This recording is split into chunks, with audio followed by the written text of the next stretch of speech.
Sportsphone. What could go wrong? Nobody messes up. You understand me? Don't mess up. Adam Copeland. You wanted some sort of like hard-hitting Bob Lee journalism. You came to the wrong place. Derek Papa. Oh, boy. Okay. It's getting hot. Is it getting hot there? That's even worse. How are we feeling? It's getting hot. Oh, boy. It's a dirty job, but someone's got to do it. Ridiculous. Completely ridiculous. Welcome to Dirty Work. KNBR 104.5 and 680. The sports leader. It's Dirty Work on a Wednesday afternoon. Adam Copeland, D-Pop with you. I'm live from the broadcast booth at Oracle Park. D-Pop and Danny Dunn back at our KNBR headquarters as the Giants dropped 2 of 3 to the Houston Astros in a game where, holding on to a 1-0 lead late didn't feel great, and then things go off the hinges there in the 7th inning. Giants end up losing it late in this ball game. Drop it 2-1 as Stephen Oker, the former Giant, ends up getting the W in this game. D-Pop, what's going on, bro? How you doing, man? On the eve of the first 49er preseason There we game. go. Because you know what? By the way, I watched damn near the entire game with our guy Jumpin' Johnny Lund. Yeah. Sitting together. It was fun, dude. I came out to the patio early, got to see some John. I want to see how he'd handle the Diamond Notes comparison to you, who handled them on Friday. I was like, we'll see how Derek does relative to John. They will not be award-winning Diamond Notes. They will be the Razzies of Diamond Notes. Yeah, Razzie Diamond Notes. And then Giants Reddit will be all over it. Yeah, You dude, losers. Can you imagine if Giants Reddit was all over Diamond Notes? Oh, they are. I've seen it before. Stop. They're losers. They do better than their life. They are not all over Diamond Notes. Oh, yeah, they are. Because as I said to you, as you guys know, when we do Diamond Notes, there's all sorts of sponsors we got to get to. Your starting pitchers, your who's hot, your hitting the lumber, your player to bank on. My favorite is the weather report. Because that's the one that gets me out of a time jam. Put your head out the window. What people don't know, Derek, is that, and you know this, but what people don't know is that Diamond Notes are all about sponsors. It's all about, can you hit every sponsor you need to? And what people don't know about... We're selling some crap. Yeah, that's it. What people don't know about Diamond Notes is you have to finish all 10 of the sponsors within a certain amount of time by an exact second. Yes. And I don't think people listening know this. So sometimes I do it. Like yesterday, you heard me do it. Yeah. Pretty casual, laid back. I'm giving you notes. I'm giving you stats. We're talking about the scores. Then 2 days ago, there was a game where we did the talkback. We had John and John. It all depends on the talkback, my friend. By the way, if John takes us long, more power to him. Yes. I love John Miller. Love John Miller. I love what he's got to say. I want to hear him talk more than I want to hear you. Or I'm doing this job because I like hearing John Miller talk. Of course. You know what I mean? He was talking to us about like a Red Sox game that was going on against Toronto up in Toronto, and he was waxing poetic and doing his John Miller bit, and I was loving every Just minute paint, of it. John. Just paint. But then we get out of the John Miller talkback, you and I, yeah. And I'm like, oh boy, I got to hit 10 sponsors in like 3.5 minutes with 2 minutes in between as a commercial break. So what people don't know is we've got to hit that as an exact second. Yeah. So to me, the weather report, that's the one that bails us out, bro. Yeah. That's the one where I say, weather report, wear a jacket. It's the ballpark. You know what I mean? What are you doing? It's San Francisco. What are you doing? But beautiful day at the yard today. Unfortunately, the Giants don't pull this one out. I do want to note real quick, because we are going to talk more football. We're going to talk more about where we're going forward, and I do think there's a bit of a release for Giants baseball. Like, there's a bit of a weight off your shoulders. Like, do you remember, Dirk, when Tom got let go? Every day. What makes you think of it, huh? Yeah. These are gigantic shoes to fill. Do you remember, though, that you and I kind of had that moment where we talked to each other and we're like, hey, man, like, there's something about like the screw it mentality of it. Like, if he's going, then anybody's going. Like, there's something. I kind of felt the way last week too. Yeah. I was saying Tom because I didn't want to like hit it on the nose. You know what I mean? But there's something freeing about that. Yeah. And I think you and I had talked about it for a couple of months where I said, look, we knew this thing was going bad. We kept talking about, is this the low water mark? Is this rock bottom? Yeah. It's not really important anymore. And I know we mentioned it yesterday. They'd fallen 21 below. I guess they're 21 below again after winning last night. Is this game rock bottom, Copes? It doesn't really matter. It doesn't. Because it's almost unfair at this juncture to gauge or to judge any GM, president of baseball, managerial move. Like, I'd like to see Tony Vitello use this time in the same way that we see the younger players get an opportunity to play. Not that you need to just try new things out, but give guys an opportunity to go longer than maybe they would have in the month of May or in the month of June, right? When maybe you're in the heart of in the thick of things. You want to see guys work through some things you haven't seen them do before. Right. You want to see guys in situations you haven't seen them in before. I don't know if you've noticed, we've seen a lot more of Bryce Eldridge at first base. Yeah. It's almost like, Why not? Why Now's not? the time. Run that guy out there, let them play, let them make the mistakes they need to make. I felt that way today about Adrian Hauser, a guy who lost his job to go to the bullpen, one of the two guys the Giants signed this offseason between he and Tyler Malley, who was given a 2-year contract. So you and I keep talking about, well, next year. And I said, they've got Logan Webb. They traded Robbie Ray. We thought maybe they'd have Trevor McDonald. They've got Landon Roop. But I think now, looking at Adrian Hauser, they're going to go into next year with the plan for him to be one of the starters, whether it's the 2, whether it's the 3. I don't love the depth of that rotation, even if he's the 2 or the 3. I think he tracks more as a 4 or a 5. But what I do love is his performances out of the bullpen. And he's a guy who I think is more comfortable now than he was early in the season. And he's pitching with a little bit of FU. You know what I mean? Which is the way you should go after it. Nothing to lose. Put it all on the table. Pitch inside. You hit a guy. Let's go after him and try to get him in places that he's uncomfortable. I think that works in the same way for young players as it does for veterans who are going to be here beyond this season. And I appreciate the way he's gone about it. And it makes me look forward a bit to more of the depth of what this rotation could be over the offseason into next season, of course, if we have a season. Yeah. We talked to was it Morosi last week we talked to? Yes, it was. Who said he believed he's an optimist. He said, I believe we're playing baseball by May or by the end of May. And I'm like, I honestly, to me, that was a little bit of a shock. I'm like, man, that's the optimistic part of it. That's tough that we're talking about missing a month. But that's what every national guy has said so far, which is okay. Tough. Okay. Yeah, that's okay. But I, in trying to find bright spots, it's almost more relaxing and more enjoyable to go to a ball game like this today where there's just kind of a, stress is off. Let's see what else we have. The Giants today by Baseball America, and I don't want to say Baseball America means more than any other entity, but in terms of covering prospects and rating minor league systems, they have been the standard of that prior to ESPN, prior to MLB.com, and all these other analysts who put out what their rankings are. And as of today, following the trade deadline, the Giants rank, according to Baseball America, as the number 4 organization in terms of minor league system in all of baseball. And that, to me, in the month of August, where you've gone through the trade deadline, you know where the team stands, that makes it a bit easier to sort of digest a game like this because I want to see guys in certain situations. I want to see how they execute. I want to see how they perform. And it makes the end game or the results of the game itself almost secondary to what this season or the remainder of this season means for the team going forward. And it's my first game being here like that. I wasn't here last night or the night before. So first time since the deadline that I was like, okay, this is what it's going to be. And I'm okay with that because we know what the goal of the team is. It's evaluate and it's move forward. Yep. I mean, that should be the mentality of every fan at this point, where I've said it for the longest time. There's certain points in the season where Buster Posey goes into evaluation mode. And that's what every fan should do the rest of the way. Where, yes, last night, great to see Bryce Eldridge hit a home run, 423 feet. It's great to see Carson Wisdom have that performance. It's not good to see Willie Adames just, I don't know what the hell that was with the double play today and in the 7th inning there. I think, I mean, his back hurt. I was going to say, he's got something going on with his back. And I was sitting in the stands at that point, and my initial thought was, I was with Lund. I said, he didn't forget how many outs there were, did he?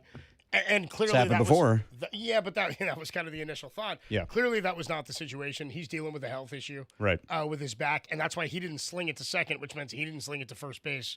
Basabe tried to fire it, but didn't have any urgency there, and the injuries are concerning. But it was a back thing more than it was a mental error, and that's just part of the game. Yeah, it is part of the game, but then Victor Barracuda in left field drops the ball, so not great. But then again, like as John Lund said the other day, I thought he hit it on the head, where it's not about wins and losses anymore. It's about individuals. And it sucks that a lot of these guys are injured right now. Casey Schmidt, Daniel Susek, Trevor McDonald, so you wait for those guys to come back. But yeah, it really is just evaluation mode as a fan. And also cherishing the memories of Mike Krukow. That's the most important thing to me the rest of the way. So I know some fans will be like, screw that. You still got to win every game. And I'm sure Tony Vitello has some of that mentality. But did you hear him the other night, Derek? Monday night there was a question. A question about why he pulled Tidwell when he did. Yeah. Played Tidwell, and he'd been pitching really well. That slurve is nasty. And again, love what I'm seeing from him, but for me, it's always about what does the second time through the league look like. Mm-hmm. In football, you can be like, wow, that quarterback's getting it. He's building. He's gaining. Same as in basketball. Not that you don't have books that teams pick up on you, but it's different in baseball. where you hit it situationally, what pitches you're swinging at, what you really struggle at. It's a little bit different in terms of how they view you because it's pitcher by pitcher trying to attack a different guy. You're not in basketball. You're seeing different defenders every night, but that team has only got, 3 guards that are going to go up against you, right? Mm-hmm. Baseball, you might see 8 different pitchers in one series versus in basketball, in a series, you're going to see the same starting 5 almost every single night. So I totally understand all that, but it's also about the adjustments you make to the adjustment, and we haven't seen a lot of that from a lot of these guys. So when Tidwell got pulled out of the game Monday night, Vitello was asked after the game, why didn't you leave him in to let him get through that jam? And he said, we're trying to win ball games. And I was like, what is that? Like, yeah, it's important. And for him, it probably means something different than it does to us. Of course. Right? Like, we're willing to accept where we are in the season. He's a guy who's in his first year as a manager. He's like, I'm not trying to lose games. And I do to an extent appreciate that. I also think that the victory, again, and the winning means something, but winning how is important as well. Yeah, I mean, he's dictated by wins and losses, so I totally understand from his standpoint, but he knows the bigger picture here. He knows what Buster Posey and Zach Manassian are doing behind the scenes. He just has to say that to the media right now. So, yes, despite what happens, he doesn't really have a say in what goes on in the front office, so he just rolls with the punches. Okay, we're going to trade away Elliot Ramos and Luis Ariz and Robbie Ray and all these guys, and I have to find a way to win games. I'm sure they'll have more of a plan in the offseason. If there is, there will be an offseason, but we'll see if there's a season. But, yeah, I think at this point, it's evaluation mode for fans as well. Who do you like, who you don't like, and let's see what happens in the offseason. Yeah, I mean, who do you like as a fan is funny, right? Because you can see something like let me ask you, just me and you, dude, 50,000. All right, you and me, yeah. Nobody else listening in. Like, how do you as a fan, you're a fan, I'm a fan, we're guys who've never played pro sports. How do you think fans view the game relative to whether or not they're right or wrong about what it is they're seeing? Oh, well.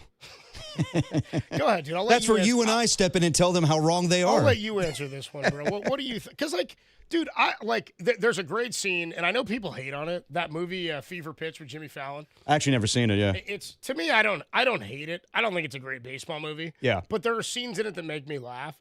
And there's one where he's like a middle school teacher. Mm-hmm. He's talking to Drew Barrymore, and they've been dating throughout the off season. Yeah. And he's trying to tell her, like, baseball season's coming, and you don't know who I am when baseball starts, right? So he goes, she invites him to, like, go to a birthday thing for her family, and he goes, so here's the thing. Every spring break, me and my buddies go down to spring training in Florida. She goes, you go to Florida for spring break?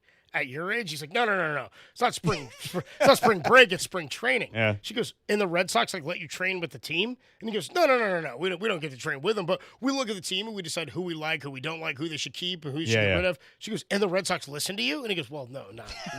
He goes, not yet, right? But, when you break it down like that, it sounds sad. It does. That's kind of the point of what I'm getting. But that's here, sports right? fandom. That's exactly it. Is like, of course. I'm evaluating these guys. I want to know who they should take, who they should keep, what they should do in the draft, who should be the starter next year. Yeah. Because you're an informed fan and because it all comes back to your love and care for the success of this team. Yes. So it brings me back to, like, fans are emotional. I'm emotional. Yeah. You're emotional. We've been around this stuff. They're for called so long. fanatics for a reason, That's man. Where that's exactly where the word fan comes from, right? You're a fanatic about this team in and of itself. So I just wonder, like, when we talk about, okay, who do fans want to see? Who do they want to keep? Yeah. For me, it's less about, like, does the fan like what's happening or does the fan understand how the team views this player? That's how I view baseball at this point of the year. I think it's mixed. I think that we see we hear fans call in, and it frustrates me, but the fans that call in and say, why would you trade Luis Ariz? He's the heartbeat of the team right now. And I'm like, I understand. But, guys, it's an expiring contract. You're going to lose him anyway, probably in the offseason, so you have to trade him. It's not about this guy inspiring your child at the game right now. It's about getting prospects for him. That's the ultimate goal here. It's not about putting smiles on children in the ballpark. But 8-year-old Charlie don't care about the single A prospects you got from the DR that's coming over as the. But neither does. But Buster Posey doesn't care about the kid. I mean, he does because he's in the memory making. Yeah, he is. I would say he does care about that kid, but, like, you got a job for to the do long first, haul, right? though. For the long haul, you got a job to do. Yes, of course. My brother texted me today and said, with that article tagged to the text, he said, number 4 Giants prospects system in all of baseball. He goes, Buster knows what he's doing. I was like, yeah.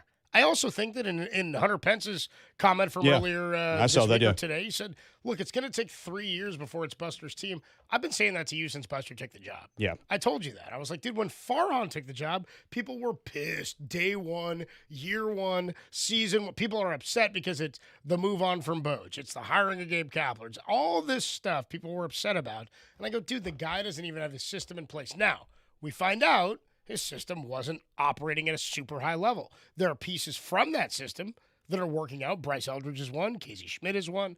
There are pieces they've gotten that are going to be a part of this team going forward. That said, it's different than football.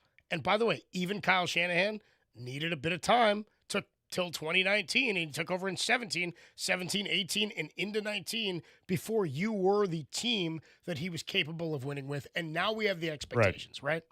Yeah, no, absolutely. So, I mean, you and I think, have always had that mentality. And, I thought it a lot more last year when they brought in Tony Vitello. This is going to get rocky a little bit. And then I remember your mentality is, doesn't matter. He has to win right away. Yes and no. The mentality from Buster Posey is, I hope they win. But if it's not good, at least I have a guy that can speak to a younger generation if I have to flip it. And we're not there entirely yet, but there will be there may be more moves in the offseason. We shall see. But as far as fans, I mean, you should anticipate this when you see 6 guys straight at the deadline, where wins and losses don't matter at this point. It's about evaluating players. And are fans' evaluations right sometimes? Yeah, of course there are. There's some fans that are like, I like this guy because, I think they could turn it around. Why did they trade away Elliot Ramos? Why did they trade away this guy? This team could turn it around just like that. Sometimes eye test means something, yeah. Yeah, but I would say you're probably wrong in that department. But who knows? I don't know. We act like we know as radio hosts. We don't know. I just think that, I don't know, whatever your heart feels as a fan, by all means. But at this point, you have to accept that wins and losses do not matter for this team right now. Obviously, they're 21 games below 500. I think I'm gonna parse what you said just briefly, and this isn't meant as a criticism of what you said. Matter to me when it comes to wins and losses for a sports team, they always matter. To say they don't matter is, in my mind, and again, not putting this on you, Derek, I'm saying in my mind, to say it doesn't matter is almost taking away from the job that so many people within the organization are doing to try to get guys ready to win, right? And baseball's a different game where it's not all on one guy. Barry Bonds is the greatest hitter I've ever seen. Mm-hmm. And he went to the playoffs with the Giants a lot of times. He went to one World Series, right? If you have the best player in basketball, you're in it every year. You know what I mean? You're LeBron was the best player for a lot of us who have ever seen. Guy was in 8 straight NBA Finals. It doesn't always happen that way. Right. But matter to me sometimes takes away from the work that they do behind the scenes. And just because you put in the work doesn't mean it's not real. It means it didn't meet the expectation that it took to get into the playoffs or succeed that year. I would say winning is just not, at this point in the season, the number one most important thing. Because I do think winning is cultural. I do think that continuing to win and feeling that, even when things aren't going well, builds something in somebody. Because to lose and lose and lose and then find joy or find success in, but that guy developed, that doesn't feel great. You know what I mean? So I think winning is important. I think winning is a cultural thing, and I think that's where Tony Vitello is when he says that, and that's why I respect, relate, and understand what he's saying. I just go, yeah, but was losing this game as important as letting Tidwell get out of that jam? You know what I mean? That's where I weigh that difference. But I can't put myself in that chair, so I just have to do it as a fan. I won't say won't matters, and I honestly think that's kind of what you're saying too. It's not that it doesn't matter; it's just that it's not paramount on August 12th or whatever day we're at now. No. But when you're 21 games back is what I'm saying. It matters to certain people. If you're asking me in the grand scheme of things, this Giants season, no. And of course, fans don't want to see a 100-loss season, but we're trending in that direction right now. But does it matter to Bryce Eldridge? Does it matter to Logan Webb, all these guys on the team right now? Absolutely. Does it matter to Tony Vitello? Yes. Does it matter to Buster Posey? I'm sure he has pride in what he's doing right now. Games, yeah. No, but as far as what the end goal is, no, it doesn't matter. Yes, you can establish winning cultures when you're having a losing season. There's going to be so many teams going into this NFL season, we're going to write them off immediately. We don't think the Miami Dolphins are going to be good. The Arizona Cardinals, the Jets. You don't think the Dolphins are going to be good? Have you seen the roster? Yeah, no. Yeah. I don't think they are either. That should be a gimme week 2 for the Niners. I heard their guy, Jeff Halfley, talking, their head coach, former Niner staffer. Right, yeah. Jeff Halfley talking about, I'm going to give Achane the ball like 80 times a game. He was joking, but he's like, I'm gonna drag him off the field after 45 carries. And I was like, wait, is it Devon Achane or what's his name? Devon Achane. Yeah, or is it Travis Achane? Is it Devon Etienne? Devon Etienne or Travis Achane? No, but the point with that is for the Miami Dolphins this season, wins and losses do not matter. It's about establishing a culture to establish winning ways for the future. So yes, Tony Vitello wants to win, but it's really about establishing a culture right now. Have we seen that as media members or fans? No. It could be behind closed doors in the clubhouse. I don't know right now. So it matters to certain people, but like in the end-all, be-all, no. Wins and losses, I think for most people, do not matter at this point. 808 KMBR 415-808-5627 is the number to call and to text. You got thoughts on the Giants, we will take them. But we also now, with the Giants finishing this series against the Astros, they have another series against the Rockies starting on Friday. We have got an off day tomorrow for the Giants, which means you'll hear your San Francisco 49ers right here on the Sports Leader on the Blowtorch starting, 3 o'clock tomorrow? We got pregame. Derek and I from 2 to 3, 3 to 5. We got Niner pregame against the Volunteer State Tennessee Titans. They come to town to take on the Niners in a preseason opener. We got pregame with myself and Todd Husak tomorrow, which means it's time to, at least in some degree, really put the sights on the NFL season. Hard Knocks out, and dude, I've been catching more Hard Knocks lately. Yeah? You see, what's the name of the Spurs coach? Mitch Johnson. Yep. You see that clip with him talking to Mike McDonald? Dude, I like that. Yeah, he is a Seahawks fan. I guess lives in the area and in the offseason. And the GM joined him in a little meeting about how can I establish a certain culture that you got going on right now. I lost my championship. You won yours, Mike McDonald. Yeah, they lost their championship. He also the GM also openly admits to tanking the team 2 years in advance. Yeah. We looked at Wemby and we were like, we got to get this guy. Yeah. He's the greatest player We got to start losing. We better start losing, and how? See, you know what I mean? that's sports. You sometimes, I'm not saying the Giants are intentionally losing. They're not doing that. But you got to set yourself up for failure a little bit, but you establish something within the locker room, and then you find that winning culture with whoever you have in place as the coach. 808 KMBR 415-808-5627. We will get into some football talk next. You got to hear when Mike McDonald said this. What did you say, Derek? It's going to promote a lot of new drops for us? Oh, yeah. This clip? This is a different clip. This clip last night featured Mike McDonald chewing into Derek Hall. So we can use a lot of these sound bites in this clip. Does he say Derek a lot? Oh, yeah. Oh, yeah, dude. If you were looking for some new drops to rip Derek, you're going to want to be here next. Also, dude, there better not be anything from Michael McDonald on Yamo Be There, bro. If I hear that song one more time, I'm Yamo burn this place to the ground. Yeah, I won't say the next part. Minute. If I hear Yamo Be There one more time. By the way, my guy Paul Rudd is wearing my shoes. He's in that movie. Yes, he is. Yeah, man, I thought Matt Damon was kind of like a Streisand, but he's kicking ass in this movie. Kind of like bags of sand. Yeah, all right. We'll take a quick break. Adam Copeland, Depop, Danny Dunn hanging out with you. It's a Friday. It's a Friday. It's a Wednesday afternoon. We're hanging out with you. I wish it was too. We're live from I'm live from the broadcast booth at Oracle Park. Giants fall to the Astros 2-3, but we got the Niner preseason kicking off tomorrow. More to come. Dirty Work on a Wednesday on the Sports Leader.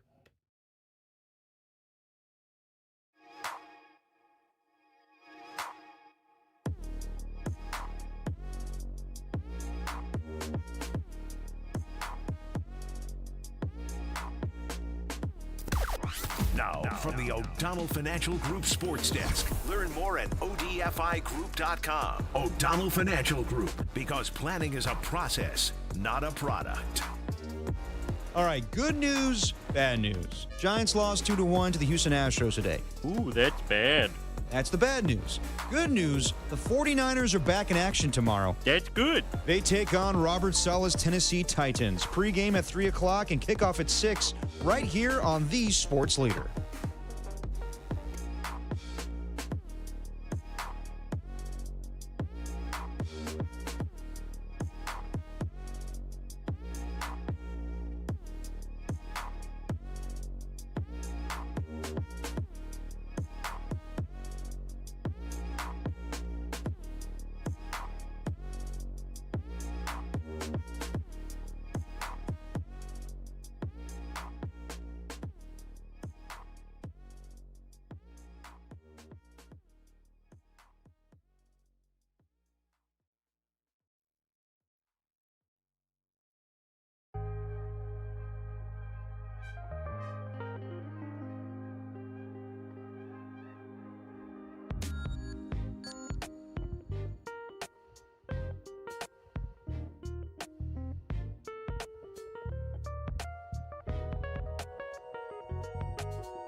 Now, back to Dirty Work.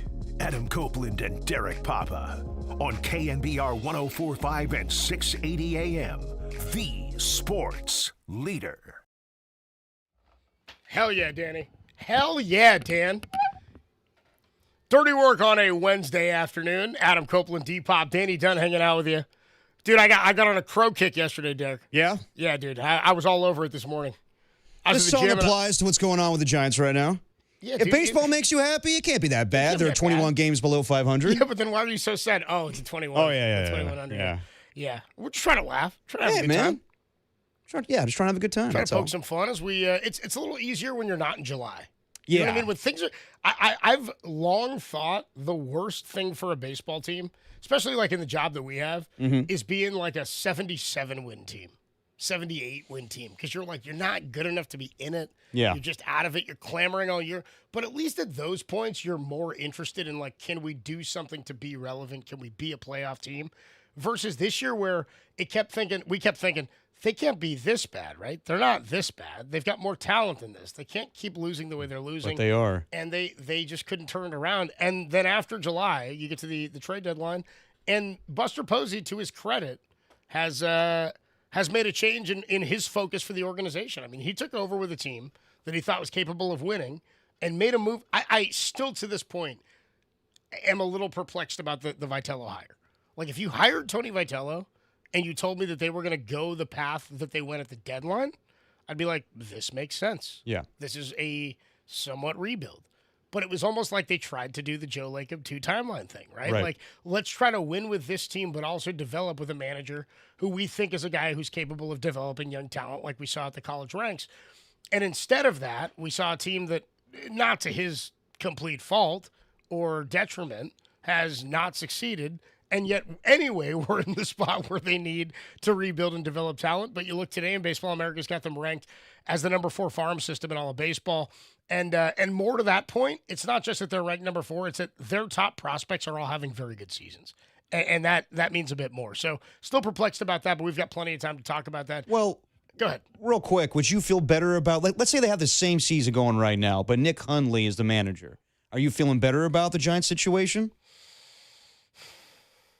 Like right now or going forward? Let's say the season's the same thing, but Nick Hundley's in as manager as opposed to Tony Vitello. No, I don't feel much different. Okay. To be honest, I don't. Okay. If it's Bob Melvin, I actually feel worse. Yeah. To be honest with you. Because they regressed. They would have regressed. Yeah. And they were a worse team. Would they have been better with Melvin? Maybe incrementally. I don't know. And like what I mean by incrementally is like 5 wins. Yeah. You know what I mean? I don't think they're a team that's over 500 or at 500. Yeah. I don't think Vitello's had that impact on this team. There's no way to actually measure that, right? There's no way to actually know, but I understand the hire of Vitello if the thought is they got to get younger, we got to develop, it's going to be a different situation. Right. But that wasn't the plan. It's time to go, and this isn't the guy to help us go. So let's get somebody else. And instead it feels like, okay, Buster might have had one eye on this version of this team and then one eye on, but we have this roster, and I traded for Devers, and we've got committed money to guys who can help us win now. It just didn't go the path it did. And it doesn't take them off the hook for how they went about the offseason. I won't let him off the hook for how that went for the bullpen and the pitching staff. I don't agree with it, and we've watched it play out. That said, we're seeing more of the Hauser they thought they were getting than the Hauser that started the season in the rotation. No, absolutely. And I understand the sentiment as well from fans that are like, okay, I get it. Like, yes, the rest of the season really doesn't matter. But we've been seeing this for a long time now, and this is by far the worst. Since 2021, this team has been mediocre or just downright terrible, and that's this season. So I understand the frustrations. It needs to change. I just don't know when it's going to change. Probably not anytime soon right now. No, I'm with you on that one. 808-KMBR, 415-808-5627, the number to call. And the number to text. Let's go out to Chris. Chris is on the phone lines before we get into some NFL stuff. Chris, you're in Santa Clara. You're on the Sports Leader. What's up, dude? Hey, thanks. Guys, I'm curious. When you look at who played today for the Giants, what I see the Giants 2027, and frankly, I see Giants 2028. And I'm calling to ask, out of today's lineup, who do you suggest may not be on the opening day lineup, not even opening day roster, for 2027, whenever that does happen, and 2028? Because I think 80% of who played today is on the roster. I'm with you, Chris. This is why, Chris, let's run through the lineup today, because I'm with you, dude. Like, we had a couple of calls right after the deadline, and a couple of people were calling this a fire sale. And I was like, well, not really, because a fire sale is like selling off everything you've got for parts, getting rid of everything must go. And that wasn't how the Giants went about it. They went about it in the scope, in my mind, of like anybody who's not necessarily guaranteed to be under contract next year is somebody we can get something for. So if we run through it, Chris, and Danny, make sure he's potted up here. If we go Jung-Hoo Lee, Lee's in the opening day lineup next year, right? Yep. Chris, you with me? Yep, I'm with you. I agree. Okay. Willie Adames? Yep. Yes. Yep. Bryce Eldridge? Yep. Yep. Rafael Devers? Yep. Yes. Okay, Barracoto's the one where you go, I got to see something. And you don't even have to show it all this year. You got to show it this year and in spring. Yeah, we'll see. Agreed. He's an interesting one. Let's watch and see what's happening. Yeah, I also, Chris, would add that, like, Barracoto's in the spot. Like, there's some guys who we anticipate will be here, like Casey Schmidt. He's going to be an opening day starter for the Giants, I would assume, health permitting, next year.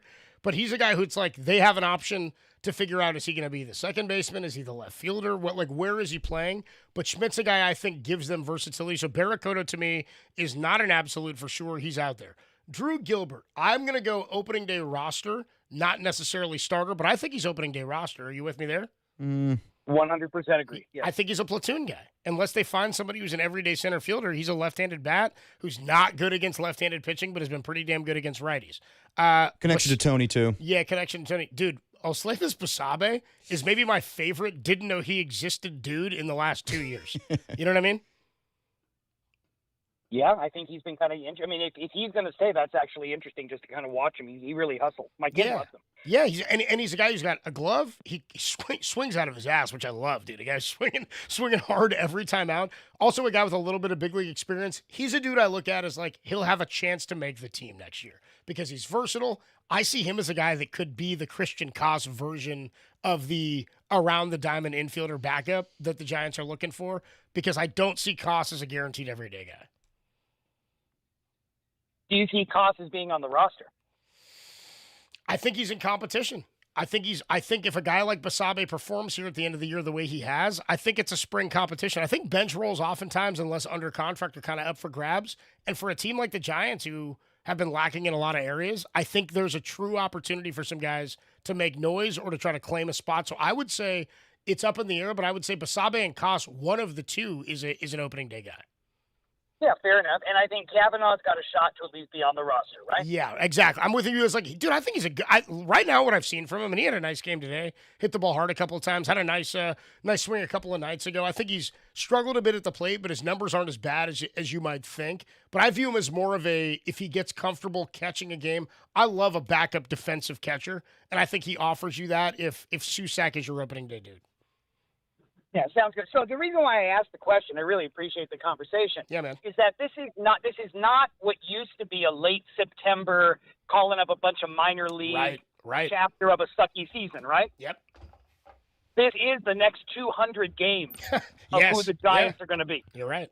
And I think it's important to kind of approach it that way because, it kind of feels like what it used to be when we were younger, right? Hey, September, doggone a whole freaking minor leagues come up. Let's go watch what's maybe going to happen. Sure. No. This is it. This is the best that they have to offer for the next year, if not 2 years.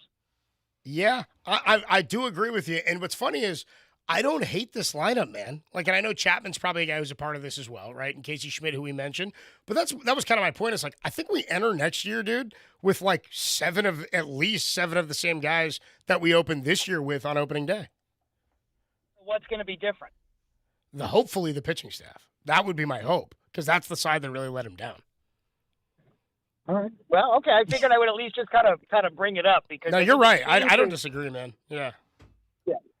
Yeah, just kind of how we look at the rest of the season, because I think it's easy to go, it's over, let's just see. But, that's what it used to feel like when we were younger, right? And I just think it's different. So anyway, hey, I just wanted to kind of chip that in. And, to me, it means that if they really can't cut it now, I'm not talking on the pitching side. I mean, today, pitching was great, right? I mean, what are you going to do, complain 2 runs? Hauser was great, okay. man. It's the offense who let you down today. I appreciate the call, Chris. Thanks so much. And that's the thing, too, is look at, what was it, 7 or 8 games now they've led at the end of the 8th inning, and they've lost those games this year. 17 blown saves. Like, that doesn't mean you lost. It means you didn't close the door when you had the lead late in the game, and that's not neither here nor there, but it's part of the game. That's too many times to have that happen, and I do think not naming a closer was a big issue. I mean, look no further than Caleb Killian's numbers in the 9th inning versus outside of the 9th. Right. Like, the 9th inning is different. Sergio Romo has told me as much. Different guys who have been in the 9th across baseball for years will tell you the 8th is different than the 9th, because the 9th, it's almost like you blow it in the 8th. Derek, the mindset for me is like, man, that stunk, but we have a chance still to win this game. Right. You blow it in the 9th, you're like, dude, we were about to win. Yeah. It was over, and you didn't close the door. No, I mean, that's been the case for most of the season. And, yeah, you're hoping that the pitching turns it around next year. But if this is the lineup we have next year, too, I mean, yeah, to his point, what changes? Hopefully the pitching, but is it going to be the same product on the field as far as wins and losses? Yeah, maybe. Yeah, I would really hope not. Of course not. Of course, hope not. But say, is it the same as wins and losses? Like, if you go into the next year with a bullpen constructed the same way as you did this year, you're asking for trouble. Right. Like, I would expect them to say that can't happen again. If anything, that will be something that's fixed. I would think so. I would hope they overcorrect on that front. Yeah, I would think that Buster would take accountability for his mistakes, and it may not just be him. It may be the whole, as far as the front office and the owners as well, like putting some value into the into the bullpen, and hopefully Rainer Rodriguez comes back. But yeah, I mean, if this is what we're looking at, I get it. Like, it is what it is at this point, and you hope that things are turned around, but I do not know. I don't know about the future right now. 808 KMBR is the number to call, 415-808-5627. Let's go to Donald. Donald is in Stockton. What's up, Donald? You're on the Sports Leader.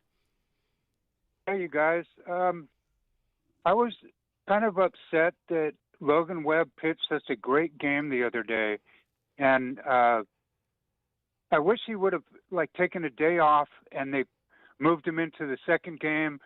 But it's the leadoff game for some reason is I don't know. The pitcher was fantastic for who the hell did we play? Astros. It was Texas. Yeah, the Astros. And the leadoff spot is a questionable thing. I don't think Jung Ho Lee should be a leadoff position. I mean, he plays great when he's batting 5, and he's got men on base. Maybe he's just not a leadoff hitter. We don't have a Mike Hargrove or a who's the A's leadoff hitter, man. Ricky Henderson. Ricky Henderson. My God, the guy was slamming home runs. The old one, yeah. Yeah, dude, you mean the greatest leadoff hitter who ever lived? Yeah, I agree. They don't have that. Yeah. Yeah, and you're not going to find players like that. But how about Devers? The guy can smack the ball out of the park, and you get on base too, right? But we lost Matt Chapman. We lost Casey. They're probably gone for the rest of the year. And now we've got players that I don't even know who they are. I mean, it's like it's tough. And Robbie Ray was pitching great. He gets traded. What else happened? Well, wait, but wait. Hold on. You thought they should have kept Robbie Ray? Pardon me? You thought they should have kept Robbie Ray when they were like 17 games under 500, though? Well, if they're going to trade him and get something for him, they that's did. Great, They got something for him. They got something for him to the point that now the Giants are rated by Baseball America the number 4 team in all of baseball in their minor league system. Like, that's something we as Giants fans have talked about for a decade at not being good at. So if you're not going to win games, isn't the alternate like, let's get better somewhere else? And I think they did, at least on paper, and the guys they got are having good years. Like, I can't, dude, and honestly, I can't keep thinking back to, well, they shouldn't have traded Ray. I wanted to see Arise play. Does it really matter who you're seeing? Like, the guys you saw today, so many of these guys, we just named like 5 of them. You're saying you don't know who they are. They were in the opening day lineup. Lee, Adames, Eldridge wasn't there, but you expected him to be here at some point. Drew Gilbert, we saw last year. You knew he'd be up at some point this year. Rafael Devers, Christian Koss was on the roster most of last year. That's 6 of your opening day lineup right now. You know what I mean? Or not opening day lineup. That's 6 of your lineup today. And those guys were all guys we expected to see this year. So, like, I get what you're saying, but we also don't have, to our previous caller's point, dude, we don't have the 40-man roster or the roster, excuse me, you have the 40-man roster. We don't have the roster expansion to 40 guys in September. You only get to go to 28. So when the Giants were in it, in the Dusty Baker era, in the Bruce Bochy era with Sabian, we would be in the playoff hunt. Then you get to September, and you'd see all these guys come up that maybe we don't remember or weren't factors in the postseason, but they were there to alleviate some of the pressure and stress on the guys who'd been grinding through the first 5 months. When you're out of it, these are the guys you got to take a look at. Eddie's Leonard's already gone. You know what I mean? Barracuda, they're getting a look at because they traded Ramos. So they need to know, are we going to go into the offseason looking for a left fielder, or do we have a guy we think can be a left fielder? Like, I really do think that we got more scope on the vision forward, whether it means succeeding now or in 3 years when the minor league system gets here. I think we've got more vision for this team going forward because, to my point from earlier, man, like the wins and losses at this point in the season, 21 games under, it's not the most important thing. I think it's important because I think it's culture for the team and for the organization, but I don't think that's the end-all, be-all goal for the month of August. Yeah, I agree. I'm glad they didn't get rid of a few players. I mean, I heard Jung Ho Lee was on the block, and I'm like, oh, please don't get rid of Jung Ho Lee. Nah, I'm with you. I'm with you. He was hurt. He got hurt last year, but he is just tearing it up this year. But no, I agree. And Casey Smith is going to be back in next year. And next year is what we're looking at. I know, but we got to be positive for this year. I don't want to hear this. We might win. We might lose 100 games. I don't want to hear that because we're not going to lose 100 games. You know, we're going to win enough to, you know, we're not going to be in the playoffs, of course, but you know, I just want them to get past this year and get Chapman and Casey Smith back, and we'll be fine. I appreciate the call, brother. Thanks so much. But they might. I don't know what they're going to lose or what they're going to win. They might. I will say this. I love the idea of a guy like Eldridge coming up when it's not going good and then things turning around. Like, I like when guys, you know what I mean? Like, you see that with the best example of that, Derek, is like NFL quarterbacks.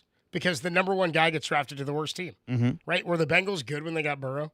No, don't terrible. we look at them now like, dude, they have a shot every year? No, he turned it around, because they have Burrow, right? Like, we look at that and we're like, dude, they got a shot. So you're hoping Bryce Eldridge is the quarterback that changes the franchise? Yeah, except if baseball doesn't work the same way. Exactly. Like, you know? it's very different. Like, Cam Ward needs to be that guy for the Tennessee Titans right now, but you need pitching. You need a ton, like not a ton of guys on the Giants right now. Eldridge could hit 73 and miss the playoffs like, I don't know, Barry Bonds. You know what I mean? Yeah. Like, he hit 73 and they didn't go to the playoffs. Yeah, exactly. Like, that's my point. Right. You throw 73 touchdowns, dude, I swear to God, you have a bye. Like, if you throw 73 Not only a touchdowns, bye, my friend, you are 17-0. you might get a bye into the NFC Championship. Yeah. If you throw 73 touchdowns? Good Lord.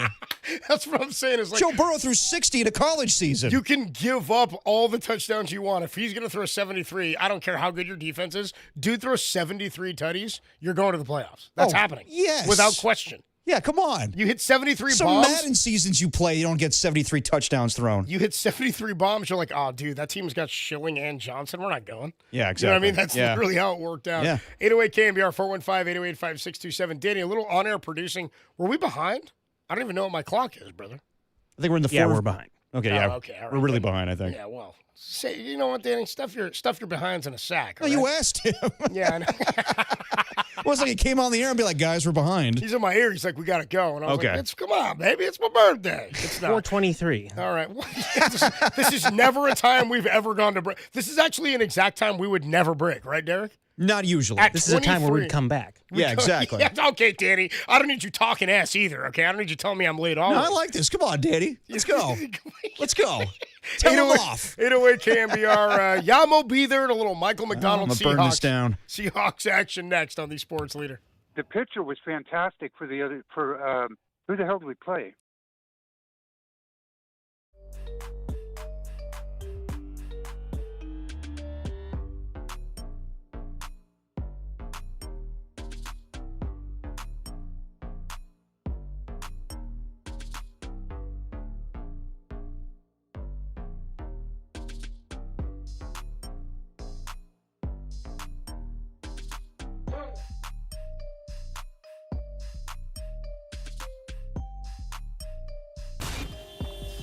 Time for your Bay Area Chevy dealers traffic update.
Now back to Dirty Work with Copes and Depop on 104.5 FM and 680 AM, the sports leader.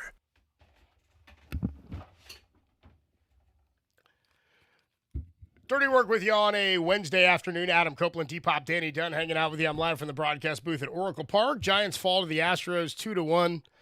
But I don't think the end result is really what we should be focused on. Nah. People have been calling in at 808 KMBR 415-808-5627. Derek, I was just discussing behind the scenes here with Danny. Now I'm going to put it in front of the scenes. Nobody ever talks about in front of the scenes. It's always behind. You ever notice that? Well, I guess that's the right term, behind the scenes. Yeah, well, let's talk about in front of the scenes. Is it ever really in front of the scenes? Like, in front of the scenes would be us. It's just this. Yeah. This is the scene. Danny's behind the scenes. It's sometimes on the scene. I said to Danny, Danny, when the Giants lose like a heartbreaking game, and today was frustrating. Of course, they lost, but I'm like, I'm sort of beyond that at this point. You can't hurt me. You know what I mean? Yeah, exactly. You can't hurt me anymore. You can't break me. You won't break me now. Not in August. Not when you can't break out of these cuffs. I can break out of these cuffs. Not when preseason starts tomorrow. I can break out of these cuffs. I said to Danny, wow, we're getting calls, man. I didn't know we'd get calls today on the Giants. He's like, yeah, I thought we would. I was like, oh, really? Okay. Oh, Danny. Now, Dan, why would you say that? Fans are frustrated, Derek. They want to vent. Okay, about this game? No, about the season. All right, okay, that makes more sense. Yeah, that makes sense. If we're analyzing every game at this point, I'm like, come on, guys. But I get it, like, it's not just this season. It's been a long time now that the Giants have been mediocre or, as fans have said, ass. Here's where I would feel better, though, Derek. Do you think people who are calling in, and we got Mario, Patrick, and Jonathan on the line. We'll get to the calls here in just a sec.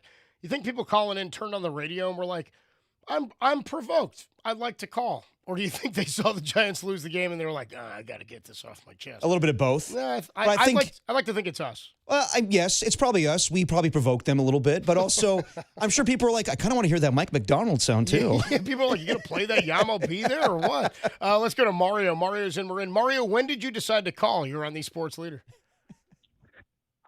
Oh, I decided to call after the game because I honestly believe that the Giants – they will lose 100 games for the next 10 years, and I'm going to tell you why. Come on. 10 straight? What are you cursing them? For the next Mario, 10 years, they'll lose 100 games. You got a Buster Voodoo doll over there? What are you doing? Oh, absolutely. This is the biggest Buster Voodoo doll I've ever created because think about this. He's going to be gone. He's going to be gone, and it's going to take at least 6 years for these players to come up and do what you guys want to do. That's assuming that they develop them and they perform, which they won't. That guy they got from the Yankees is a stiff. Jackson Florida dropped to number 4 because his slider speed is off. That means the draft is going to be a bust. Those guys are not going to perform. They passed on all the hitters. There's not going to be hitters for the next 10 years. And what are you going to do? How are you going to – you're digging yourself a hole. How are you going to dig yourself out of that hole and then come up above all these other teams that have their younger players getting experience and getting better and better? The Giants always believe that the rest of the league stays the same, and then they're going to get better, and then they're going to win. They're crazy. This is the curse of Buster Posey. It will live forever. People will die before they have a championship. He said we make memories here. We make memories here. Hitters hit. We have the best left side of the infield in baseball. Those were all lies. You have the worst left side of the infield in baseball, and it cost you $350 million. And then you got Devers for another $280 million, and you got Harrison Bader, and you got Justin Verlander. Hey, they're not paying Bader. Keep it going. Hey, hold on. They're not paying him. Okay, Mario, let me ask you this. One thing I totally respect and love about Mario already is the dude's got a take and the dude is standing by it. Yeah, and that's okay. You know what? I don't agree with you, Mario, but I'm good with you having your take and believing it. What I would ask you is this. Do you believe GMs or presidents of baseball in any sport? Let's call it baseball, but for now, but in any sport, do you think they're capable of changing who they are, especially early in Buster's tenure here? Do you think they can change? Because you have no idea, I have no idea if Buster's capable of putting together a minor league system that can develop. Because I'll tell you what, dude, I never thought for a long time that Brian Sabean was capable of developing talent until the end of the Bonds era when all they did was develop talent. Because they were not a team that brought up young players that were of great success. They were not a team that had tons of young pitching. They would acquire it from other teams. They would acquire fielders from other teams, and then they would become stables like Jeff Kent, like Rich Aurelio, who they brought up, but there weren't a ton of guys like that. So until that era, when Tim Lincecum got here, Matt Cain got here, Buster Posey got here, Madison Bumgarner got here, Joe Panic, Brandon Crawford, Brandon, but like they weren't developing tons of talent. Do you not believe that a guy is capable of doing that? Because I don't think we have not to this point seen any player Buster Posey has drafted. So like how can you be so sure when we've seen a season and change of a guy's system? How could you be so sure? How could you be so sure? I'm positive of this because Buster Posey cannot develop talent because he is not a Billy Martin. The information. Okay, so these hitters and these minor league hitters are intellectually dependent on him. The draft is intellectually dependent on him, but he's deferring all this stuff to Zach Manassian and the other troops. So he's really not doing any of the filtering. That's how he's not going to be able to develop all these players. And another thing, all those players you develop, you're right. Brian Sabean didn't develop any of those players. Brandon Crawford was ready-made. Buster Hold Posey, on. No, he was not, bro. Hold on. Now I'm going to stop you. Brandon Crawford was ready-made. Brandon Crawford was a defensive shortstop that they drafted to be a defensive shortstop. The guy came up, ended up making multiple all-star teams, became a guy who hit multiple seasons of 20 home runs. He was ready-made. He went from rookie ball to the majors over a number of years. What do you mean he was ready-made?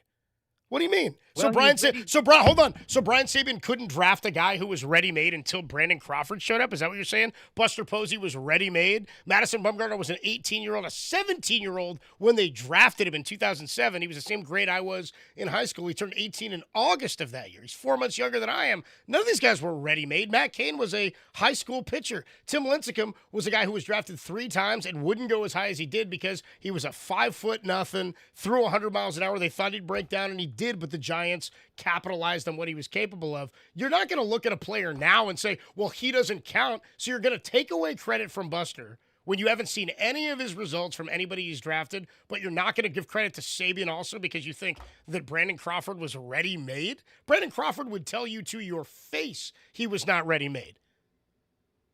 Well, the thing is, Brandon Crawford, I knew him when he was 17 years old. That's not what I asked you. I don't care when you knew him. I'm asking you, who else was ready-made, and why don't you think Buster is capable of developing talent when you've seen a year and change?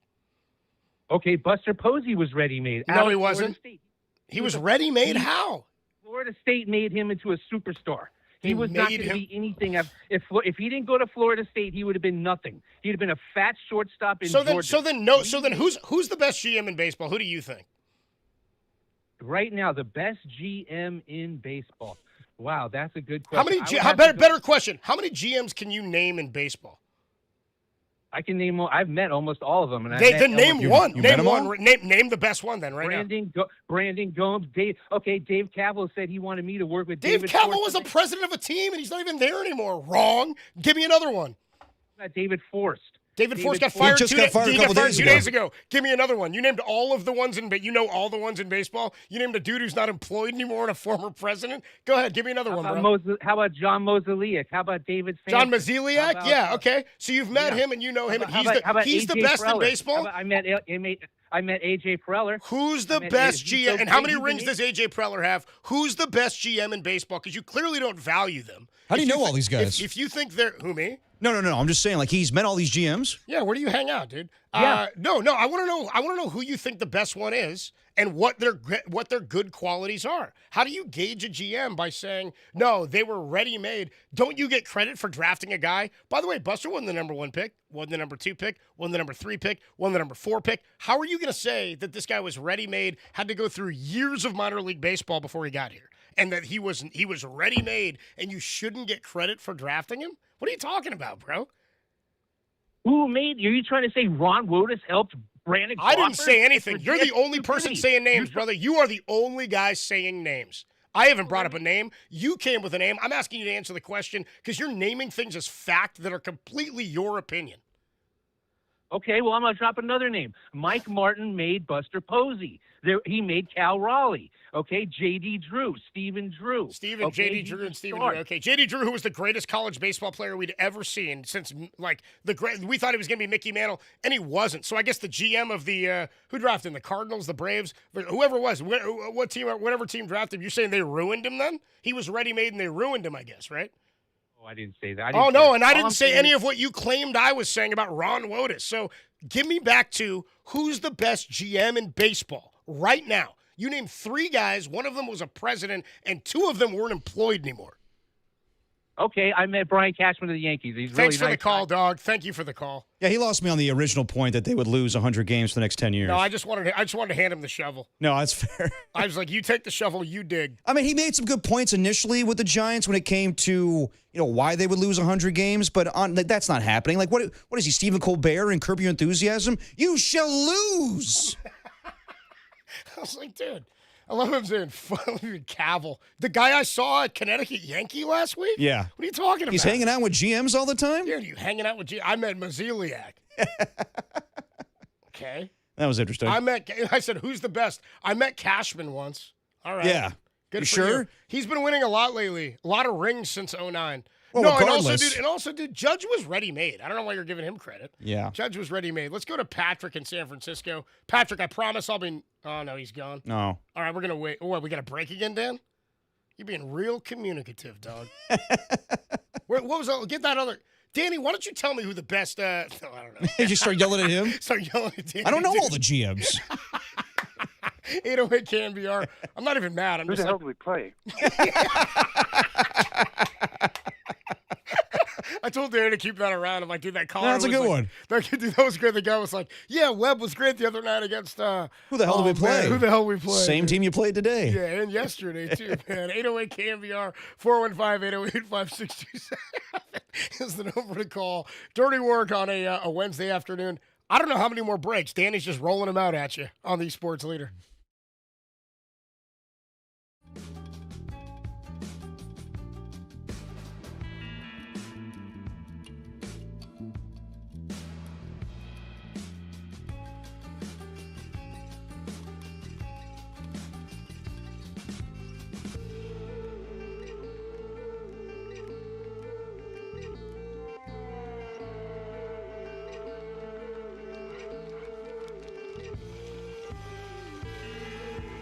Hey, Derek Papa here, and I want to talk accidents. There's always accidents in life. I mean, I'm an accident. Just kidding. Or am I? Nevertheless, there are good accidents and bad accidents. When the bad accidents happen, it's best to be prepared. So why not get the best lawyers you hope you never need in the Dolan Law Firm? Chris Dolan and the Dolan Law Firm are based right here in the Bay Area for more than 25 years. Award-winning personal injury and employment attorneys fighting for you where you live. If you've been discriminated against at work or wrongfully terminated, your rights matter. Go to DolanLawFirm.com and learn more about your rights. Unfortunately, over the past year, Chris and his team saw a sharp increase in no-fault injury accidents. So please, for me, be careful. Because we're together in making the Bay Area a safer place. Feel confident you're in good hands with award-winning California Lawyer of the Year. The Dolan Law Firm has secured more than $1 billion. That's a billion with the B. Go ahead, Danny. Play your little drop. $1 billion. And verdicts and settlements on behalf of their clients. Look, you know the deal. You pay nothing up front, no hourly rates, no upfront fees. They don't get paid, that's right, until you get paid. They live here, they work here, that's right, they win here. DolanLawFirm.com.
You found Dirty Work with Adam Copeland and Derek Papa, where no job is too dirty, on KNBR, the sports leader.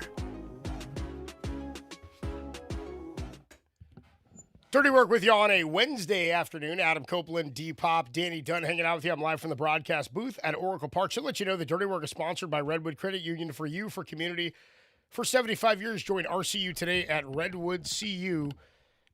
Look, I'm a big believer in GMs being judged or presidents being judged by the amount of success that they're able to get from the team that they put on the field, right? Yeah. They're responsible for the acquiring of talent, for the drafting of talent, for the developing of talent. Mm-hmm. I think a lot of times we give credit to GMs or presidents of baseball.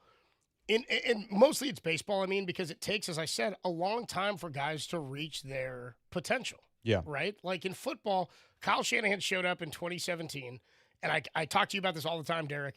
That first press conference they had, where they had like 8 guys up there on the podium. Oh, they had like Brian Juice. Hoyer up there. They had Juszczyk up there. They had like Goodwin. Weston Richburg. Yeah. I mean, they had all kinds of guys. I remember. It took a minute for Kyle to be like, these are the guys that are going to fit into my system. Then you draft guys. It took a couple of years for dudes to work out. Right. In baseball, it takes amount of time also. In football, I always think it's a little bit ridiculous. Not always ridiculous. Mm-hmm. Sometimes you axe a guy after year one and you're like, yeah, but you see something coming, or you see a system and things get ripped down and guys' development goes out the window. In baseball, it's a bit different. Guys will take over an organization and Buster inherits all of the talent or lack thereof that Farhan Zaidi put into the system, right? Right. That he brought in. So it's going to take a number of years. But I'm not the one saying that the number 4 team or minor league system in baseball, that's evaluators. That's Baseball America. Yeah. I'm a firm believer that it's going to take a couple of years before we actually see that talent hit the field. The difference is that Farhan was here from 19 until 2 years ago, right? That's a long time. And we didn't see a lot come from his system. And that was something I thought was going to happen, right? I understood all of the margin moves, all the small moves. And I've actually not hated a lot of the moves on the margins for Buster Posey this year. Right.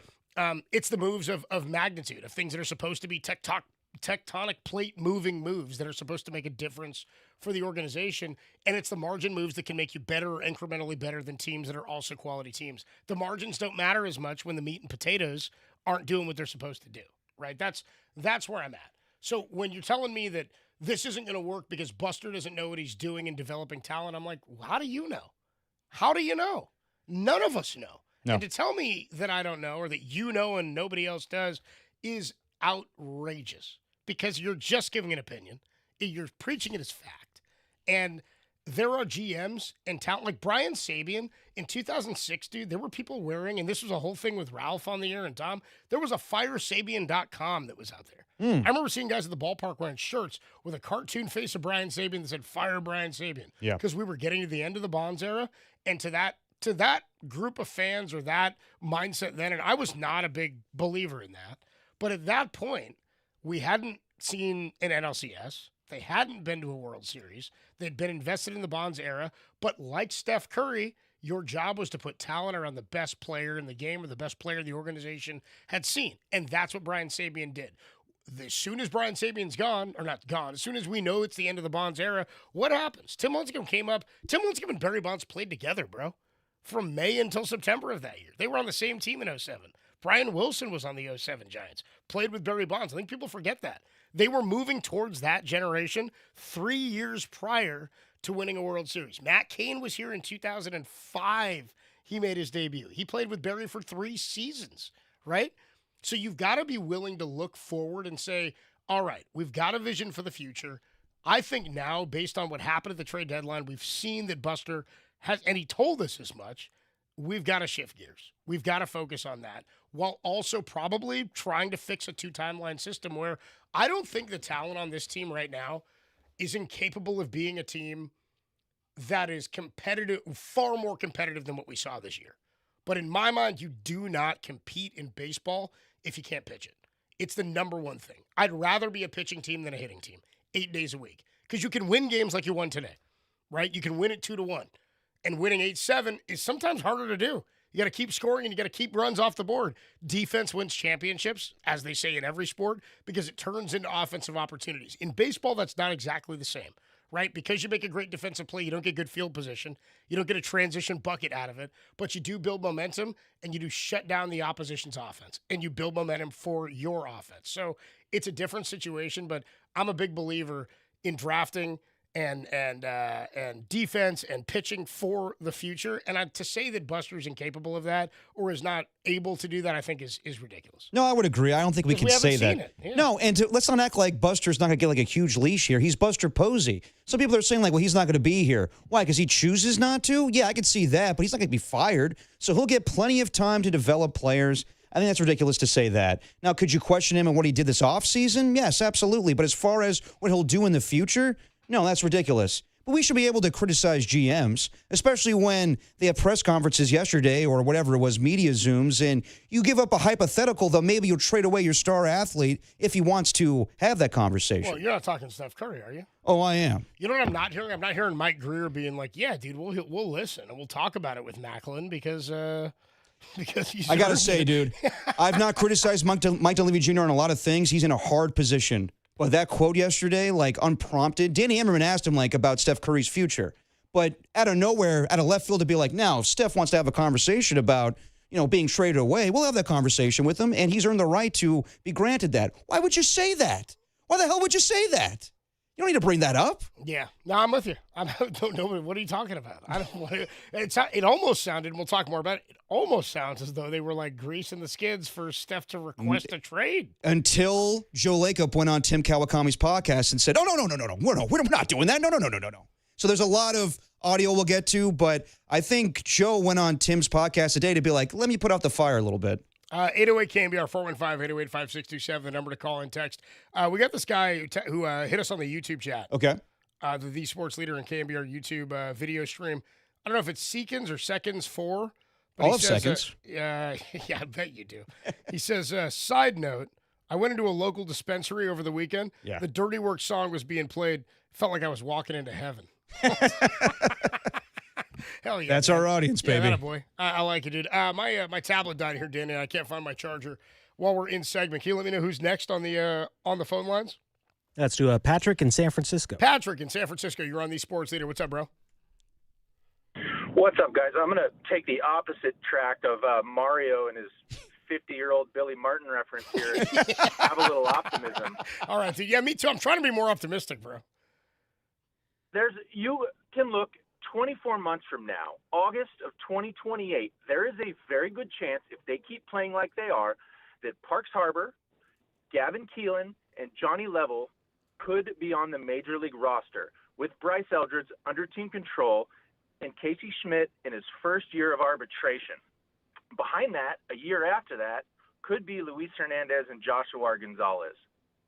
That seems to be a pretty solid foundation if we're basing it on their current minor league production. Sure. That's some optimism for the future. Now, you go back to that Joe Lacob two-track thing and who's blocking and clogging up the infield, we all know who. I think the hope for the next year or two is somehow Chapman, Adames, and Devers can hopefully have bounce-back seasons and we can maybe get out of these contracts somehow. We'll have to pay them down. But I would encourage, for the optimism, every Giants fan out there, if they haven't already, go download the Minor League Baseball app. You got it, every man. night, Yeah. look at the box scores. There is hope for the future. Thank you, guys. Love you guys. Billy Martin. Really? Billy Martin. Billy Martin. Do you remember in, by the way, just I'm a big Ocean's 11, 12, 13 Yeah. guy. Even 12? 12, not so much. I love 13. Julia Roberts is here. She's playing. How meta of her to Dude, play that was herself ridiculous. as That was not Julia ridiculous. Roberts. That was a Wait, choice. Is that Julia Roberts or is that Tess? I don't know who that is. What the hell? She looks just like Julia Roberts. Forget the Night Fox, that whole thing. I don't need 12. Yeah. Forget 12. Okay. 13's great. Yeah, it's 13's good. a perfect. It's good. You know how I feel about 13 is how I feel about The Hangover. If you eliminate 2, 1 and 3 are fun. I actually never saw 3. I was so turned off by 2. 3 is a good sequel to 2 because it's a virtual. It's like sort of the same, not the same thing, but they didn't just try to pput it in Thailand and Bangkok. You know what I mean? Has there ever been where a comedy had like 3 great like movies? I guess Austin Powers. That's about it. See, I would just. It's funny in hindsight. I didn't love 3 as much as I do now. Oh, come on, gold member. No, I like it better now. But when it like, I don't know. Sequel, 808 can be our That's best. the only one in my book. Best comedic sequel. Are we going to Meet the Fockers here? Don't say Schindler's List 2. It's good, but it's not as funny. Electric Boogaloo? It's not as funny as the first. Oh, thank you. I'm kidding, dude. You know what I mean? We always riff on that one. Yeah. Yeah, Godfather 2, not quite as funny as the first No. one either.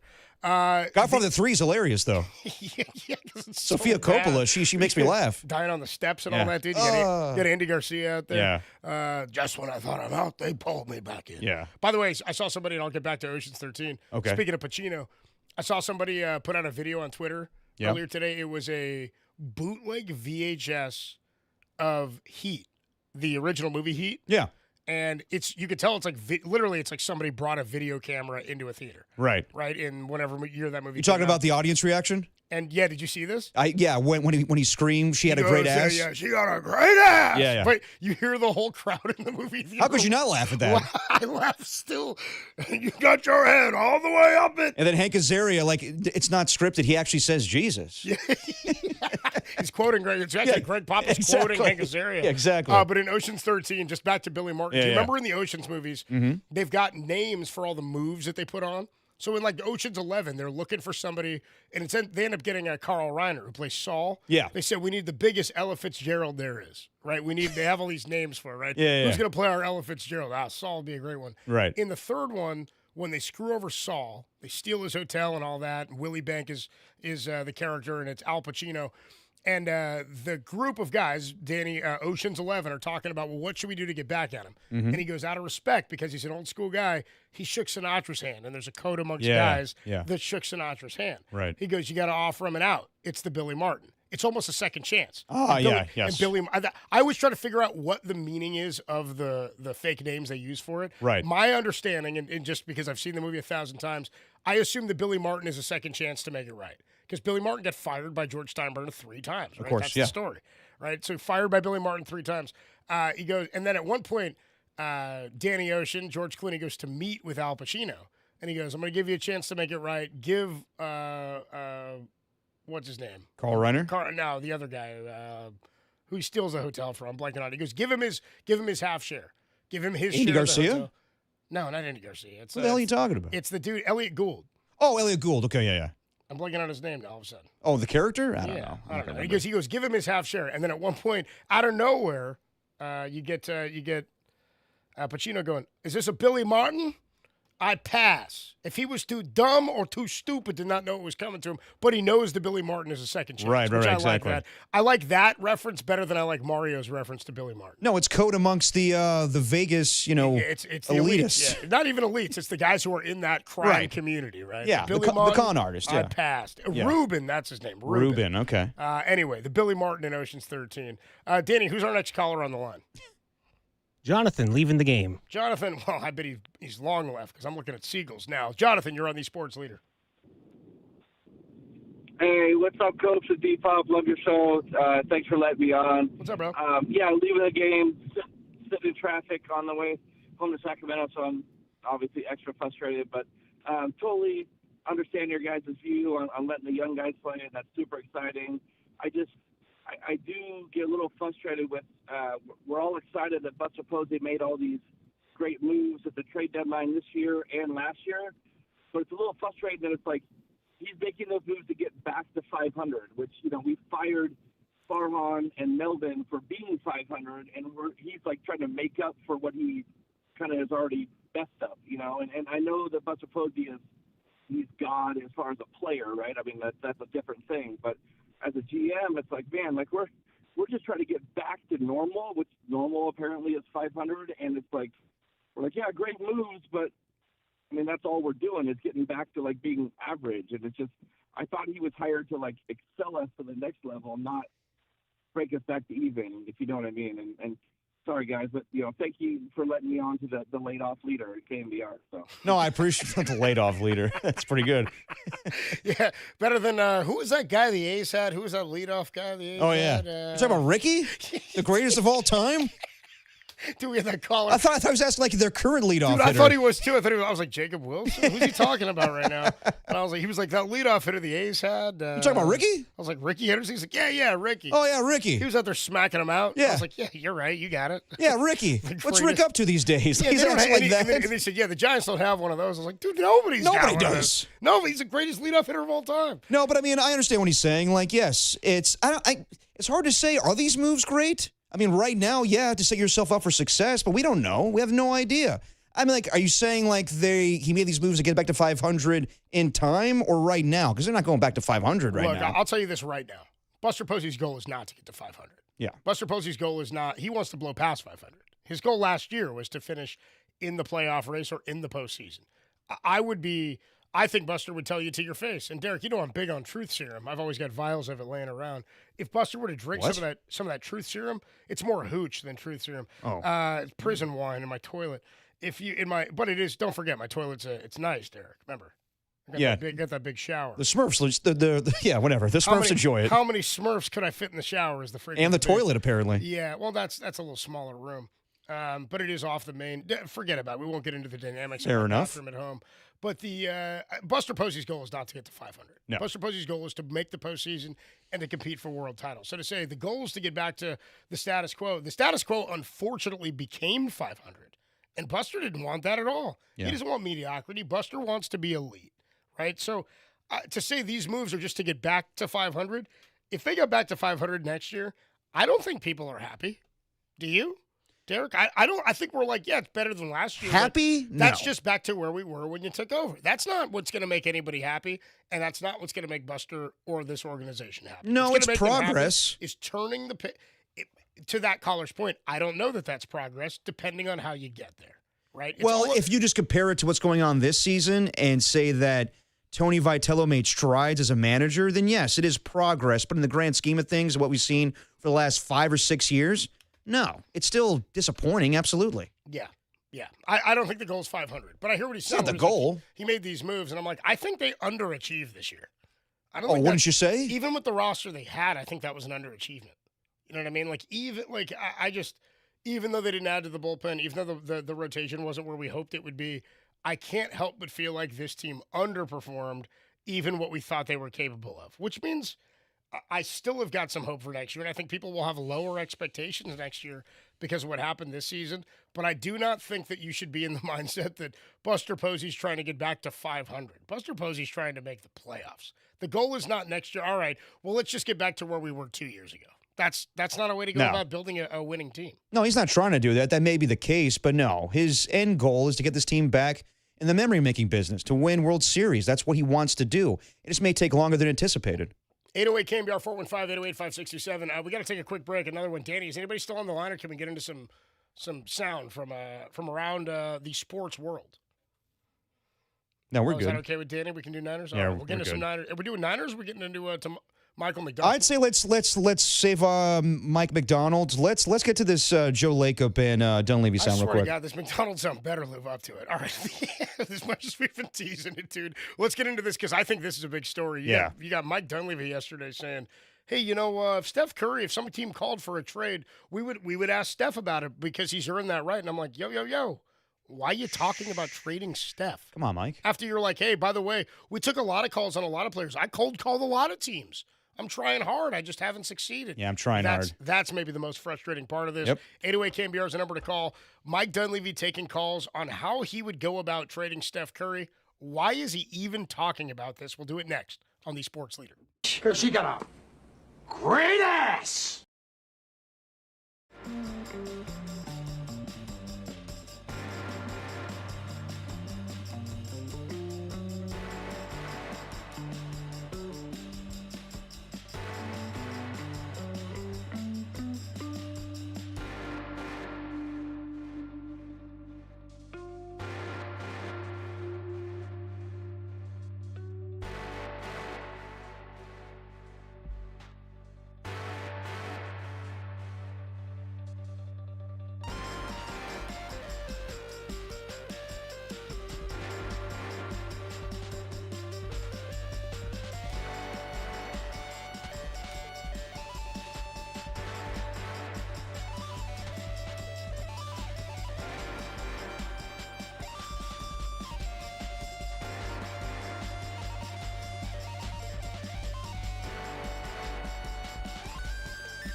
Now back to dirty work. Adam Copeland and Derek Papa in the KNBR Casino Matrix Progressive Jackpot Studios. Casino Matrix Progressive Jackpots are here. Where are you? Just drop in. Please play responsibly. Call 1-800-GAMBLER. We are back on the Sports Leader. Dirty Work. Derek Papa, Adam Copeland. Copes, not back from break yet. Oh, wait, there he is. I never know these days. He's here. He's not. He hasn't been laid off. You know that, KNBR could send some people to the Giants and be like, hey, make sure Adam Copeland knows he's done. It's like, can I grab my tablet? Yeah. It's like I left my backpack in there. Oh, I got it. Is it my turn now? Well, I can take it from here, I guess. Why don't you take it from here? All right, so we were alluding to it earlier. Mike Dunleavy Jr. So he was at Niners practice yesterday, and then I guess did a little Zoom call with the media talking about the Warriors offseason. And I've liked Mike Dunleavy Jr. I think that he's been put in a hard position with, coming in and filling the shoes of Bob Myers and trying to make this team a championship contender again. And he got Jimmy Butler, but the last few off seasons, it's been, we try to get this guy, we try to get that guy, and now he explains it. And not great answers yesterday, him saying, like, you should have seen all the calls I made. But Warriors fans don't want to hear that. The media doesn't want to hear that. So Danny Emmerman asks him what we all care about. What about Steph Curry's future? What about a contract extension? And what about a hard conversation where if he says he wants to go, how would you guys handle that? I was throwing a sound, Dan. Oh, okay. You're throwing a cut. He's getting the audio. Okay. Do we have the audio of Mike Dunleavy Jr. talking about Steph Curry's future with the Warriors? Real quick, while Danny's setting that up, he did mention something along those lines yesterday about when asked about the offseason, because you just said, I tried to get this guy. I'm not totally sure outside of LeBron how hard they tried to get anybody this year, right? I mean, last season we talked a lot about the trade of Kuminga potentially for Markkanen. Yes. Right, we talked Lauri Markkanen. Then there was all the stuff a couple of years ago about Vucevic and about Zach LaVine. Like, there's a lot of talk and rumors. And to be honest with you, I love when players are rumored to come to my team. You know what I mean? But we've seen this with the Giants a lot, right? In the Farhan era and prior to that, really. Would this player sign here? Is this player going to end up here? No. In GM speak and in president speak when it comes to a team, I subscribe to the logic of Yoda. Do or do not. There is no try. And I don't even know if he said that. I think he did. Yeah, along those lines. Yeah, I don't know. But my point is, like, you will be. The last thing fans want to hear is how hard you tried. Yeah. Right? From a GM, or like, did you execute? Because it's not just that you might have tried or you don't know how hard we've been working. We don't. Because all fans get is the execution on the floor or on the field. Yes. Right? That's all you get. That's all we can judge you by is the acquisitions you make and whether or not those acquisitions help this team succeed, and then the finances behind it. Does it hinder us from doing something else based on the production of this player? So when that doesn't happen, that's when you're like, don't sell me. Dude, there's one way we're going to judge you, and it's not by talking ever. You talk, nobody cares. Do they win? Did we succeed? Did you get further than you did last year? Have you improved? And are you doing right by your superstar? That is quite literally, Derek, all that matters to me when it comes to the Warriors, right? Are you putting enough around Steph Curry? It's more, as a fan, insulting to hear you say, well, we tried for this, and you don't even know about the cold calls we've been making. Did it result in anything? Then why should I care about the cold calls you've been? Well, I've been trying. That's not enough. Trying is not enough. When the end result is win or loss, there is no try. There's a tie in some sports, but I hate those. There's none of that. So what did you do to improve the team? And if you haven't, stop talking about how hard you worked to not improve the team. That's all I heard is, look at how hard I worked to not get more. Yeah. So you failed is the way I see it. You failed at what you set out to do. What's the lamest story you could tell your buddies? Is like, oh, yeah, I almost got it with this girl, but I failed at the end. You nailed it. I failed at the end. They're like, well, dude, don't tell us that story. That's sad as hell. Bro, met this girl, dude. She was an 11, man. We talked for a few hours. She took and then I went home. And then I went home, and then she came with you? Well, no, but I called her. She didn't answer, but I called her. No, I went home and pulled trig. That's throwing up, as the kids say. Yeah, I bet it is, bro. I bet it is. But it's a lot of stuff. Anyway, we buy you enough sound on that pull trig riff. You got that, Danny? We buy you enough time? Okay, here's Mike Dunleavy Jr. asked by Danny Emmerman. So what's going on with Steph? I think there's two things I'm confident about with Steph. He really, really wants to win, and he wants to finish his career as a Warrior. And I don't think that changes tomorrow, August 29th, the start of the season, middle of the season, the end of next season. I think those things are going to be consistent. No, he hasn't. That's always been the message. That's always been sort of what we discussed. And I think that's, tracking quite well. Obviously, he's eligible for an extension coming up at the end of this month. And, we'll talk through all that stuff and can't speak on it much right now. But, I'm pretty confident Steph will finish his career here. But, ultimately it's his call, his decision. Whether that's allowing his contract to run out and move on, or, look, if he comes to me and wants to be moved, Joe and I will talk it through. We wouldn't love it, but he's earned the right to do where he wants to do those things. So, but as far as the messaging or any idea that he would be anywhere else, that's not a thing we're looking at or he's looking at. Okay, I was with him until the very end there, where for whatever reason, he had to say, let's just say hypothetically Steph Curry doesn't want to sign a contract and we just let it run out and he goes and signs somewhere else. Or if he has a hard conversation with us saying, I was like, what? If he wants to leave, well, we would honor that. I don't think you need to say that, Mike. Like, I think, as I said, Nobody asked that, did they? No. I think that Danny, the question that Danny asked is, how do you see Steph Curry, his involvement in the Warriors going future? Like, will he be here? Will he sign an extension? And yes, I mean, there's been a lot out there that Steph Curry should be traded. Should the Warriors trade Steph Curry? I mean, maybe, but like they'd have no other options here. Like Steph Curry is the franchise. You trade him away, it's a different deal. Joe Lacob is looking at the Chase Center being like, it's not the same anymore. So I was with him.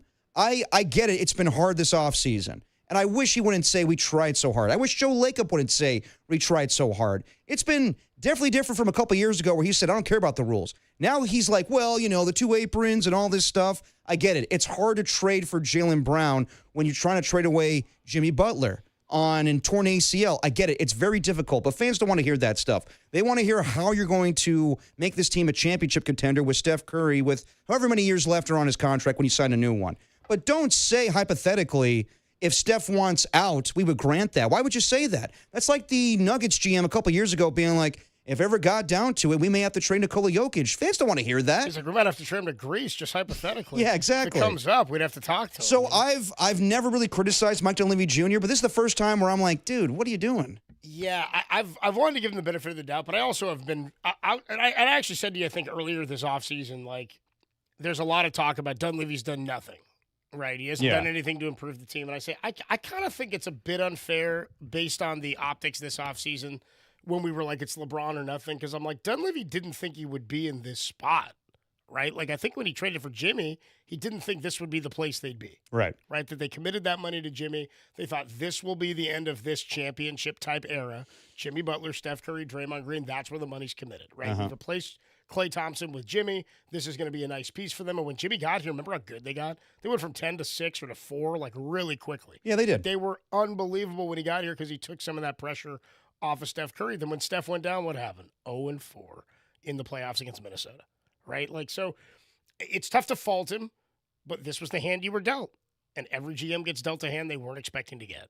And you've got to execute based on the hand you were dealt. What I look at with this is it's already been a topic.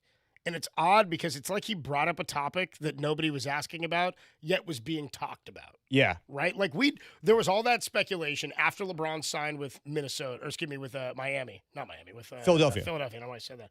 By the way, real quick, side note, did you see the mural that's up in Philly? Of LeBron? So you know the famous LeBron and D Wade play where D Wade is running towards the camera with his arms out and he's not even looking, and LeBron's throwing down the alley-oop. One of the greatest photos in the history of the NBA. That next to the Dame Lillard just staring at the camera after hitting the I love walk-off that, yeah. with everybody on him. Yeah. Hitting the game winner buzzer beater. Somebody redid the mural of LeBron and D Wade, and LeBron's in a Sixers jersey and he's dunking the ball, but the guy who's in front of him isn't D Wade, it's Ben Franklin running. with his arms. I like that. His palms out, arms out, not looking at LeBron. But it's also not pretty Ben badass. Franklin. It's like a bronze statue of Ben Franklin, which makes it even funnier. You could have put Rocky Balboa in that or Ben Franklin, but either way, it's nice. Yeah. I was like, he had slaves, right? Anyway, also had syphilis. He also invented nonsense. I invented electricity. Ben Franklin is the devil. I lost my whole train of thought. Back to the offseason where when he didn't land LeBron, we're like, oh man, okay, he's got to go get somebody else. He didn't get anybody else. And the weirder part is that he basically re-added to the exact same team everybody he had. He knew the result of this roster last season. Yeah. He knew it. And you're not going to have Jimmy for as much this year as you didn't have him last year. Yeah. So I can't understand ever the definition of insanity is doing the same thing over and over and expecting different results. That's what he did. Yep. Why would we think a year older and a season later that they're going to be any better than they are now? I just don't understand why bringing up a topic that was being talked about outside of your organization on your own about trading Steph Curry, unless he's asked for a trade, my initial thought was, you better not be greasing the skids here to try to trade for Steph Curry until you mentioned Joe Lacob went out and said, oh, no. I've got butts to fill in this arena. I got a business to run. Absolutely. No, I think, to his credit, Mike Dunleavy Jr. says that we expect Steph Curry to be here. So I just don't. I agreed with everything he said until, for whatever reason, he brought that up. Now, on the flip side, Joe Lacob goes on Tim Kawakami's podcast today and talks about pretty much the same stuff. But when it gets to the question of would you ever entertain trading Steph Curry, he has a different answer than Mike Dunleavy Jr. And we'll play that on the other side. Oh, okay. Danny's giving you. See, Danny's he's just dominating you in the studio there. Well, no one dominates me in the studio. Well, folks. Don't you worry, dude. When I get back there, dude, Danny he'll be bending to our will. He's just trying to run a show, man. He's getting all high and mighty because it's just you there, man. What, he takes a week off? He thinks, he's in charge now, huh? What, you want me to do the read, Danny? How about this, Dan? This segment is sponsored. Yeah, I'm going to show you, dude. Who the hell do we play? Dude's the best, man. This segment's sponsored by Redwood Credit Union. For community for 75 years. Join RCU today at redwoodcu.org. We'll take a quick break. Adam Copeland, D-Pop, and Danny Dunn. Thinks he's in charge. He's running the show. Doing a great job. We'll take a quick break. We are going to join, we're going to catch up with our guy, Andy Baggerly, right? Bottom of the hour? 5:30. Yes, 5:30, we'll talk yes. to Bags. When we come on back, a little bit more on this, we'll hear more from Joe Lacob, who was like, no, dude, don't listen to Dunleavy. We'll play that for you next, only here on the Sports Leader.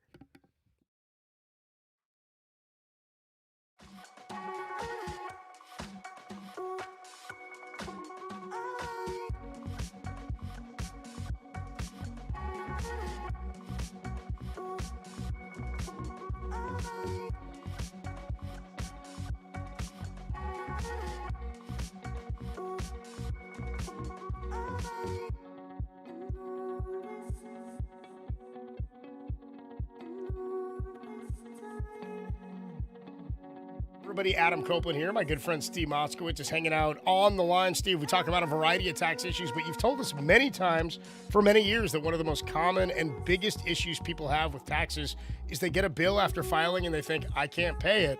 What should they do if that's a problem for them? They should call us. I don't believe in unnecessary suffering. And I really watch some people suffer horribly because they can't pay their taxes. Folks, you're not an axe murderer. You just can't pay your taxes. And that's okay. There's a lot of good deals. First of all, the bill might be wrong. A lot of times it is, especially if you haven't filed returns, because one of the punishments is the government just makes something up, oftentimes more than you really owe. Or we may be able to shift the bill where it belongs, to a former spouse or former business partner. But let's say you do owe a ton of money. That's okay. We may qualify to just pay part and they write off the rest, never to see it again. Or if we get the penalties forgiven, sometimes penalties and interest are more than the taxes. Or get your monthly payment plan that you can really afford. Not what some IRS agent says you can afford, but what you say you can afford. I could take up your whole show saying, or this, or this, or this. But instead, because I know we have some sports to talk about, call us for your free consultation. We'll explain everything to you. And then if you want us to, we'll do everything for you. So you don't have to talk to the IRS, deal with them, have anything to do with them. We do the whole job. The only thing you have to do is pick up your phone and say, hey, Steve, take care of me. Steve Moskowitz can help. Just give him a call, 1-888-TAX-DEAL, or you can find him online at moskowitzllp.com. Time for your Bay Area Chevy dealers traffic update.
Now, back to Dirty Work.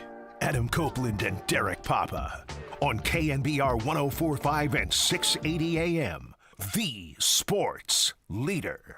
Dirty Work with you on a Wednesday evening. Adam Copeland, D-Pop, Danny Dunn hanging out with you. I'm live from the broadcast booth at Oracle Park. Giants fell 2-1 today. We were talking Joe Lacob and Mike Dunleavy, and Lacob's comments on the TK podcast, the TK show, Tim Kawakami's podcast, always relevant in my mind, Tim. We'll get to that sound a little bit later. We'll try to play that for you in the sound soiree. We're actually, as a show, we only have an hour show tomorrow. So we'll try to have some fun on a Thursday and get into whatever news we've got to talk about leading into the Niners' first preseason game. But we do have a scheduled interview with Andy Baggerly here at the bottom of the hour. So we'll get you the Tim Kawakami sound with Joe Lacob either later in the sound soiree after Bags, or we'll get to more of it tomorrow before the Niners take on the Tennessee Titans. But Derek, we just don't have time now. You know what I mean? I feel like we're doing Tim Kawakami and Joe Lacob a disservice if we play it now just for the sake of playing. I hear you. All right. Do you agree, though? What's that? You hear me, but do you agree with me? No, I agree with you. We only have a little bit of time left before we get to Bags, so let's talk to Bags, and then we'll get to it later on the show. Sorry, Danny, that makes it 2-1. It's us against you, which means we'll take a quick break. We come on back in. Andy Baggerly. It was his idea. No, it was my idea. I'm kidding. I asked him, and he's like, I don't know. Maybe we play one. And I was like, we're not doing it a service if we do that. So we'll take a quick break. We got Andy Baggerly joining us talking more Giants baseball next. Then we'll get to a little sound soiree in the final segment if we've got some time. It's Dirty Work. It's a Wednesday. It's the greatest show in America on the Sports Leader.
Now back to Dirty Work with Copes and Depop on 104.5 FM and 680 AM, the sports leader.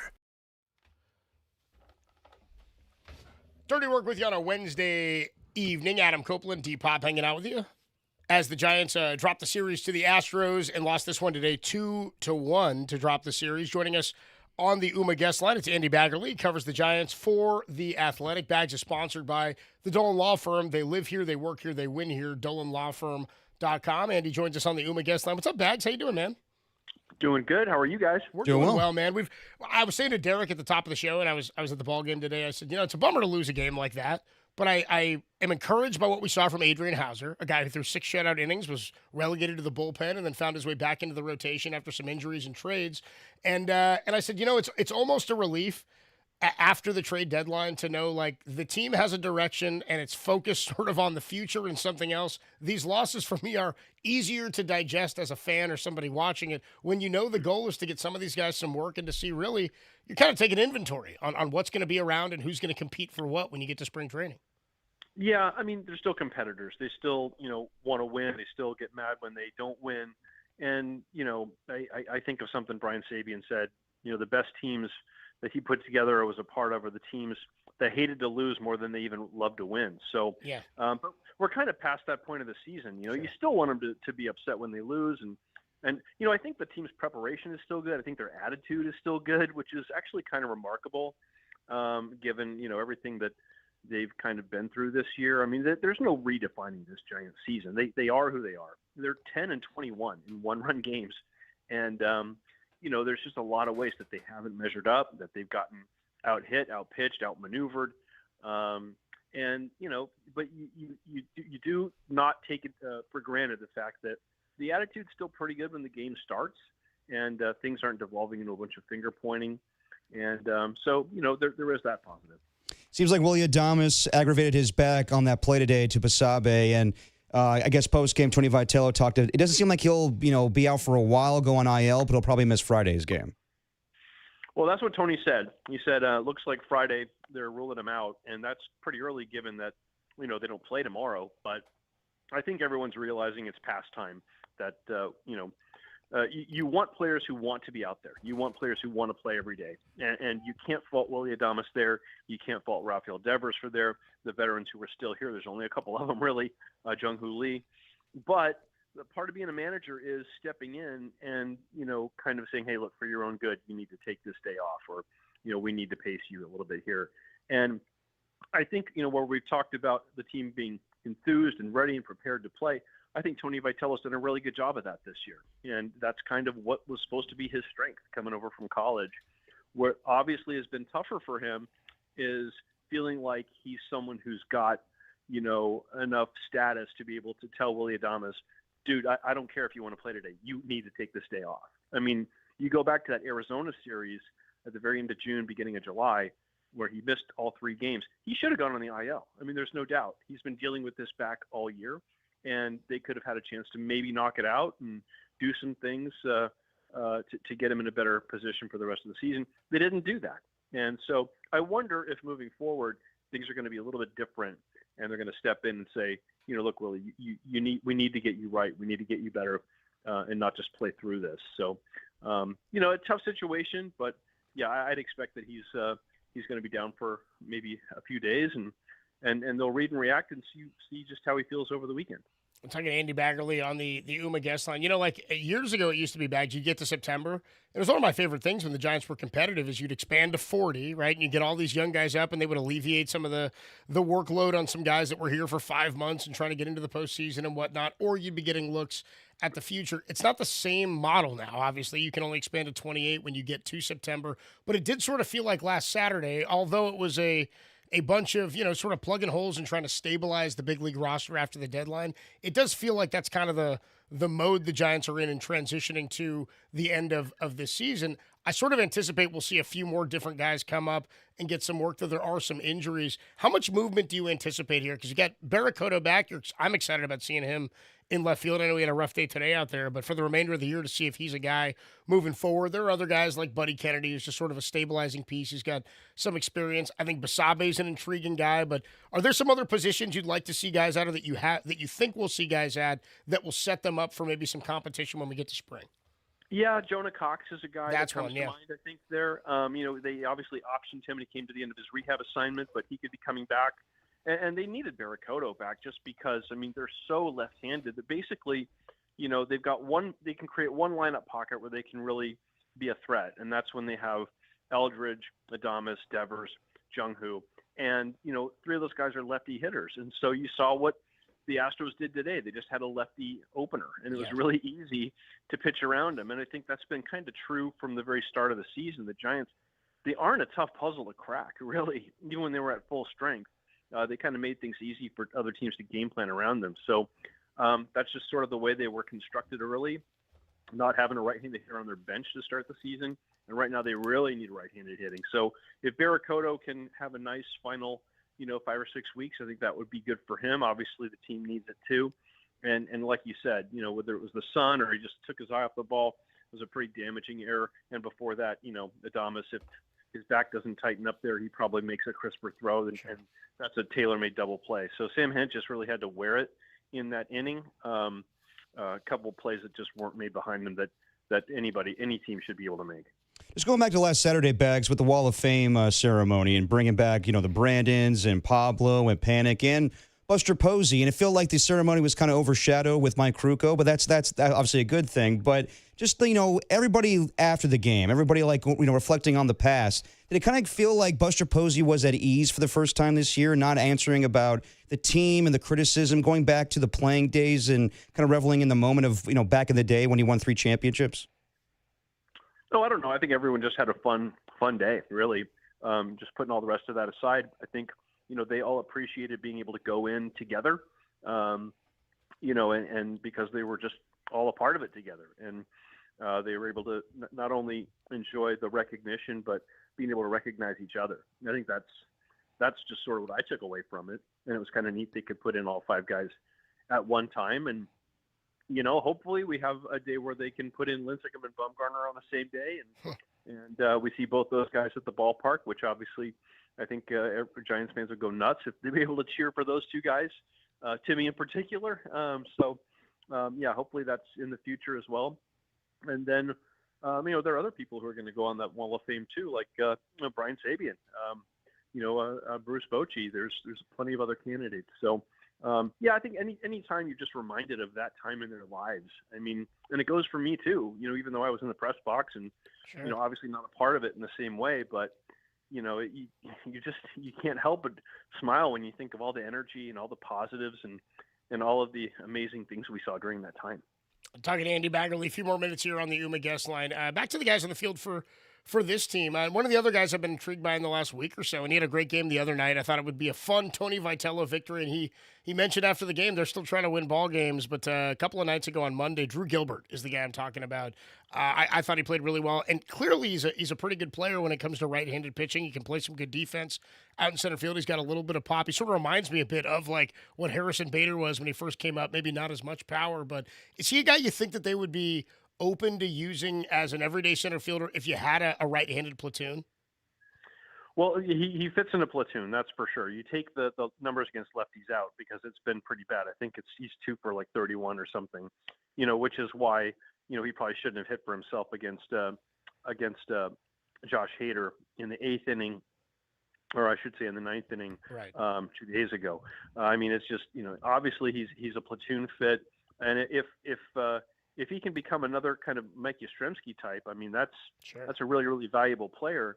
The defense has taken a step back this year. I thought it was really good, really impressed with his jumps, especially in his reads. Last season hasn't been quite the same this year. So, like he told me the other day, there's a lot that he can look at and say, I could have done more here. I could have contributed more, look in the mirror a little bit. And he just was upset with, even though he had a really nice game that day, the one you're referring to, just upset with losing. And again, that's a good place to start. You never want to be happy and accept losing, even when it's kind of become habitual. Yeah, I'm with you. We were talking about it a bit earlier, and I said to Derek, it's not that winning is secondary per se, and I don't want to say it doesn't mean anything because clearly Tony Vitello, this is his first year. He's doing this gig. He wants to win ball games, and I think winning is important to the point you were making about Sabian because even though the games now, while people can say they don't matter, they do matter for the success of the player and the individual and the growth, but I think it's also a culture thing that when you get to the point where you're like winning's not important, it's hard to find silver linings if the team's not finding victories. And I do sort of understand and kind of agree with Tony Vitello that every game should be won. I don't necessarily agree you manage these games the same as you did back in May, but I do think that there's a major importance to still striding towards that victory at this point in the season. Yeah, and there are going to be things that you will do differently, maybe because you're looking to develop a little bit. Blade Tidwell gets in that situation where maybe he can pitch out of traffic and learn something about himself and how his stuff plays, and they took him out, which I'm not saying is the right move or the wrong move. In terms of winning the game, it was probably the right move. But you wonder if maybe those conversations become a little more layered. But like you said, you want the attitude to be good going in. You want the effort to be there, and I really haven't seen problems with that. I think the effort's been good and the attitude has been good, at least when the game starts. It's just obviously you want to be in a different place when the game's finished. And then one more for you, Bags. There was a report today. Baseball America, I guess, did their updated August rankings after the deadline here for which farm systems are ranking the best. They had the Giants at number 4. I never know exactly how to look at the prospect rankings. It's something that's fun to talk about, and it's a list and all that. But a lot of these guys never make the big leagues, or it doesn't turn out, or end up in the same organization the way you might think. How do you view those prospect rankings, relative to maybe MLB.com or MILB? Is Baseball America still the gold standard? Hard to say. I think the other ones have caught up to them a little bit. Mm-hmm. And some of them use different rankings. I used to do the Baseball America top 30 for the Giants. I did it for about 10 years and would talk to different people in the organization. And some people were, like to hype up their prospects. Other people didn't want to give up any intel. Mm-hmm. But there was one year I did the top 30, and I did not have Pablo Sandoval in my top 30. so just take that with a grain of salt for how good I was at ranking prospects. Not that good, but so it's all an inexact science, right? I do think where the lists are important are just as a general barometer of the health of the system, and are you doing things the right way as a player development sort of group. To try to get players closer to helping you in the big leagues. And the rankings, I think, are on some level a reflection of that. Also, it's a reflection of just the value of the prospects within your system, which, you hate to commoditize guys. These are human beings, but, they are commodities to be used in trades, to be used in discussions. And you feel like maybe you can trade this guy because you got this guy coming up or whatever. So you'd rather have a strong farm system, at least in the rankings, but the rankings, like you said, they are a construct. They are just rankings, and they don't really mean anything until you get players to the big leagues who are, doing things to help you score runs and prevent runs. To be fair, Bags, I remember seeing Pablo in San Jose in May of the year that he made it to the big 08 or 09. I think it was 09 maybe. He came up maybe 08. Can't remember exactly what year. 08. He came up in 08. He came up in Houston right around this time of year, I think. It might have been I think it was the 14th, so it was right around this time. And he skipped Double-A, if I recall, right? He skipped AAA. He came up from AA. He and Travis Ishikawa came up the same day. I think they made a couple roster moves or DFA'd a couple guys, and it was almost like they turned the page over. And Pablo was irrepressible. From the day one. It's like, wow, this kid. We saw what he was doing in the minor leagues, and within the first week or two in the big leagues, we thought, well, this is going to work. This guy can hit. So. Anyway, I think you were about to bail me out, though. Well, I was going to bail you out and say, dude, nobody saw him going single A to the bigs in that year, and I saw him hitting 400 in San Jose that year. So big money and little money, and now he's on the Wall of Fame, dude. So I wouldn't be too upset about that one. Well, good. I'm glad. Thank you. That makes me feel a little bit better. Don't worry, you can always count on me, Bags. Hey, I appreciate. Even though I know I goofed, and I should have at least tucked him down in the late 20s or something. Yeah, I think it was at 31. If they didn't look at your 31 to 60, dude, that's the problem. There you go. That's the way you do it, Bags. Appreciate the time as always, man. We'll talk to you next week. Thanks, Andy. Sounds good. Thanks, guys. Good stuff there from Andy Baggerly. We'll take a quick break, come back. I think we'll have some time to squeeze in a little sound soiree, right, D? You call me D? What are you talking to? D-Pop? I don't know why I said D, right? Yeah, it's like when you open the bag and you're like, come on, baby. I was like, what are you doing here with this baby? Come on. All right, D, we're going to do a little sound soiree next. All right, sounds good. With me and D next on the Sports Leader.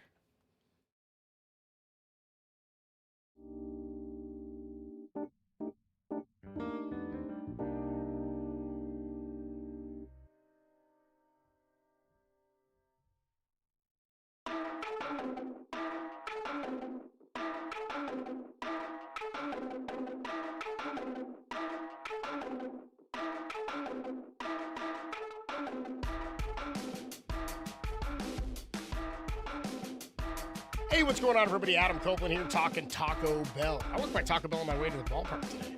You could too. By the way, great spot to stop by for a pregame bite and drink, but we'll get to that. If you're talking about going to Taco Bell, there's only one thing you need to know, and that's you got to download the Taco Bell app. When you download the app, and I saw they got a brand new interface up there. I logged into the app today because when I get out of here, I was like, get any rewards there that I can stop by and get myself a little free taco? In fact, I do. I'm going to hook myself up, and you can too. You know, you don't even need the reward points. And by the way, when you download the app and sign up for the rewards program, you're going to earn points on every dollar you spend in the app, at the kiosk, or in a drive-thru.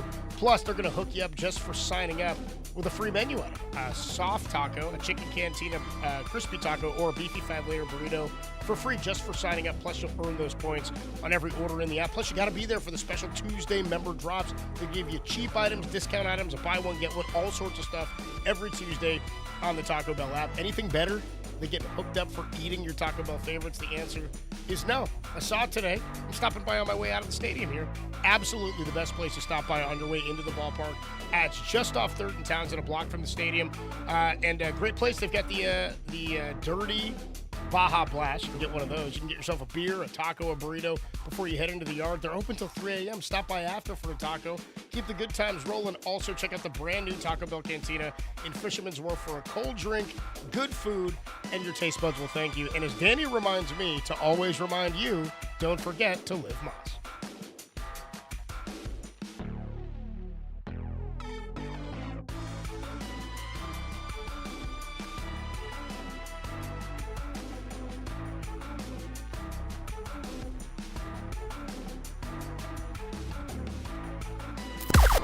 Now, from the O'Donnell Financial Group Sports Desk. Learn more at ODFIGroup.com. O'Donnell Financial Group, because planning is a process, not a product.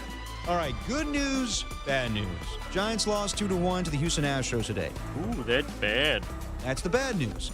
Good news, the 49ers are back in action tomorrow. That's good. They take on Robert Saleh's Tennessee Titans. Pre-game at 3 o'clock and kickoff at 6 right here on the Sports Leader.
Time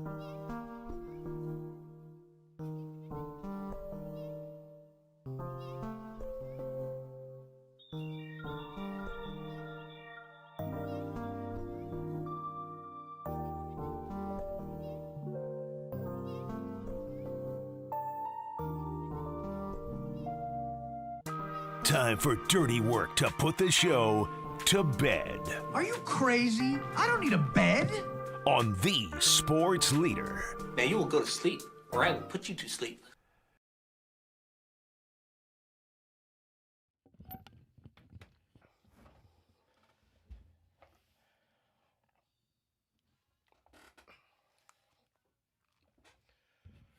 Dirty work on a Wednesday evening. Adam Copeland, Depop, Danny Dunn, putting the show to bed here. I'm live from the broadcast booth at Oracle Park. Danny and Derek back at our KMBR headquarters. We got Niners opening the preseason tomorrow, a 6 o'clock kickoff, and the Giants are off, so you can hear it all right here on the Sports Leader pregame starting at 3 p.m. after we do an hour of dirty work from 2 until 3, and then Todd Husek and I taking you up to the network pregame before kickoff at 6 p.m. Derek, we got a few minutes, and we've been talking about some sound today with Joe Lacob and with Michael McDonald, head coach of the Seattle Seahawks. Minute by minute. We got a few minutes. That Michael McDonald? Yeah, exactly. It's funny you mentioned that. It's exactly who I was talking about. Why don't we open it up, dude, what we like to call some of the best sounds from across the sports world you might have missed in the Dirty Work Sound Soiree. This is Dirty Work. Sound Soiree. No, I've whipped up this nasty little soiree. The best sounds you might have missed. Soiree, what? Soiree, honey. I think that means party. On the sports leader. Your Sound Soiree for Wednesday, August 12th, 2026. And it starts, where do you want to go first? You want to go McDonald's here or Lacob? Let's go Lacob because, when you hear that he's going to go on with TK today, you're like, okay, he's got to respond to what Mike Dunleavy Jr. said. And he kind of gave the same responses, like, we tried hard this offseason. It's hard. You have to pick up the phone and people have to want to do trades and blah, blah, blah, whatever. But the response he gave to TK about would you entertain maybe trading away Steph Curry, very different than what Mike Dunleavy Jr. said. What you got, Danny? I just want everyone to understand we're always being aggressive. You can't just say, it's so easy. Why don't you just do it? It's not that easy. It can be done, and we've been successful in the last decade of making some very big moves, whether it be Durant, whether it be Iguodala, whether it be Jimmy Butler. Andrew Wiggins. It doesn't happen every year. It doesn't happen every trade deadline, and doesn't mean it won't happen tomorrow. So I just think people need to be a little patient. Look at the long-term view of how well we've done, and I think we've done a really good job of being competitive. This is we own the team for 16 years. I don't know any other teams that have won 4 championships during that, even the last 11 years. I don't know any that won 3 or 2 because nobody else has won more than 1. And so that's the fact. 6 finals and 4 championships. You got to look at the big picture here. And it doesn't mean we're not trying to do it in, quote, Steph's remaining years. We are. We're trying. We're trying really hard. No, I get he's trying really hard, but it's what have you done for me lately, I don't though. care how hard you try. Go ahead, Derek. Yeah. It's just ridiculous to me. Like, we're talking about all the trades we made in the past and getting Kevin Durant here. It's not about that. Is he trying to sell me on Iguodala right now? Yeah, seriously. Is this fool trying to sell me on Iguodala? That happened more than 10 years ago. So I get they're trying, but I don't want to hear that right now. How would Giants fans react if Buster was like, come on, I won 3 titles before? Exactly. That's insane.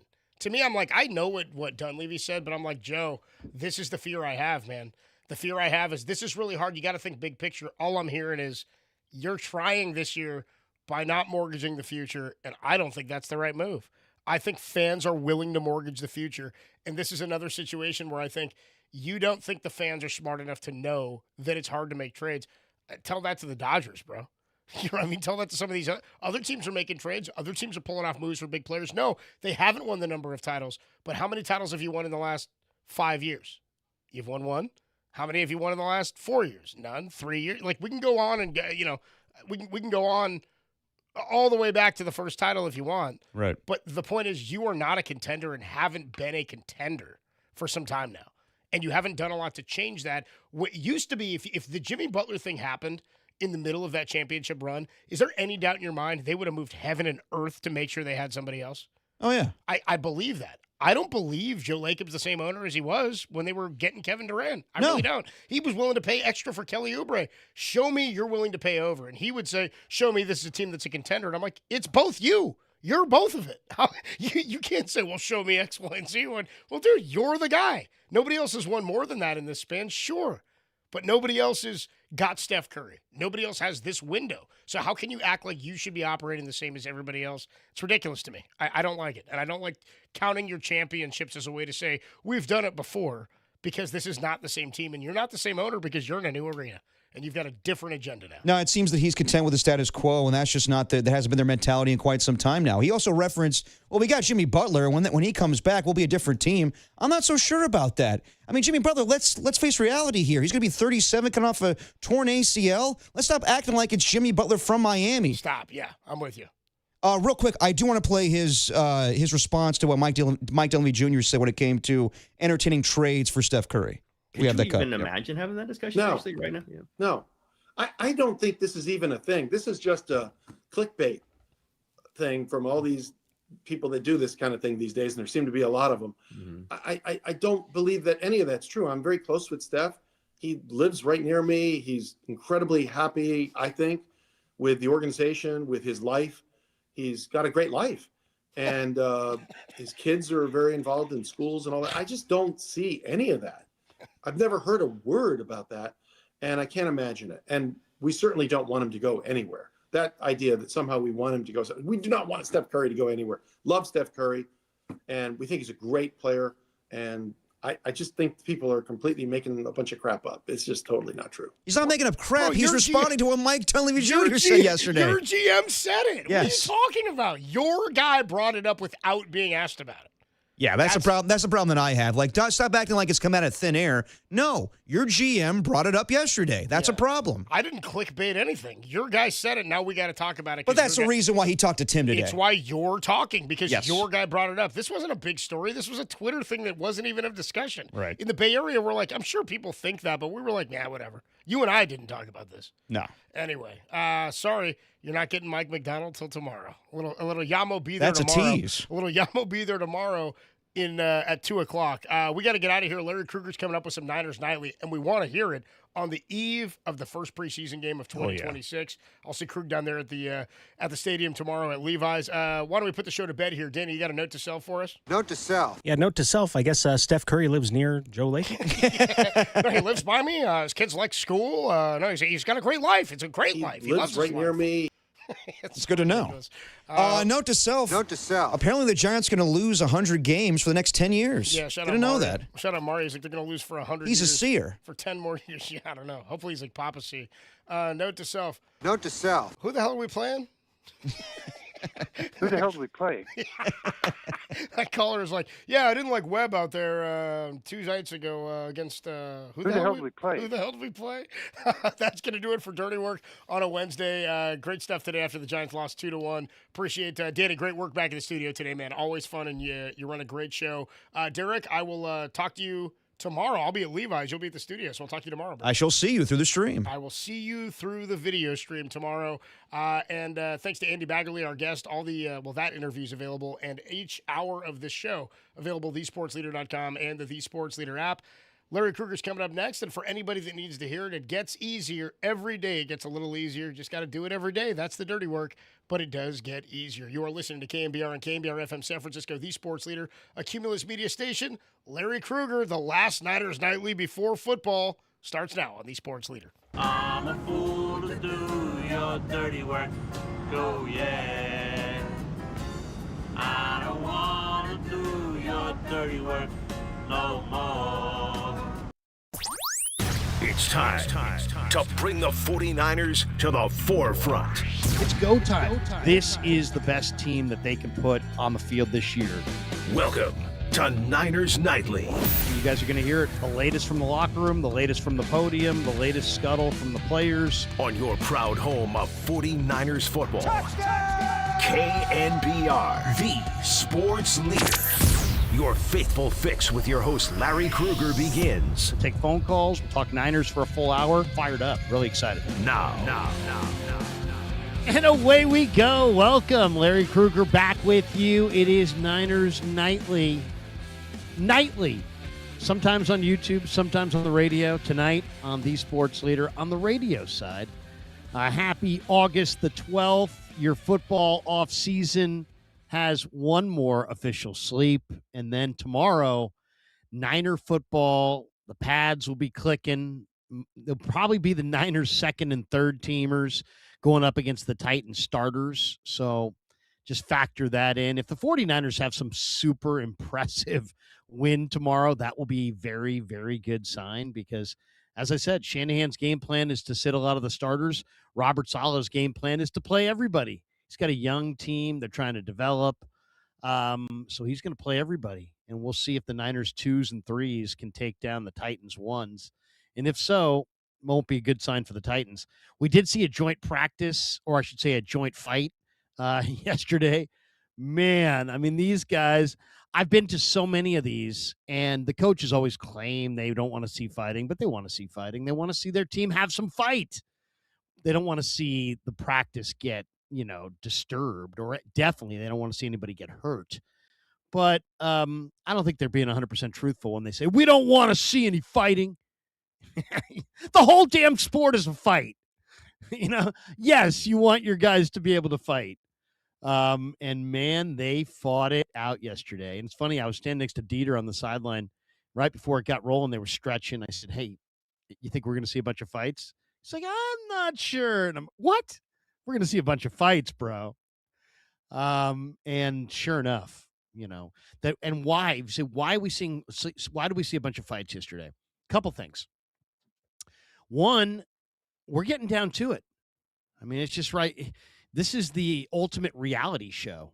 You either make the roster and you're going to be making hundreds of thousands of dollars. The league minimum's like $800,000, or you're going to be on the practice squad for $200,000, or you're going to be on the street looking for a job at Kroger's. So it's on. It is absolutely on. And guys are, there's money on the table and guys are going to go get it. I mean, that's what's going on behind the scenes. Yeah, they're building a team. Yeah, they're everybody coming together, but it's jobs. These are men. This isn't high school football anymore. These guys are fighting it out for the greenbacks to make this team. You make it $800,000 minimum. You make the practice squad, whatever, $250 minimum. You don't make it, and it may be time to put away the pads and go on to another chapter of your life. So this is the ultimate reality show, and money's on the table, and guys are fighting it out. And this will be Super Bowl Sunday. It's not going to be Super Bowl Sunday for Shanahan. It's not going to be Super Bowl Sunday for Brock. I don't think Brock's even going to play. But guess what? For Will Pauling, for Jacob Cowing, for Wesley Grimes, for, Bryson Eason, for James Thompson Jr., for Jaden Duggar, it's Super Bowl Sunday, baby. And it's all on the table. So it's going to be great. It's going to be great. Can't wait. Should be fun. Even though it's preseason football, it's always fun. We have a terrific hour. At least I hope we have a terrific hour for you. Our guest tonight is Ted Wynn, who's one of the guys I really respect a lot. He works for The Athletic. He's a great follow on X at FB_film analysis, which is just an awesome Twitter handle. Anytime you're busting out the underscore, I used to bust Willard for that. He had multiple underscores. I'm like, bro, you're busting out the underscore? But yes, Ted Wynn has busted out the underscore. FB_film analysis on X. And even though he may be hard to find, his stuff is always really, really good. And his analysis, I think, is really solid. And he's going to stop by. We'll get his thoughts. He was there for the joint practice, and we'll get his thoughts. I want to talk about really three things with him. He thinks that the hype around Dejon Stribling, the Niners, first draft choice, first pick of the second round, is totally justified. So we'll talk to him about his thoughts on Stribling. We'll talk a little bit about Debo's usage. Is Debo going to be used as a kick returner, as a running back more than he's used as a receiver? It looks like it. He's been used an awful lot like a true running back in this camp. And he's open-minded to it, which is awesome. And then we'll also talk a little bit about, rookies to look for in August and maybe rookies to look for starting tomorrow night as far as the Niners are concerned. We'll get to Matt Barrow's list. He ranked the top 15 rookies, and one of them was cut today. Number 15. At least the guy that was cut was on the bottom of the list. So it wasn't like he had him ranked over somebody. But, yeah, Jack Boomeister cut today by the 49ers. But we'll get into it, and Ted Wynn's fantastic, and we'll touch base with him in the next segment. But we always start with, just Niner news, just generally what's out there, what's being talked about. And I don't know if you guys saw this, but Puka Nacua, according to Shefty, may miss Australia due to suspension. How would that change things if you have no Puka in that game? That's going to be all this talk about the Rams. All I would say is peruse their depth chart. It looks awesome if you just look at the top of the roster. It looks amazing if you just look at the first team. But this is pro football, and guys get hurt all the time. And, you're only really full strength when you report for camp, and then you kind of starts to thin out from there. They're 2s and 3s. I mean, that's not a deep football team at all. It kind of reminds me of the Barry Switzer Cowboys in the mid-'90s. With Emmett and Aikman and Irvin and Novacek and, Eric Williams and Nate Newton. But then, they also had all these guys that were, borderline NFL at the back of their roster because all their money was going to the top of their roster. Very top-heavy roster. The Rams have an incredibly top-heavy roster. So we'll see. If they get the golden trip and they stay healthy, the Super Bowl's at home, yeah, it could be a big coronation for the Rams, but I don't think so. I don't think that's the way it's going to go. And already Shefty saying Puka may miss a game week 1 due to suspension. And week 1 is a huge game for both the Niners and the Rams. Why? Well, the Rams schedule is brutal coming out of it. If they get the Giants, in a national TV game, that Harbaugh's team is going to be sky high. Niners, of course, it's big to them because look at the Niners' December schedule. It's brutal. You get Philly and Kansas City and all these really tough teams. Niners need to bank some wins early on, and this is maybe a gettable win, even though Kalshi yesterday said the Rams had a 64% chance of being victorious in week 1. If you're going to be watching that game, I'm not going to Melbourne. I'm going to stay here stateside. But if you are going, the Jonas Brothers will be your halftime entertainment for that game, which I think is going to be on Netflix Thursday night, September 10th, 8:35 Eastern, 5:35 Pacific is when that starts. And then Niners, I saw today, are the 8th most valuable franchise in the NFL. Guess what the Niners are worth right now as a franchise? And I think they're actually worth more than this. $10.2 billion. I mean, the NFL, to say the NFL is a healthy, burgeoning industry does not speak to it at all. One of the big stories to look for in the preseason is maybe the hidden key to the season is DeMarcus Robinson. The one thing we've seen a lot on the practice field is Brock Purdy hooking up with DeMarcus Robinson. And the man they called D-Rob was the guy in Philly. When the Niners pulled the upset of the Eagles on the road, it was D-Rob who got him going, and he had the 100-yard day. He was the wideout who, this guy's played with Mahomes. He's played with Stafford. He's a phenomenal red zone receiver. In fact, the Niners' red zone offense, I think, could be the best in the league this year. Purdy's throws, dimes. You got Evans. You got Kittle potentially, CMC, and you got this guy. So I think, he's going to sit. I think D-Rob is going to fill the Ricky Pearsall-Z position. And you're going to see the Niners with some downfield action this year. And Brock Purdy likes to throw the deep ball. And Robinson is a good deep ball catcher. He can make adjustments to the ball in the air. He's not fast. I think he clocked him at 4.59, 4.61, something like that. He's never been fast. But he's just awesome in the red zone with these kind of pick routes, rub routes. He understands body positioning. He's got long arms. He's got ball skills. And he has been balling on the practice field, man. It's been awesome. It's been awesome to watch. By the way, you're saying, I haven't heard much about Brandon Ayuk lately. Well, you're not going to hear a lot about him, but he did just post recently that he could be headed to Kansas City. So, of course, he still hasn't filed for reinstatement, but according to Brandon, he could be headed to Kansas City. Interesting quote of the week, and there's been a few, but Fred Warner said to us this week that he's more confident in this defensive backfield group than any group he's been with since he's been with the Niners. That's saying something. And Kyle Shanahan said it. He's like, Robert Saleh's strength and, as a defensive coach is linebackers. Raheem Morris's strength is defensive backs. And you're seeing some really young defensive backs that John Lynch and the personnel department drafted starting to grow up in this camp. Jair Brown, Upton Stout, others. There's a number of others. Jacob Robinson had a ridiculous diving pick, and he may not even make the team. They brought in Nate Hobbs. He looks good. They brought in Jack Jones. He looks good.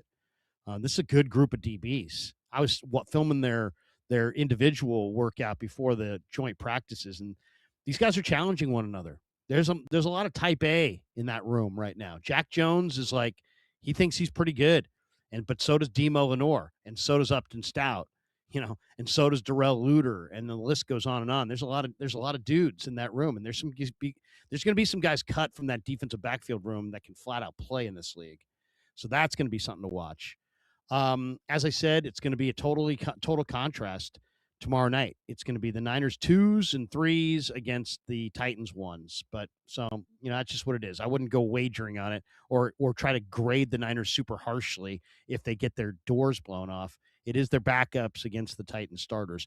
Though I do think the Niners are likely to hold their own. One of the big questions is how good is the 49er offensive line? And I don't know. I mean, everybody's got their different rankings. I thought their offensive line was a major liability. When I walked out of Lumen Field in the playoffs, I was like, you got to be kidding me. Leonard Williams and Byron Murphy just took Dom Pooney and Burford and Brendel's lunch money. They just bullied those guys up front. Niners couldn't do anything, couldn't run it, couldn't move it in short yardage, didn't even try to run it in short yardage, couldn't block, couldn't protect Purdy, just got dominated. And they didn't make a lot of changes. So it's still Brendel, it's still Pooney, it's still Trent, it's still McKivitz. The big question is who's left guard. And it was Connor Colby at the start of this camp, but then it was Robert Jones. Then when I asked Shanahan about it yesterday, he said, hey, don't forget Carver Willis. Some people think that the left guard that's going to be the left guard is not even on the team, that they might have to trade for somebody. But according to PFF, they say the 49ers offensive line as is the 10th best offensive line in the game right now. So go figure. I will say this. You know who showed up absolutely on a mission this summer? Trent Williams. I mean, he looks awesome. He hasn't missed one practice. He's in great shape. I mean, Trent Williams looks like he's going to have a great season. He looks terrific. I haven't had a chance to really talk to him, but, man, there are years where he comes in and kind of works himself into shape. This year, he showed up in shape, and he's taken every rep, every practice. This guy's been around, but they paid him, and he's like, you know what? I'm giving it to you. A lot of people's asking me, what's the deal with Nick Bosa? He hasn't practiced all week. Nick Bosa, in my opinion, guys, is doing what JJ did last year. Jawan Jennings, that is. He showed up, showed everybody he's in awesome shape. The Niners, he's got no more guaranteed money on his deal. Niners aren't going to sign him to an extension right now. He's not necessarily begging for one. I don't think he's expecting one, but he's going to play when he's ready to play. Okay, and I think it's kind of a handshake deal. I mean, it's not like I got sources on this. I'm just telling you from being around this thing. I don't think the Niners are losing sleep over the fact that he ain't out there. And I don't think he's going to be out there until it starts to really count. And I don't think they care. I don't think it bothers them. They're okay to let Bosa and CMC prep the way those guys want to prep.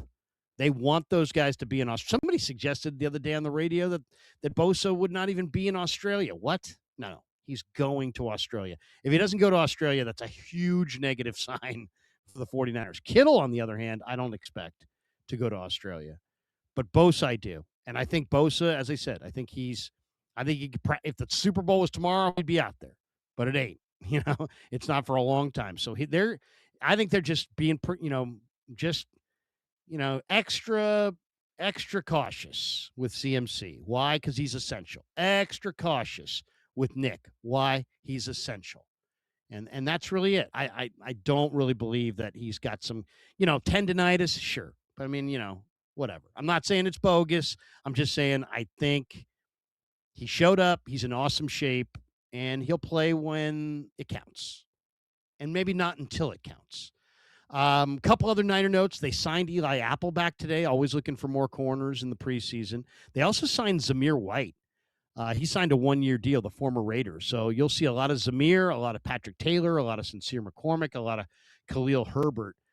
Zamir's an interesting player. I kind of like this pick. I mean, this guy's tore both his ACL on his right and left knee. He's not the player that he was at Georgia. They used to call him Zeus. They probably still do. But this guy is one of the ridiculous athletes. Bruce Feldman's Freaks list, by the way, is out right now. I just retweeted it. I'm going to go read that later. This guy, once upon a time, was all over that list. He went to Georgia, powerfully built running back, kind of a straight line runner, 4.4 flat in the 40 at 5'11 and about 220 pounds. This guy was a 5-star recruit coming out. Everybody wanted him. As I said, he tore both ACLs. He's been with the Raiders. He's never really gotten a shot. Power back, more of a camp body, I think. I don't think he's going to step in and, dominate and make the team, but you never know.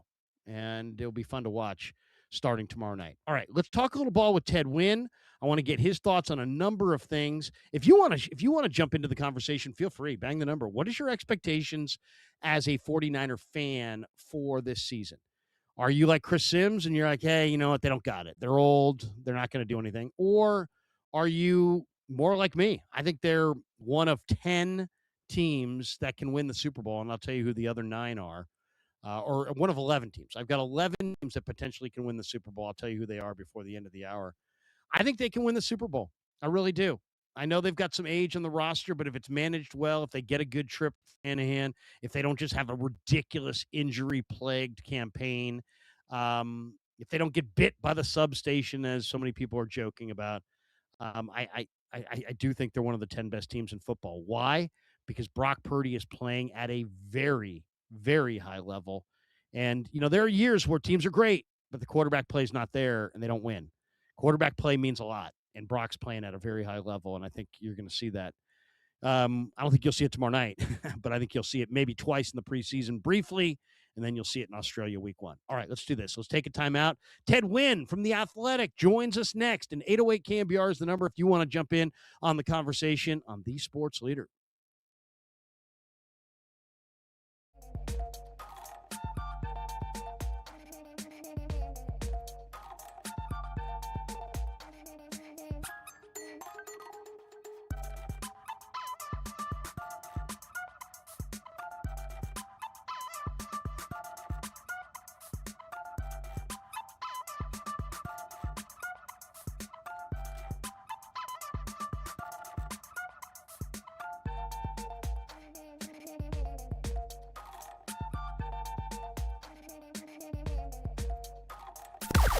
Now, from the O'Donnell Financial Group Sports Desk. Learn more at ODFIGroup.com. O'Donnell Financial Group, because planning is a process, not a product.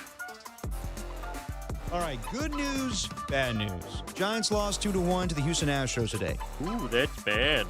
That's the bad news. Good news, the 49ers are back in action tomorrow. That's good. They take on Robert Saleh's Tennessee Titans. Pre-game at 3 o'clock and kickoff at 6, right here on The Sports Leader.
This is where you get your faithful fix. Niners Nightly with Larry Krueger keeps rolling on KNBR, the sports leader. And we keep things moving on a Wednesday. Larry Krueger with you. It's Niners Nightly, and joining us on the Uma guest line to talk about the Niners and the camp that they've had and the preseason that we're about to see is Ted Wynn from The Athletic at FB_film analysis on X, and he's with us. Ted, how are you? Well, how are you? I'm doing great, man. Thanks for making the time, and saw you out there at the joint practices, or the joint fight, I should say. Have you ever seen that many brawls in a joint practice? Yeah, it was like a WWE match out there. I think the defense is being excited to face somebody else. Cam Ward is a guy. You don't usually see quarterbacks get too mouthy, but he's definitely one of the guys that will get in the mix. And I think these teams were just anxious to hit somebody else. But yeah, I mean, I think there was like 4 to 5 little skirmishes in like the first 10 minutes of practice. It was wild. The Tennessee, Paul Kaharski, I was reading his account of the joint practices, and he's like, the Titans brought the fight to California. The 49ers won that too. They were more physical and considerably better in execution during a joint practice that belonged pretty clearly to the host. So did you feel that the 49ers won the joint practice? I felt like the Niner defense definitely did. Yeah, I mean, I was more so watching the offense, and it was just big play after big play. Like, they were just eating up that secondary. Brock Purdy was just doing a great job layering the ball over those Tennessee linebackers. Deshaun Stribling, the guy that, is getting all this hype. It just felt like every other play the ball was finding him. Debo looked good he was playing running back because there were so many injuries. And he also caught a couple of passes downfield, including a big, like, 80-yard pass, too. So, he was doing work. I think one thing to remember is that Kyle Shanahan is really, really good at dicing up this style of defense, the Robert Saleh cover 3 type of Legion of Boom era type of defense. And, it showed up on that practice day, man. It was just big play after big play. No question. And Purdy has had a fantastic camp. He threw only 4 incomplete passes yesterday. And he's just been on point. And I asked him about going down the field, and he said, hey, if you can want to go downfield, but if you don't have the receivers, this year they feel like they do have the receivers. What do you think? I mean, is Brock ready for the best year of his career? I mean, it's a totally different receiving core. And a lot of field reps are needed to get on the same page with all these new receivers. But how do you think he's going to fare? Yeah, I mean, I think, I got to look this up, but this has to be one of the Kyle Shanahan's longest tenured quarterbacks because, he didn't have Matt Ryan for that long. And we know the quarterback carousel that's gone on with the Niners. I think this is Brock Purdy has a lot of time to digest this offense and learn this offense. So, he should be all cylinders go. And I was watching them warm up, and, there's Mike Evans on one side, Deshaun Stribling on the other side. They were in 12 personnel. And I was just thinking, this is a huge offense. Like, this is a big departure from the days where the Niners used to collect a bunch of slot receiver types out there. This is a big offense. Mike Evans only practiced for 1 snap, but when they're warming up, I just noticed this is a really big offense. So I think it kind of fits Purdy's skill set too, because he's really good at layering the ball, and we know he likes throwing the jump balls up there, and now he has guys that are good at completing and taking down those type of passes. Oh, do we lose Ted? We might have lost Ted there for a second. Maybe we can get. Oh, there we go. We got you. We got you. Yeah, we got you. It's funny you mentioned layer the ball. It's almost like, I mean, I don't know. And you can see Mick Lombardi doesn't like it. Purdy told us that at the podium. He's like, yeah, Mick doesn't like the fact that people are calling me the layer king. And is the layer is Brock does layer the ball over the linebackers and in front of the DBs, and and it's Raheem Morris, a defensive coach. This is what he does for a living. He called him a layer king. I don't know that it's an insult, but Mick Lombardi took it that way. I almost get the feeling that layer king for Brock is like system quarterback was for, or game manager was for Alex Smith. No, I would say there are times where he will straddle the line between too risky and just enough risk. I think it's a really valuable skill set, but he also he's very high up there when it comes to turnover-worthy passes. He's kind of like in this range of quarterbacks that throw a lot of high-risk passes that don't get intercepted, so he's been relatively lucky in that sense. And there are some passes where he just straddles the line a little too much. Like I think it was a couple of years ago, it was in the playoffs against the Packers when they had to come back. There was one where the linebacker was right there, and it just felt like the linebacker mistimed the jump, and he got the ball over him, or it would have been a turnover. So I think, even though this is a skill, you don't want to put the ball in danger too much and play with fire too much. You want to just be able to find the right times to make these type of passes.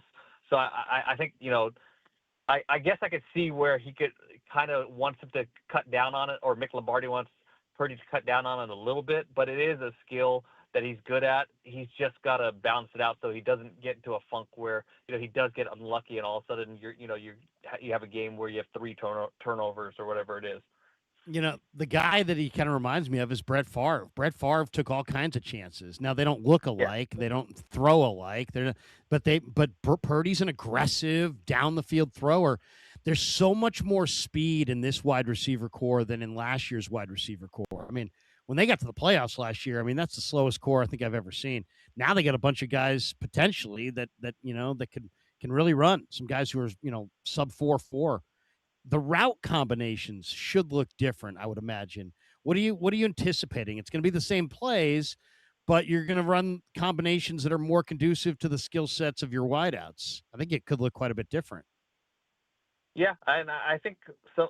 Even though the league is trending towards this like Vic Fangio idea of playing 2 deep coverages and just getting guys back deep, the really good teams still are able to expose some of these coverages and find the weaknesses like the Rams and go deep. So I think there is a world where, if you have the right anticipation and you find out where the one-on-ones are, even in these 2 deep coverages, you can beat them over the top. And the really good offenses are able to do this. The really good quarterbacks are able to do this. It's harder to do it, but the guys that could really decipher out the defenses and throw the ball with anticipation before the receiver breaks, those are the guys that can punish these defenses deep. And maybe, and if, Brock Purdy could carry on what he's done in training camp and against the Titans into the season, maybe this is one of the teams that are better at throwing the ball deep, or one of the better deep ball throwing teams during the season. It's amazing how on draft day, Kalen Black and Deshaun Stribling were offensive reaches, and now maybe not so offensive. They might be 2 of the best players that John Lynch has ever drafted. We're going to see this year, of course. But let's talk about Stribling. You got a great article out about how the hype on Stribling is justified. Give me your thoughts on what you see. Big receiver, 4.3 speed, 10-inch hands, blocks with a vengeance. There's a lot to like there.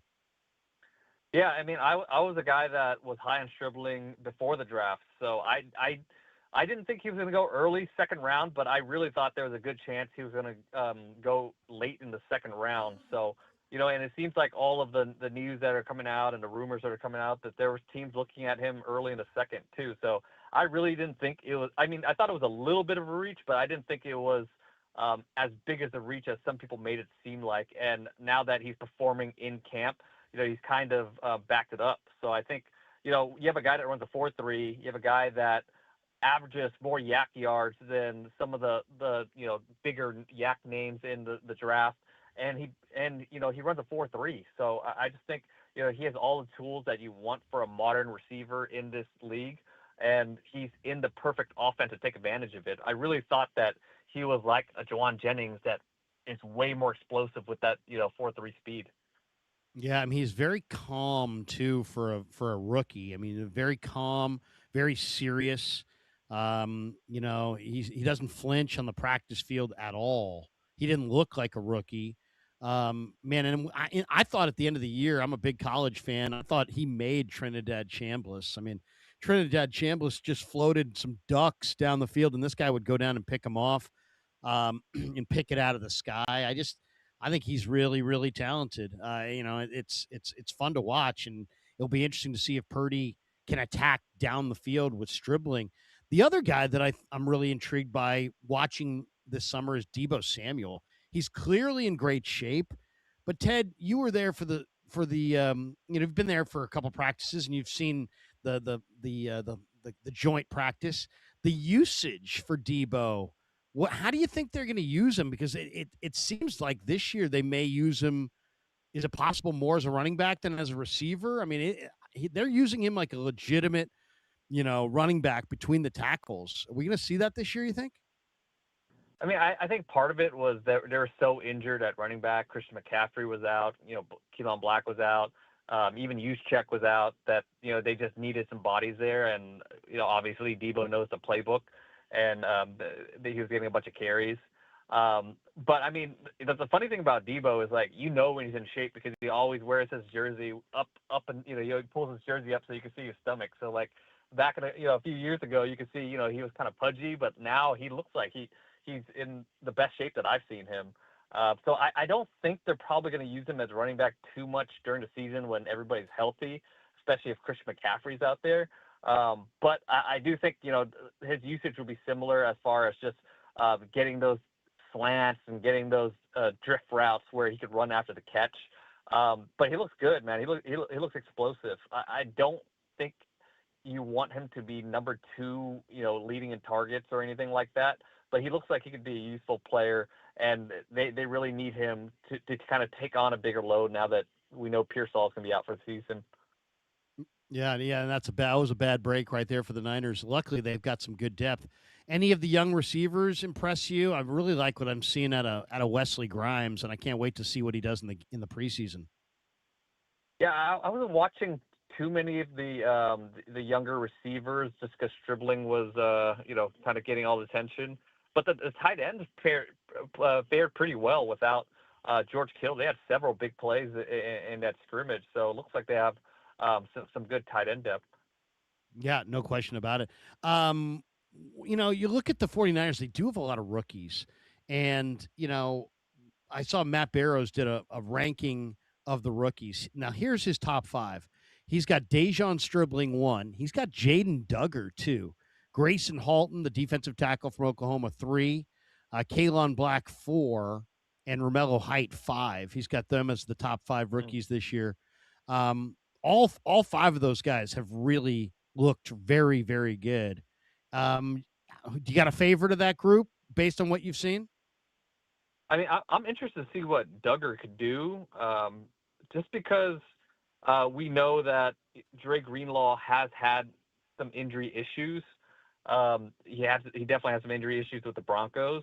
And also, Duggar is a bigger linebacker where, if they want to get down in some of these 5-down fronts, where they don't want to put another outside linebacker on, because some of these more modern teams, what they'll do is they'll change the front right before the snap so the offense doesn't have a chance to really adjust.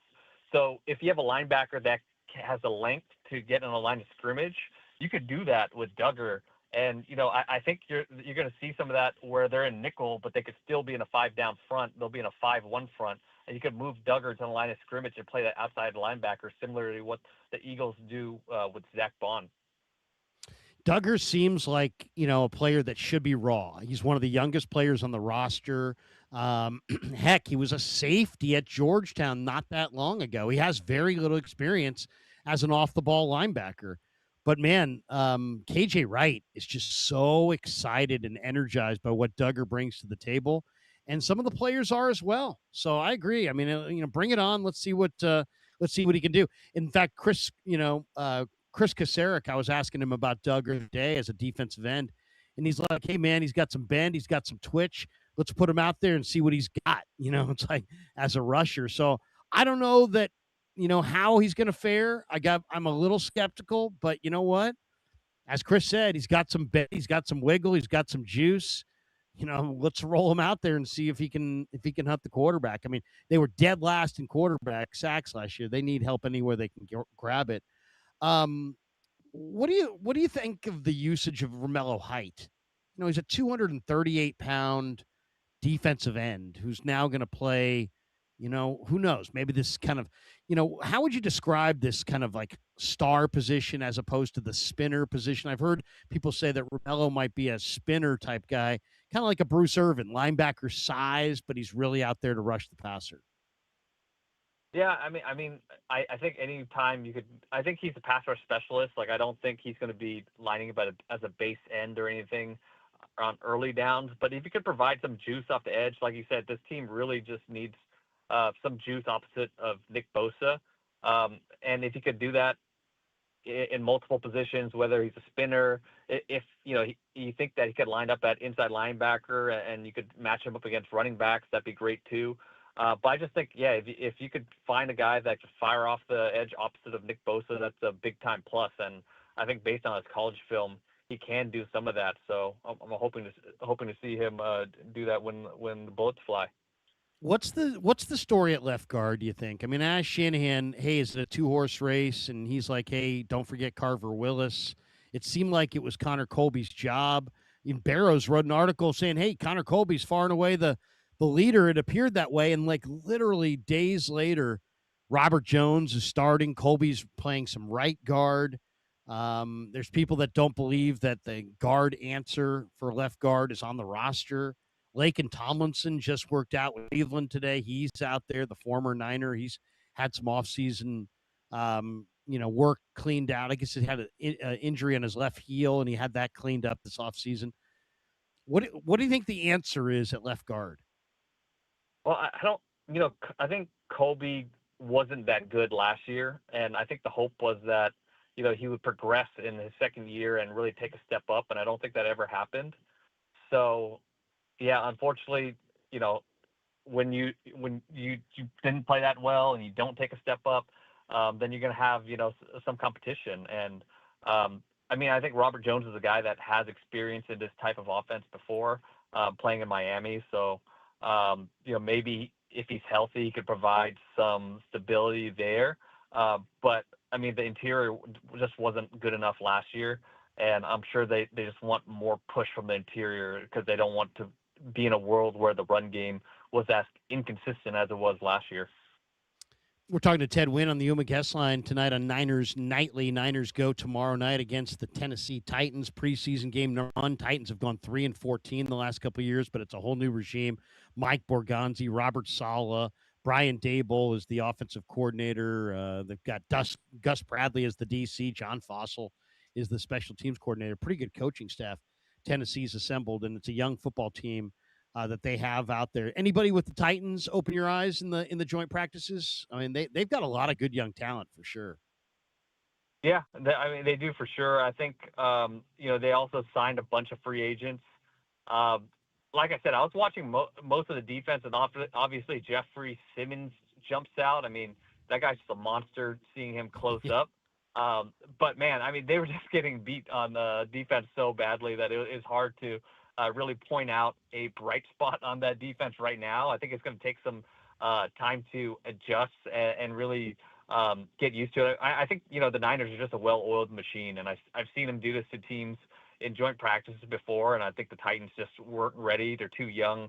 They just don't have enough snaps together. Couple last thoughts before we let you go. The safety position is, and everybody's really speculating on who's going to do what.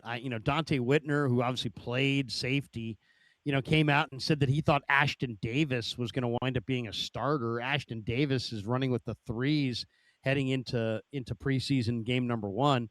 It looks like it's Mustafa and Jair Brown as the starters, with Marquise Siegel as the third safety. And if they go with a fourth safety, they've got Saron Neal in their opening depth chart listed as a safety. We all know he's more of a special teamer. Last year, they listed him as a corner. You think they're going to try to sneak an extra corner onto the roster by lining up Neal as a kind of a listing him as a backup safety. Who do you think's going to win? Who do you like, I guess, in that safety battle? Yeah, man, I haven't watched the safeties enough to give you a great answer on that. But did I hear that Upton Stout might be a guy that could move around and play a little safety too, or am I dreaming that up? Well, I mean, he's definitely open to it. I've asked him about it before at his locker, and he's just a tough guy who wants to help the team. And you got Nate Hobbs there. You've got some guys who can, they've got good depth at the cornerback position for sure. Yeah, that's what I'm saying. I think they do have some guys that could play in a nickel. So I wonder, if you have a guy like Upton Stout that can move around and you think he could be effective, maybe that could be an answer at safety if you want a little bit more juice there. It's interesting. I mean, that's one of the big debates coming into the preseason is, how's the defensive backfield going to shake out? Hey, one last thought before we let you go. Last night I'm watching Hard Knocks, and they're obviously going through the Seahawks. Seahawks are worked out Terry and Arnold, who had an off-field issue, but, man, once upon a time was a first-round pick by the Lions out of Bama. New York Giants are looking at him as well. What did you think of Terrion Arnold as a football player? If his off-field issues were cleared up, is he a guy that you would want to have on your team? I mean, I just felt like he was way too grabby and he was inconsistent, and maybe it was because he was playing in a defense that asked him to play so much man coverage, and that's just not what a lot of teams are doing nowadays. That it was tough, but I just thought his technique was very inconsistent. Got called for a lot of penalties, but I could definitely see why a team like the Seahawks would want to give him a chance, because they probably feel like they could coach him up and put him in position where he doesn't have to play as much man as he did. But I mean, I think you would have to know a lot more than the public knows about what's going on with his legal issues, because from the outside looking in, that looks horrible. Like I would not want that guy on my team, but maybe they feel like he has a better case legally than we know publicly. But just looking at it from an outside perspective, I would not want him on my team. Yeah, no, I think that's fair. Ted, thanks for jumping on Niners Nightly. Are you going out to the game tomorrow night? Will we see you in the press box? No, I'll be watching the games from home. But yeah, I mean, I'll be paying attention. Well, hey, man, it's always great to talk ball with you. Once again, he's a great follow on X at FB_film analysis, Ted Wynn from The Athletic. Thanks, Ted, for your time tonight. No problem. Thanks for having me on. Ted Wynn. All right, we'll continue with more. It's Niners Nightly. Larry Krueger with you on the Sports Leader.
one person's going to clear cut win the job. If you were to say who's the best run blocking guard of the guys competing left guard, I think it's Rob right now. And that's how we've been doing it. It's hard to tell. But he does exhibit a lot of those good traits. I don't know that one person's going to. Faithful, time to make some Niners noise on Niners Nightly with Larry Krueger on your proud home of 49ers football. KNBR, the sports leader. Coming down the home stretch, it's Niners Nightly. That was Chris Foerster, Niners offensive line coach, basically saying that he thinks it could be an open competition between Colby and Jones for that left guard spot. Throw in Carver Willis, and it's a three-man race. And we'll see. It's on. I think this is going to be a very interesting preseason. If you say why, well, Matt Barrows has got a great article out right now in The Athletic where he ranks the 49ers top 15 free agents, Stribling being number 1, number 15 being Jack Boomeister, who got cut today. But if you really look at what is a rookie in the NFL, it's somebody who's a young player who, has yet to really play for you. Well, if you really look at the Niners roster closely, they have more than those 14, let's say, rookies that Matty's got there. Jordan Watkins is essentially a rookie. What did he do? He didn't do anything. Jordan James is essentially a rookie. Nick Martin is essentially a rookie. Drake Nugent, who's a really good center prospect, he's basically a rookie. Jacob Cowing is basically a rookie. Curtis Rourke and, Adrian Martinez are basically rookies in the NFL. So, the 49ers they've got about 20 either actual rookies or guys who are essentially rookies that we don't know who's good. And the Niners, all this talk about, CMC and Bosa and Evans, and those guys are all vitally important. They're stars on this team. But it's what percentage of these 20 young guys can actually play? And can some of them really play? And is there a couple stars in there? And that really will determine if the 49ers run with Seattle, the Rams, and all the best teams in the NFL. Maybe a couple of these guys turn into stars. I think Kalen Black's really good. I'll say Grayson Halton this week has just been ridiculously hard to block in the one-on-ones. The Niners got a couple undrafted defensive tackles, Bryson Eason and James Thompson. You got to catch these two guys. Eason is 320 pounds and quick.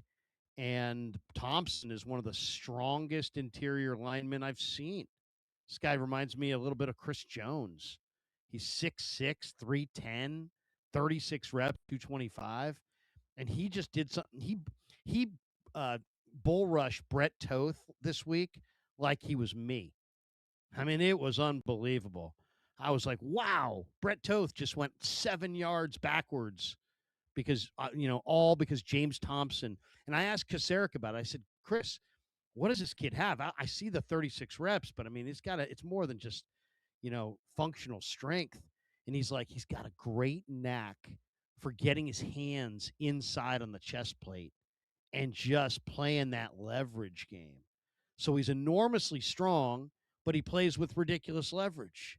And I'm telling you, man, it's something to watch. James Thompson, Bryson Eason, look for those guys in the second half of this game. And then Larry Worth, the third, is an Arkansas safety who, man, watching this guy move around, this guy can convert speed to power like very few. And it's impressive. He's 6'4", 220. Played safety in college, but he packs a wallop.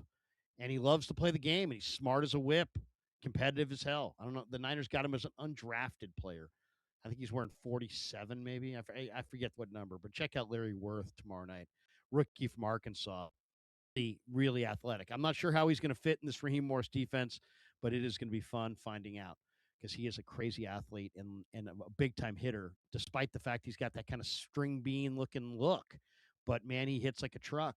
So I can't wait to see. These Arkansas guys can play. Ask Dre Greenlaw. All right, that's going to do it for us. JD's up next. Sports.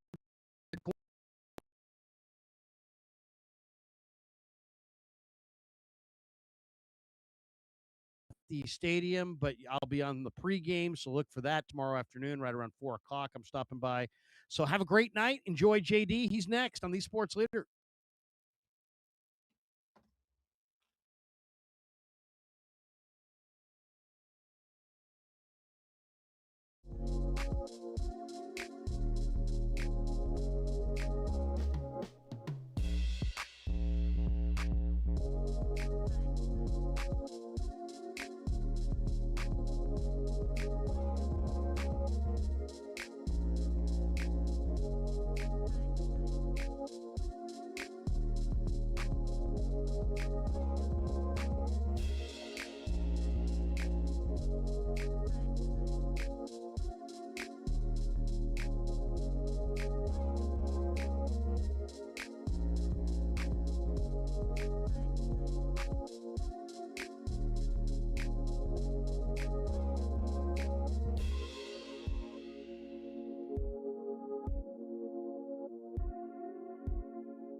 It's time for you to sound off, for you to speak your mind. This show is for the faithful. Touchdown! Dub Nation. Bang! Steph Curry again! And the seam heads that bleed orange and black. Good. This is Sportsphone KNBR. Sponsored by Industrial Metal Supply on the Sports Leader. Check the live stream on YouTube at KNBR 1045. Here's your host, John Dickinson. Wednesday night, JD, John Dickinson with you here for the next couple of hours. Great to hear Larry Krueger and Niners Nightly leading into the program tonight. 808 KNBR is the number, 415-808-5627 to give me a call or shoot me a text here. Golden State Lumber and Showroom text line is open as well. Giants lose this afternoon at Oracle Park to the Houston Astros. Astros take 2 of 3 from the Giants. Giants find themselves back to 21 under 500, which of course is their low point to this point in the season. And another one of these series, even with the Giants playing a lot of younger players and a lot of guys who maybe don't necessarily fit into the near or far future big league plans. There's a couple of them at this point. Obviously, Bryce Eldridge highlighting that group, and they got a bunch of pitchers that are trying to audition for spots next year. And then some other younger and or inexperienced hitters, your Victor Barracotos, your Basabes, you've got some guys, could this guy be a big leaguer or not moving forward into next year? But another one of these series for the Giants where they could have won 2 out of 3, probably should have won 2 out of 3, could have even swept, although sweep is a dirty word for the Giants in 2026 because they still don't have one with the Rockies coming in a series that's going to begin coming up on Friday at Oracle Park. So the Giants now find themselves 2-4 in the first 6 games of this homestand. And today they kind of let it get away again as they end up with, Willie Adames can't quite get basically bungles what should have been a double play with the Giants ahead. And Victor Barracoto drops a fly ball in left field. And, of course, anytime the Giants are going to make a mistake like that, it winds up costing them a ball game. So they're 10-21 in one-run games, which is the worst winning percentage in the major leagues in one-run games. Adrian Hauser pitched pretty well. Doesn't really matter, though, as the Giants just continue in 2026 to find different ways to lose. But it isn't really about that anymore because they are at a minimum going younger, at a maximum just trying to figure out some semblance of what they have on the roster that can be projectable toward the future. And so wins and losses aren't really part of the game right now, unfortunately. And the Giants will try to move forward and continue to evaluate for whatever winds up being 2027. So 808 KNBR if you want to chime in on the Giants. And honestly, not planning on talking a lot of Giants tonight unless people want to do so via the phone lines at 415-808-5627 or on the Golden State Lumber and Showroom text line, because the Giants, frankly, everybody knows where this thing is at. They've got some injured veterans. They've got a handful of other veterans that are still in the lineup, as we talked about. And then, Bryce Eldridge, obviously a big part of not only the near but far future down the line as you look ahead. But it's a bunch of, could this guy be a big leaguer and at what level, up and down the lineup and the roster at this point. Barracoto, maybe. Basabe, probably not. Kavanaugh, sure. Koss, I've been trying to figure that out for a couple years. Grant McCray, probably not. Good dude, though. Nate Furman, don't really know.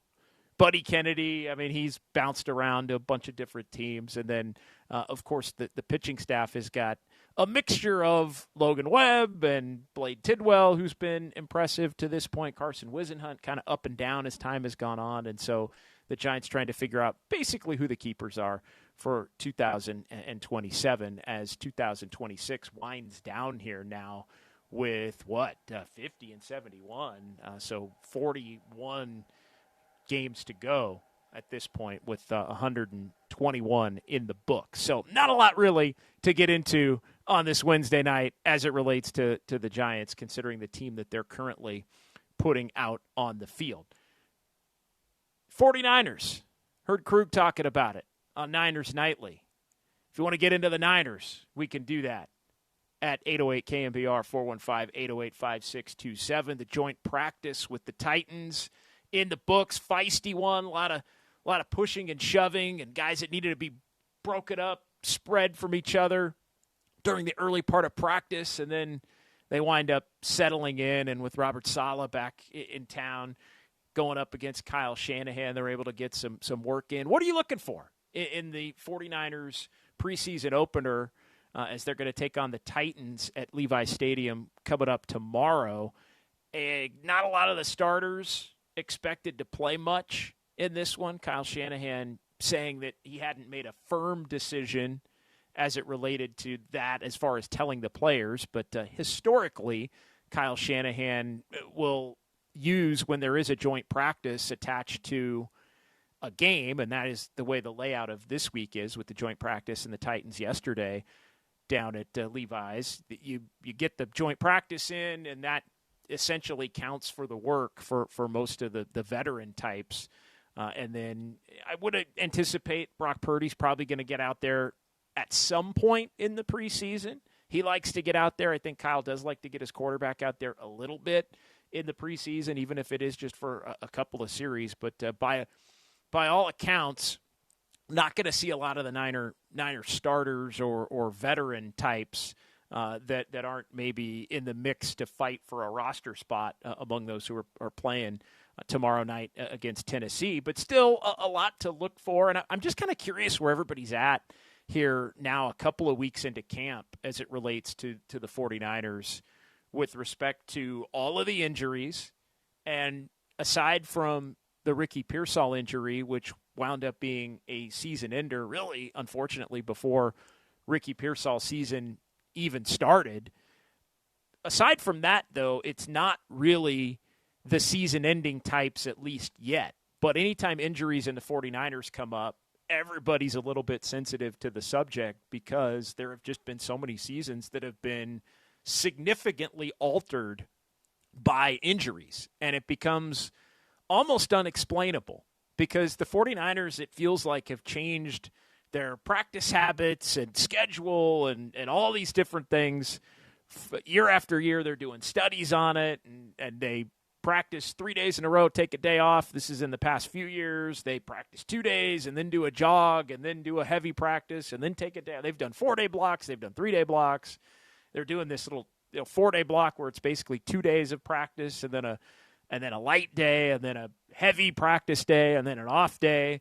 And it just doesn't seem like, for whatever reason, it matters. You've got guys who have no injury history who wind up getting banged up. You have guys who have injury history where maybe you could say, hey, you should have known. Hey, you should have known. This guy, has a tendency to maybe get hurt, and then he winds up getting hurt. But the injuries, I think, are the one thing right now, per usual, that have 49er fans a little bit on edge as it leads up to still about a month to go here now, a little bit inside a month to go until the 49ers wind up beginning the season in Melbourne, Australia, in the matchup against the Rams. So what are you looking for in preseason game number one?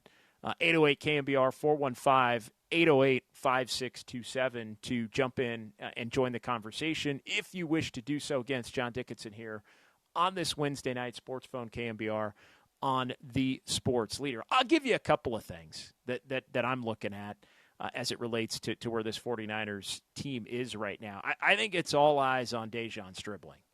I think it's all eyes on Dejon Stribling. And you look at where things are at with the 49ers wide receiving core and the questions around when exactly George Kittle as the lead tight end and safety valve and huge part of the offense, whether it's blocking or catching passes or whatever it is, he's not going to be around until we don't really know at this particular point. So I think this 49ers team, and you've got Christian McCaffrey banged up, which makes everybody nervous because if the NFL had plus minus, Christian McCaffrey, I think, would lead the NFL in plus minus over the time that he's been a 49er.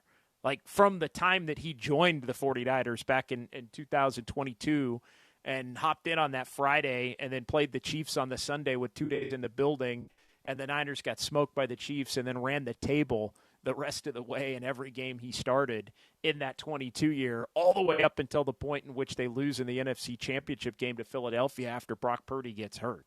And then in 23, they go to the Super Bowl. And then in 24, he's hardly around, and it's a miserable season. And among all of the big injuries that the 49ers had in 2025, Christian McCaffrey was not among them. I mean, you had quarterback injuries. You had Bosa going out. You had what ended up happening with Fred Warner in Tampa. Kittle went out, obviously, in the playoffs. But all of the major injuries, Michael Williams goes down. I mean, the list goes on and on. The one constant for the 49ers, I mean, they barely had enough wide receivers at the beginning of the year to put a competent group out there. But the one constant was Christian McCaffrey. And Christian McCaffrey was able to allow for the 49ers, whether it was Brock Purdy, whether it was Mac Jones, whoever the quarterback was, if you had Christian McCaffrey, you were going to put up a legitimate offensive output that gave you a chance to win games if you were working under Kyle Shanahan a year ago. So McCaffrey's as important as anybody, but with him a little banged up right now and obviously not going to play in the game tomorrow, why would he to begin with? What can you get from Dejon Stribling as the 49ers' top pick in this most recent draft? Because I think they're going to be counting on him to buck the trend of, or at least the narrative, whether it's fair or unfair at the level it gets discussed, that the 49ers haven't gotten enough from their top-end draft picks in recent years quickly enough. And so Dejon Stribling, I think, can go a long way toward really helping kind of change that narrative a little bit. So I'm interested to see the wide receivers that do play and the pecking order among the guys who do play in the game tomorrow at the wide receiver spot. It's hard. I mean, with all the running backs banged up to the extent they are, I think that makes it a difficult position to truly evaluate. Offensive line depth, is that something you can really evaluate in a preseason game? Not really. Although I do think there is a running back spot clearly potentially open for the 49ers going into the preseason and these three games. And then defensively, is there more defensive line depth than it looks like there is, at least on paper, with some of the injuries that guys are dealing with? And I wonder how much of the secondary is going to play for the 49ers, because the secondary, I think, has been a big-time bright spot through the first couple of weeks of training camp for the Niners. I think that the secondary has showed out, and I think there's a belief that maybe the 49ers are shifting a little bit more to being a secondary or back seven, let's say, led team, as opposed to maybe a front seven led team, which is what they had been for the most part, really in the entirety of the Kyle Shanahan era. So those are some quick thoughts. We'll get into a few more. And again, if you want to jump in and join the conversation, you can do so. 808-KMBR, 415-808-5627. The number to jump in here on Sportsphone KMBR with JD in on a Wednesday here on the Sports Leader. Also, coming up, Joseph Dickinson is going to join us of the Bay Area News Group and the Mercury News. Covers the Golden State Warriors. You're thinking, my goodness, like JD, what Warriors? It's August 12th. We're about to enter the dead zone of the NBA. Well, we're not quite there yet, and I'll tell you why we're not quite there yet coming up here. But Mike Dunleavy ended up with a Zoom call with some reporters yesterday that got everybody in the Warrior fan base riled up. And then you've got Joe Lacob sitting down with Tim Kawakami of the SF Standard on the TK Show podcast, and he had some comments that got everybody all riled up.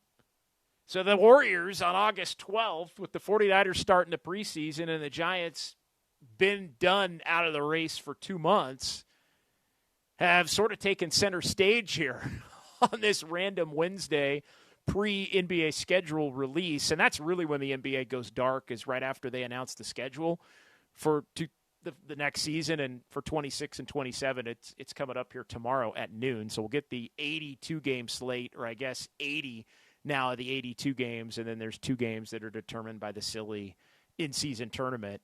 But that's really when the NBA goes dark in the 6 weeks or so that lead up to training camp, much like the NFL goes dark in the middle of June for about 6 weeks until that final week of July, first week of August, when everybody gets back together and reports for training camp. So we got Kyle Chung in the Daly City studio, so we know this is going to be a good show. We're going to have a great plus-minus on this show tonight. We got Joseph Dicus stopping by somewhere between 7:50 and 8 o'clock.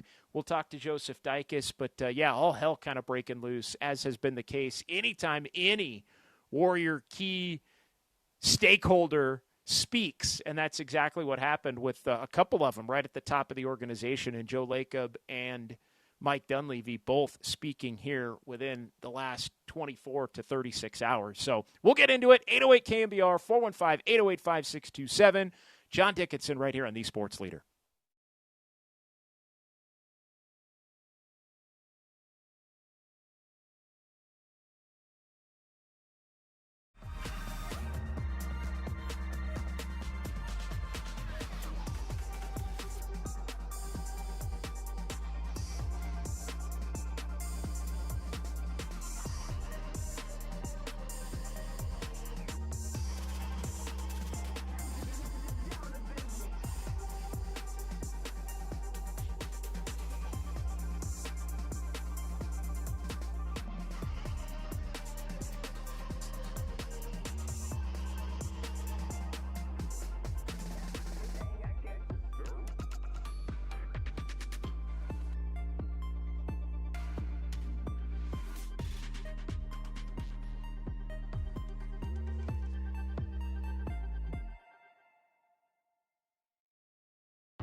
This is where we feed the faithful. Sportsphone, KNBR. Streaming live at twitch.tv/The Sports Leader. Here's your host, John Dickinson.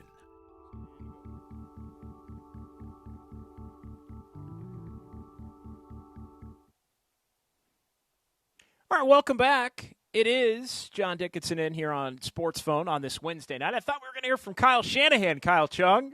You threw me there at the last second, but we can do that coming up here in just a second as we're back here. We do have some people that want to squawk on the phone lines, talking some 49ers. We'll get into the Warriors coming up a little bit later with Joseph Dicus.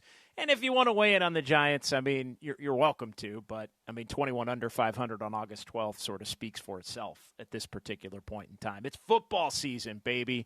All right, 808 KNBR, let's get to it. Appreciate both Pat and Mark for waiting through the lengthy break here. But, Pat, you're up first here, longest hold on the board. Thanks for jumping in and joining the conversation here tonight on the Sports Leader. What's up, Pat? What up, JD? It's Pat H, bro. What's going on, man? Not much, dude. I was just kind of looking at, what kind of upgrades the Niners made in the off season. I'm still not really sold on this whole marginal upgrades at the offensive line, and if they did enough on the defensive line after being last in sacks last year. I really got to see it in the regular season to see if they made enough upgrades, because the run game was not what it should have been last year. McCaffrey averaged under 4 yards a carry, and they weren't getting enough push in the run game for me as well. Oh, I think that's a more than fair point, and I'll just jump in here real quick, and I'll let you continue. I think the offensive line's basically the same. I feel like when you look at it, I mean, I don't know where they would say you've still got Brendel, you've still got Pooney, you've still got McKivitz, you've still got Trent Williams.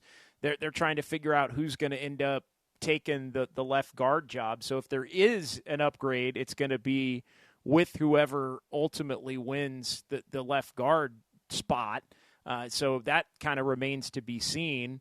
And then, they would tell you the other thing, and I think you know where I'm going, they would tell you that the offensive line wasn't the issue with the run game, that it was more the inability to block on the outside with the wide receivers and potentially some of the time when George Kittle wasn't out there as well. So I think that's what they would tell you.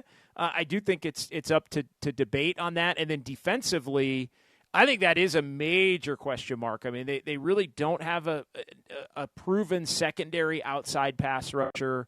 I think they are better on paper on the inside with Osa Odigizua, but we got to see Mykel Williams come back at some point, and even then they might prove with some young players that they really like to be a little bit short in that particular part of the roster. Yeah, man. I mean, we'll see what kind of, I would like to see a left guard, like a solidified left guard upgrade, or draft someone higher than what they 5th, 6th, 7th, whatever they, late round pick. Draft somebody with, I don't know, maybe the Kalon Black pick or something like that. Try and solidify that. And then, the only major pass rusher per se they got was Romello Height. They got Osa in the middle, but he's not like a. They still got Keon White. They still got Keon White, who they like. I mean, they like Keon White a lot. He gets shot in the foot in the off season. Yeah, he did. That is that same Keon White. Anyways, we'll see. We'll see. I mean, we really don't know yet, but I would have liked to see more and kind of have some, at worst, some depth going into the season with all the injuries they have. So. Yeah, and maybe some guys show out in the preseason, because I don't think we're getting the answer. And thanks for the call. I don't think we're getting the answer, Pat, to any of these questions coming up now, right? We're not. I don't think we're getting the answer. Maybe at left guard, depending upon who gets the bulk of the reps and can earn themselves a right to maybe not play as things continue here throughout the course of the preseason. So we might get an answer there. We might get an answer on some of the young players as they get opportunities on the defensive side of the ball Grayson Halton, somebody on the interior. But again, it's more about the outside. It feels like, do they have enough on the outside, compared to the inside? And are they going to be maybe less dependent on being as dominant up front as they've been in recent years? So I think all of those things are storylines to continue to follow here as the preseason continues to unfold. Let's continue on the phone lines. 808-KNBR, 415-808-5627. Mark in San Francisco's next here on the Sports Leader. What's going on, Mark? Hey, John. How you doing? I'm doing very well tonight. Thanks for jumping in on the line here. Yeah, no problem. Listen, the two issues that I wanted to bring up is, one was we wanted to improve our pass rush, and we wanted to get receivers that could separate. And I think if we can do that, this team's going to go to another level. And I'm hoping that some of the players that we're bringing in can do those things. So that's kind of what I'm looking at, and receiver is definitely one of them. So you mentioned our top draft pick. Seeing him is going to be something that's going to be very interesting to see how he develops, because we could use a speed burner at wide receiver. That might open up the running game, too. We can go deep. Yeah, I'm excited. I really, he's probably, if you said, JD, well, give me one guy you really want to see out there tomorrow, it would be him. It would be Dejon Stribling. And, and I think you're right. He will open things up for others. From when he's been out there and healthy at training camp, at least in the days I've been out there, and I have not, because of other duties and time slots, been out there every single day, but I've been out there just as often as I can be. And when he's been out there and healthy, he really, it looks like, does everything well, right? He can get open, he can make tough catches, he's got a little bit of speed. Like he looks like somebody, and you got to see him against better competition and all of that, but he looks the part in many different ways. So I'm excited to see what that looks like even in a practice game coming up tomorrow. Well, if Brock gets receivers that can separate, I think he's going to have a really good season. I think we haven't seen the best of him yet. He hasn't had really good separating receivers, and if that comes to fruition, look out. Brock's going to have a hell of a year. Yeah, and they're going to need it. And thanks for the call, Mark. I think Ricky Pearsall was somebody that was supposed to be part of that. Unfortunately, with the knee, that he ends up not being a part of the conversation as it relates to that, because he's somebody that can, when healthy, with a little bit of wiggle, get open in space, and you can, he has the ability to beat his man a little bit and catch the ball in some traffic. And so I think they were sort of counting on that. Mike Evans is going to potentially provide a different element.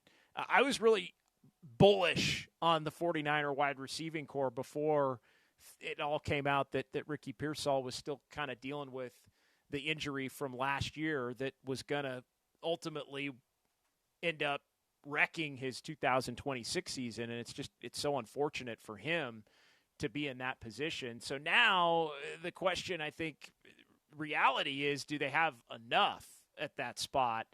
And they're banking on Stribling to bring, I think, a little bit more to the table than originally they maybe would have wanted to. But so the heck what? At this point, as you look at it, throw him out there and let's see what he's got. You bring Deebo Samuel back, and I think Deebo's going to be working as a receiver, as a back, especially how banged up their backs are. But I'm also interested to see some of the other younger wide receivers. Where's Jacob Cowing? Where's Jordan Watkins? Can those guys provide enough to be on this 49ers roster and be up on game day? Or are they in a position where they're essentially fighting to make the roster and maybe are going to be unable to do so? So I think all of those things kind of remain to be seen. Let's get a quick cut here. And 808-KNBR, 415-808-5627. Since we're talking wide receiver, since we're talking Dejon Stribling, this was the cut. Kyle and I got our wires crossed. Kyle Chung in the Daly City studio got our wires crossed coming back from the break. But, he was going to play this short clip from Kyle Shanahan talking about what's impressed about Dejon Stribling. I think quarterbacks really feel guys who have good hands, and when you have good hands, you can run through the football. A lot of guys, you got to tempo your stride and stuff to kind of absorb a ball a little bit. And when you do that, DBs can knock it out. So when you have a lot of confidence in your hands and you got a real good hand-eye and you're aggressive with it, and he trains that way, he's got the ability that way, and that's something we look for a lot in guys that we liked about him coming out.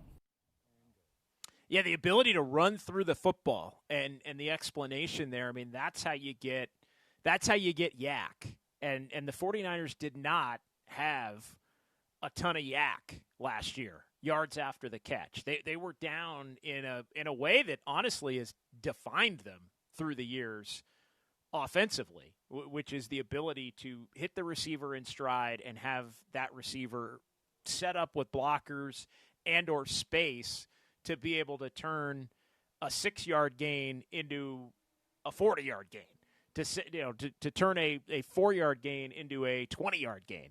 That has been an area, and we get into the run game and where things maybe had not been where they had been previously in terms of the run game and blocking on the outside.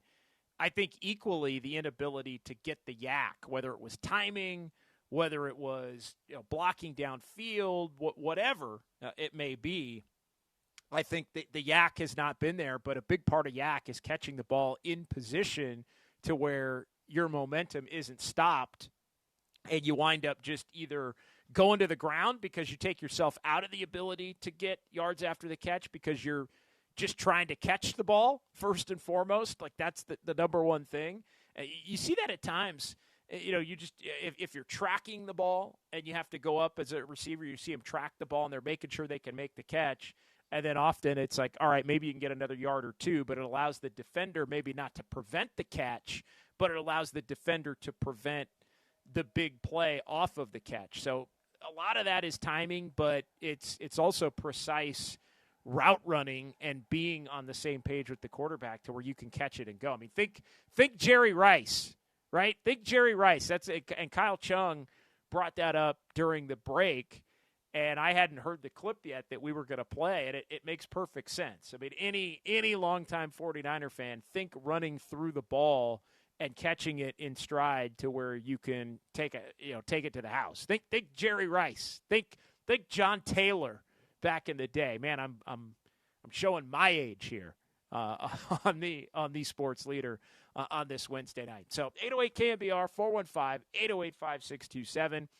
If you want to continue the conversation, we are going to get into some Warriors. My goodness, stealing headlines in the dead of August.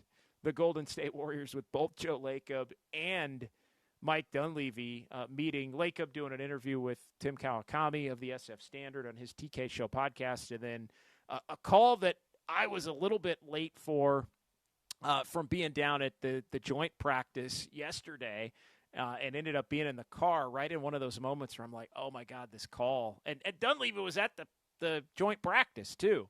So he ended up talking with reporters yesterday, and I was rolling home from Santa Clara, and it wound up being he wound up saying some things that got Warrior fans all upset, which, again, Warrior fans right now are all perpetually a powder keg ready to explode. That's basically Warrior fans, given the way that the end of 2025-26 went down, and given the fact that you could look up right now today, almost 4 months to the day from when the Warriors were eliminated in Phoenix, and they basically have the exact same roster except for Yaxel Lindenberg, who was the number 11 overall pick in the draft going back to the end of June. So we are going to get into some Dubs conversation coming up, but still time for some phone calls. 808-KMBR, 415-808-5627. What are you looking for tomorrow? 49ers preseason game number 1. We're here. We're talking about it. It's John Dickinson on the Sports Leader.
Sound off on the sports leader. Sportsphone KNBR keeps rolling right here and on the all-new KNBR app.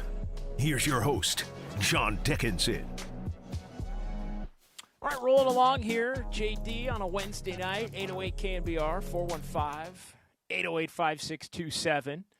Talking a little Niners, talking some Warriors tonight, which I would not have anticipated when I woke up yesterday that we would be talking a lot of Warriors on this show tonight between 7 and 9. As I was talking about earlier, I mean, typically August is kind of the dead zone for the NBA, and I think that time is coming after the schedule release tomorrow, which is going to be at noon Pacific time, and we'll figure out where things sit. A bunch of schedule leaks already. I think I got about 8 games if anybody's interested. I'm how many games do I have here? I'm looking at my list of the Warriors schedule.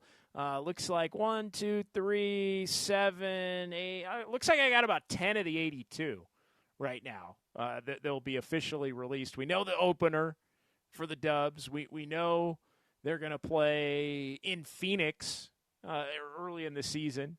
They're going to take on the Lakers in the opener October 21st. And then, somebody in the Arizona Republic got a portion of the Suns schedule, and the Warriors are going to play the Suns in Phoenix on November 2nd. And then Christmas night, it's going to be the Warriors and the Nuggets, as the Warriors will play on Christmas for the 14th consecutive time. And again at Chase Center, this will be the 3rd straight year for the Warriors at Chase Center on Christmas as well. So the Warriors and the Nuggets on Christmas at Chase. And then the NBA sent out the Emirates Cup group play schedule. And the Warriors are in a group. The Warriors are in a hell of a group here. You've got the Spurs, Lakers, Blazers, and then the Kings, along with the Warriors in the, I think it's Western Conference Group C, although don't quote me on that. But the Warriors play the Lakers on October 30th at San Antonio on Friday, November 3rd, or 13th, rather, sorry. And then November 25th, the night before Thanksgiving, the Kings are at Chase Center for one of those games. And then the Friday after Thanksgiving, Black Friday, the Warriors go up and play in Portland. And then they also announced President's Day, Monday, the February 15th, which this year, oddly enough, President's Day is the day after the Super Bowl. So the Warriors play the Indiana Pacers on President's Day, February the 15th, in a late afternoon affair at Chase Center. And then a couple of games against the Kings that were leaked on the Sacramento side of things, March 10th and April 4th. Those in pencil, that the Warriors would take on the Kings in Sacramento. So yeah, in case you didn't know, and we're a schedule nerd like I am, those are the games we've got right now. It looks like 10 of the 82, and we'll get all but 2 of them coming up tomorrow. 808 KNBR 415-808-5627. If you want to jump in and join the conversation, continue on the 49er front. 209, what up, JD? Are you going to be on 49er pregame tomorrow? The answer is yes. I will be on as a guest tomorrow, as the fellas will be out there, Adam Copeland, Todd Husak. I will be hosting with Adam for the away game. So it's basically the same setup we had last year for 49er pre and post game, but I will be out there. All the home games, I'll be out there, and I'll pop on with those guys.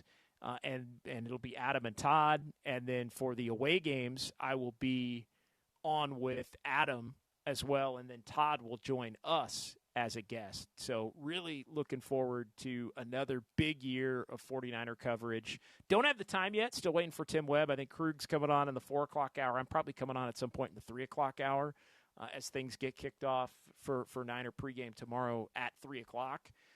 But stay tuned. I will be at some point there between 3 and 5 talking a little Niner football with our guys Adam Copeland and Todd Husak. So really looking forward to that as well. And then, we'll see as far as some of the battles in the preseason and some of the opportunities for young players to show up and show out, make a name for themselves here with what's remaining of this training camp and preseason to try and get on the 49er roster in areas where I think they do have a few more question marks than I think they would want to have as things sit here on August the 12th. I think that's just being real about it. And when you sort of go through position by position, you got to figure out when George Kittle's going to be coming back. That impacts the tight end spot in a major way. I think wide receiver, with it Mike Evans having been a little banged up early in camp, Dejon Stribling being a little bit banged up early in camp, Ricky Pearsall going down for the entire season, really before his season after one practice had the opportunity to get rolling. So the wide receiver room is a big-time, I think, question mark, although there is some talent there. I mean, if you can roll out Mike Evans and Dejon Stribling ends up looking like the real deal, and Deebo Samuel can be a jack of all trades, I mean, that's not the worst top three in NFL history by any stretch. In fact, it's a pretty good top three. And we'll see, and I don't think it's necessarily going to be answered in the preseason where Deebo's at in terms of just the overall burst and agility and all that kind of stuff compared to maybe when he last played for the 49ers going back to 2024. But you could do worse than Mike Evans and Dejon Stribling and Deebo Samuel. Beyond that, I think there's a bunch of question marks. I mean, Demarcus Robinson's having a nice camp. You know, Christian Kirk's got to show that he can be healthy, and then you've got the young guys in Watkins and Cowing who are trying to prove that they belong on an NFL roster at this point. So, offensive line it's interesting. Offensive line's the spot that nobody's happy about, but they've got 80% of the guys that they had last year, and maybe that's part of the reason why nobody's happy about it. But I feel like other than left guard, there really aren't a lot of question marks there. And then the running back spot, look, if McCaffrey's healthy, McCaffrey's going to get the bulk. And I think they brought in Deebo to try to take a few touches off of McCaffrey. I think Kalen Black looked really good before Kalen Black went down and ended up being injured. And so can he get back to a point where he can be somebody that can be a contributor? And then on the defensive side of the ball, I'm really interested to see, and I hope a lot of the secondary guys play, because I really want to see what the secondary looks like in more live action. And it's not that Raheem Morris is going to show everything that they're going to do in the preseason. Of course, he's not going to do that.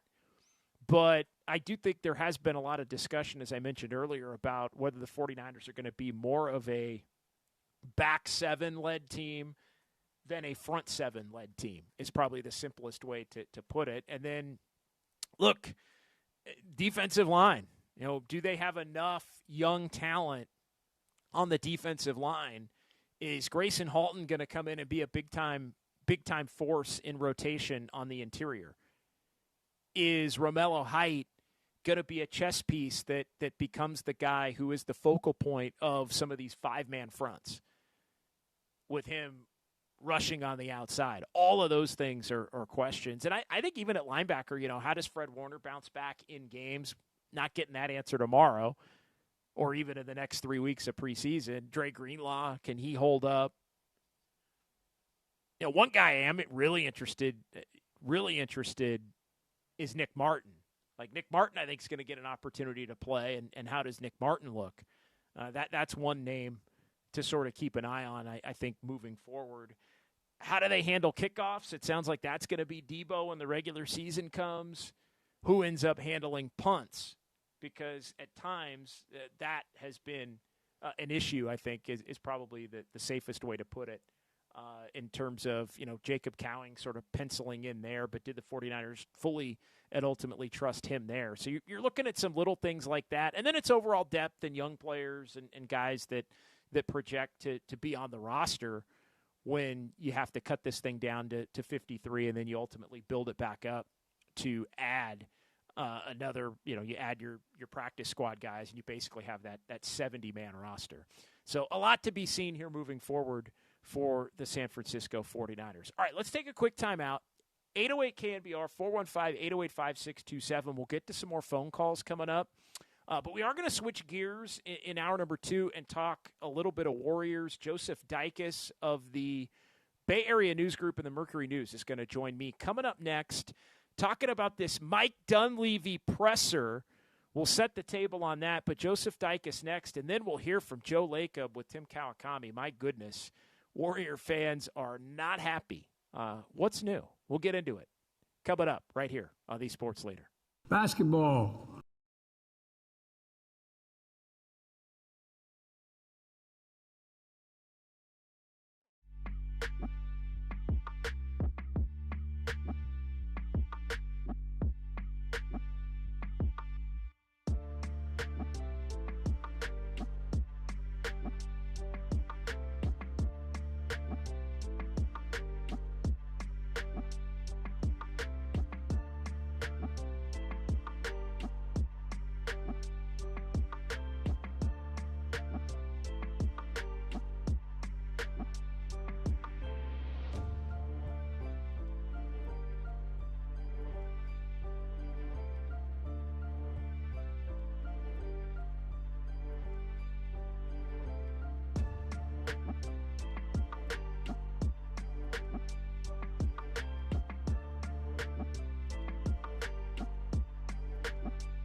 faithful. Let's go! On KNBR and KNBR FM. San Francisco!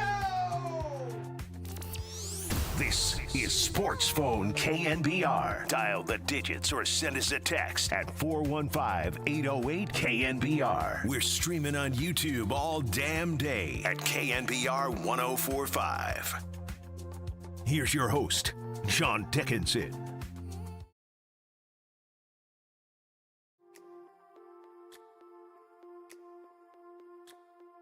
With you here on a Wednesday. More phone calls coming up. 808 KNBR, the number, 415-808-5627. But right now we switch gears, talk a little Warriors basketball with the man who covers them on a daily basis. And, of course, that is Joseph Dicus of the Bay Area News Group, and we appreciate his time joining us here on the Sports Leader. Joseph, how are you, my friend? Great to speak with you here for a few minutes.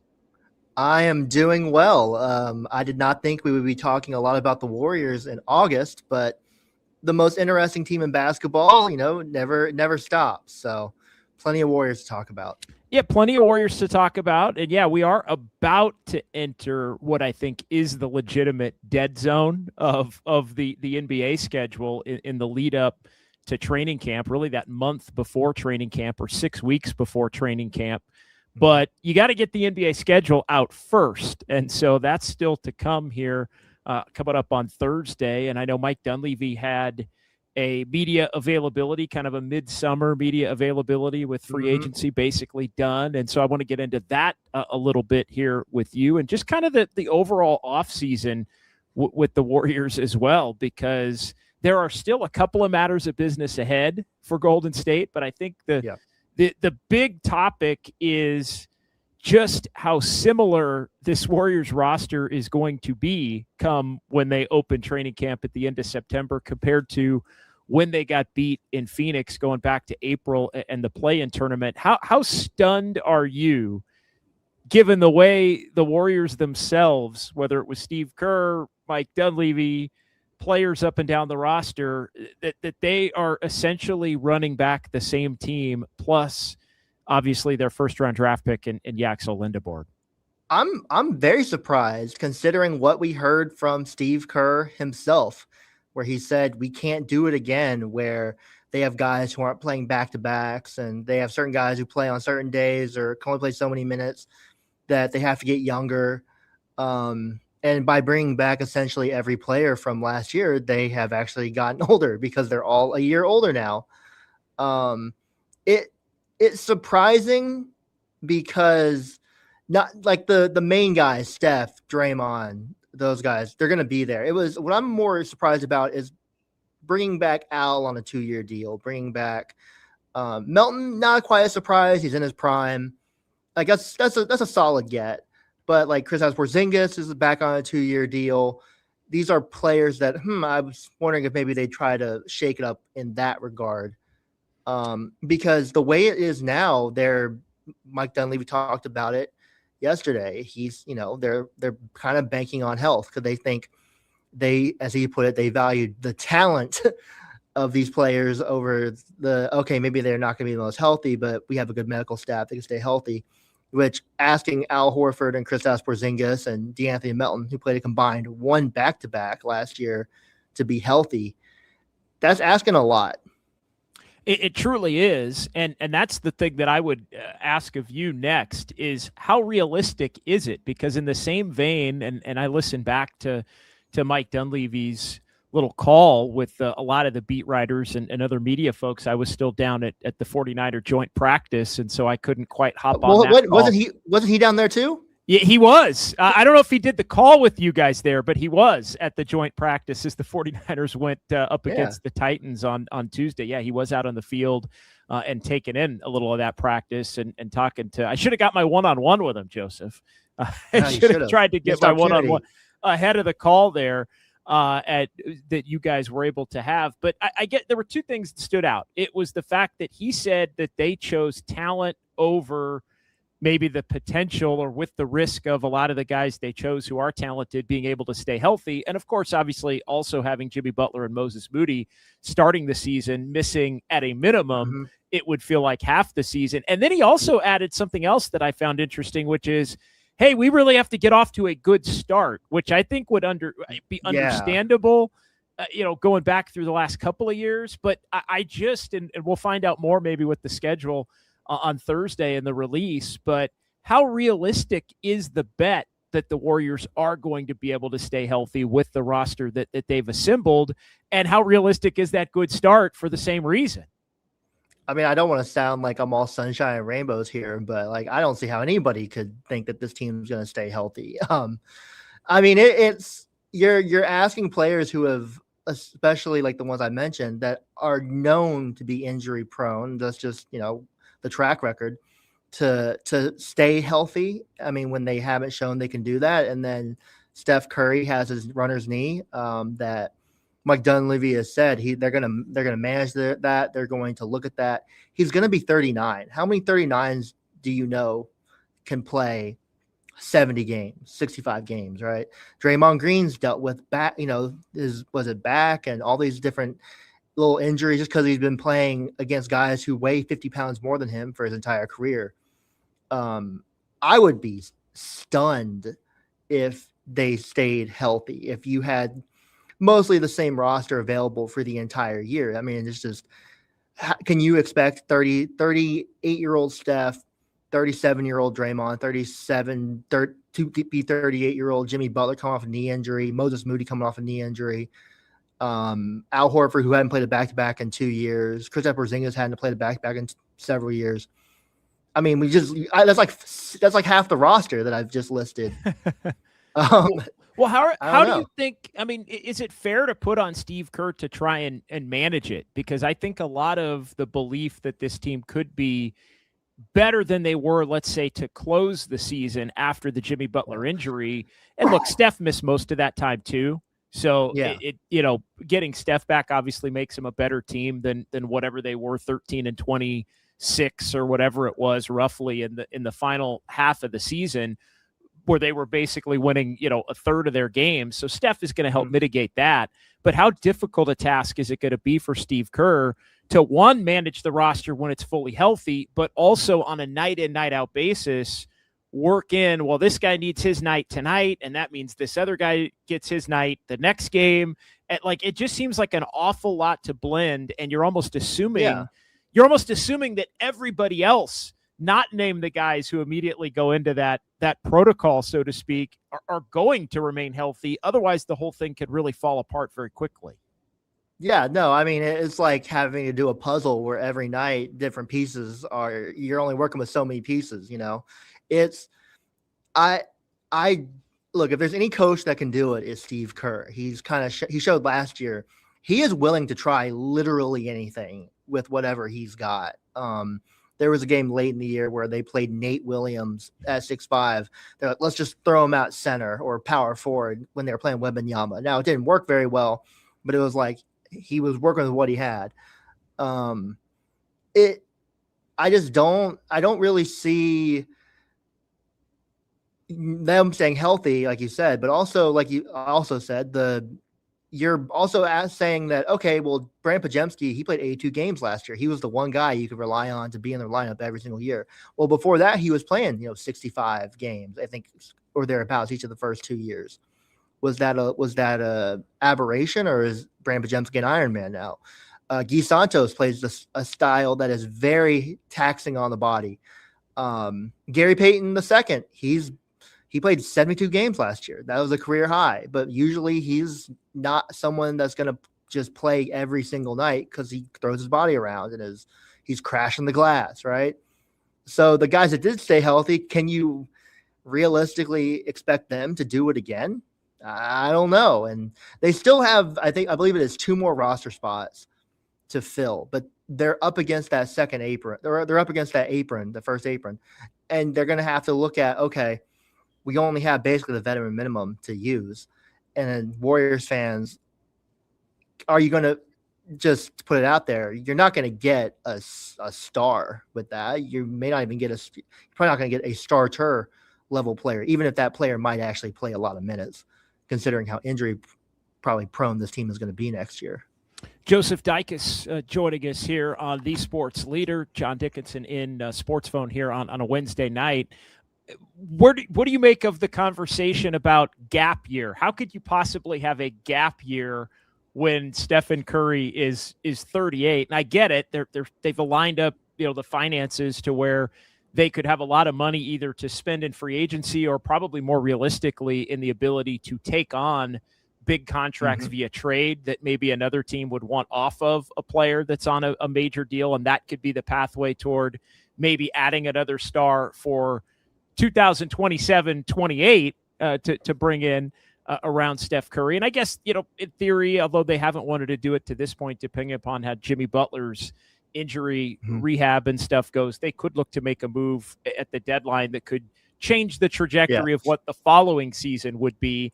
But what do you make of just running it back, of course, as we've been talking about, but then also sort of acknowledging the fact that the expectations are different? Because I would have thought that if you're tamping down the expectations, Joseph, you wouldn't have been fearful of change to the point where you run it back. Yeah, I mean, I would kind of agree with that, but also I think that this is just how dynasties end. This is just it tends to be a very slow, painful, gradual. People get hurt, people get older. Look at how the Kobe Lakers ended, or even the Celtics with KG and Pierce and Ray Allen, Celtics of the 80s, Lakers of the 90s. Granted, with Lakers of the 90s, a little bit different.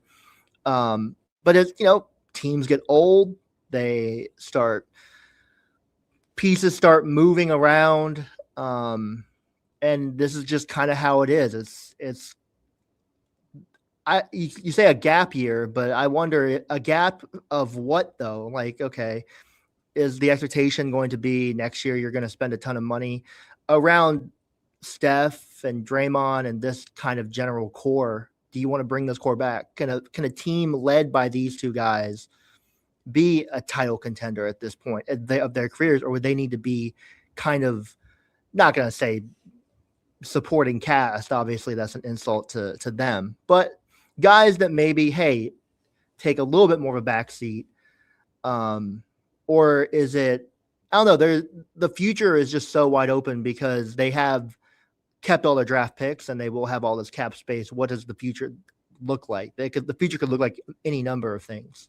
Well, correct me if I'm wrong, but wouldn't part of that be, maybe Draymond is on a significant lower contract than he will be for this next year, where they basically redid the deal that he opted out of once they couldn't get LeBron James. I know Steph is up for extension. That's one of the pieces of business still ahead, in addition to filling out the other two roster spots and doing a Brandon Podziemski contract extension or not. They don't have to give Brandon Podziemski a contract extension. They could play it out to restricted free agency, although I think maybe that the Warriors don't want to necessarily go the restricted free agency route, considering the way last year went with Jonathan last Kuminga. year went. Yeah. No, you're right. I would, from everything, it sounds like getting Podziemski an extension is a priority. And then after that, it is kind of like, okay, Draymond is 37, I believe now. Well, he's not making more than 27 next year. Like that's, exactly. In fact, it might be half of that next year or less, honestly. Mm-hmm. So yeah, you're right. The way that this team is going to look next year is going to be much different.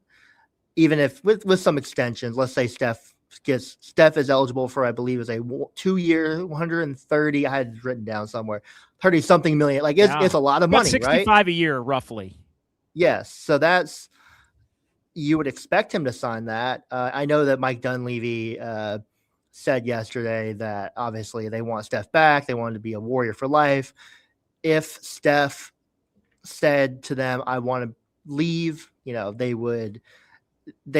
and Joe Lacob, the owner, would talk about it, which I thought was kind of a stunning thing to say in a in a press conference like that, just because it is like, and then Joe Lacob spoke with Tim Kawakami of the Standard today in his podcast, and Joe Lacob pushed back against that and said that, they are not thinking about trading Steph. Like, that's not something they're thinking about.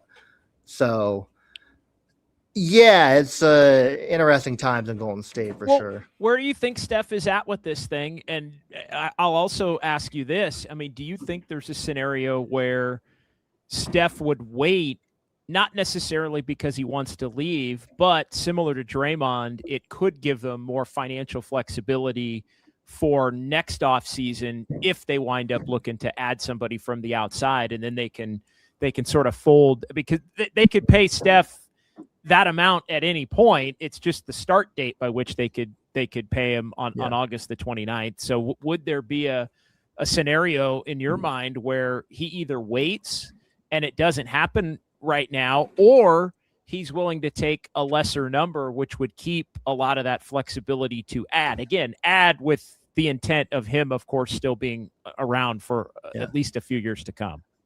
I don't know if, I don't know if you're Steph Curry, do you want to take a pay cut? I mean, look at the building that I'm currently sitting in. Is this building here right now if Steph Curry is not a 4-time NBA champion, 2-time MVP?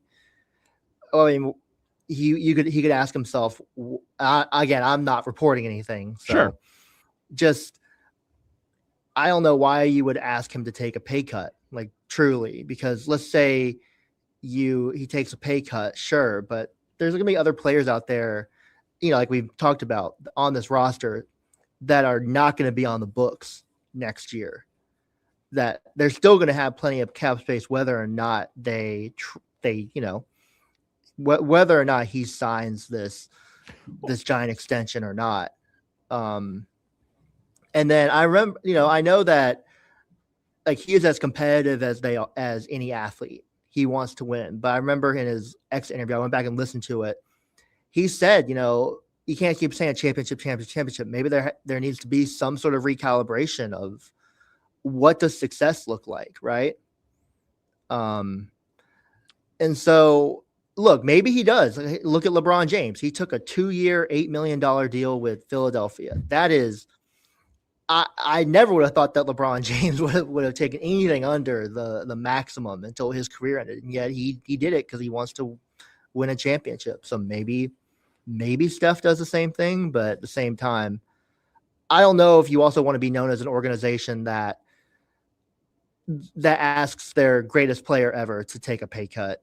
Well, and look, career. I don't think they would ask necessarily. Yeah. I just think it would be part of the overall conversation. And I should make myself clear. I'm not saying the LeBron route of, hey, you're going to take essentially the veteran minimum to stay here, and he wouldn't have to. It's just the order of operations of maybe you wait on the extension, kind of like Draymond opted out and then got the money that was going to be coming to him anyway.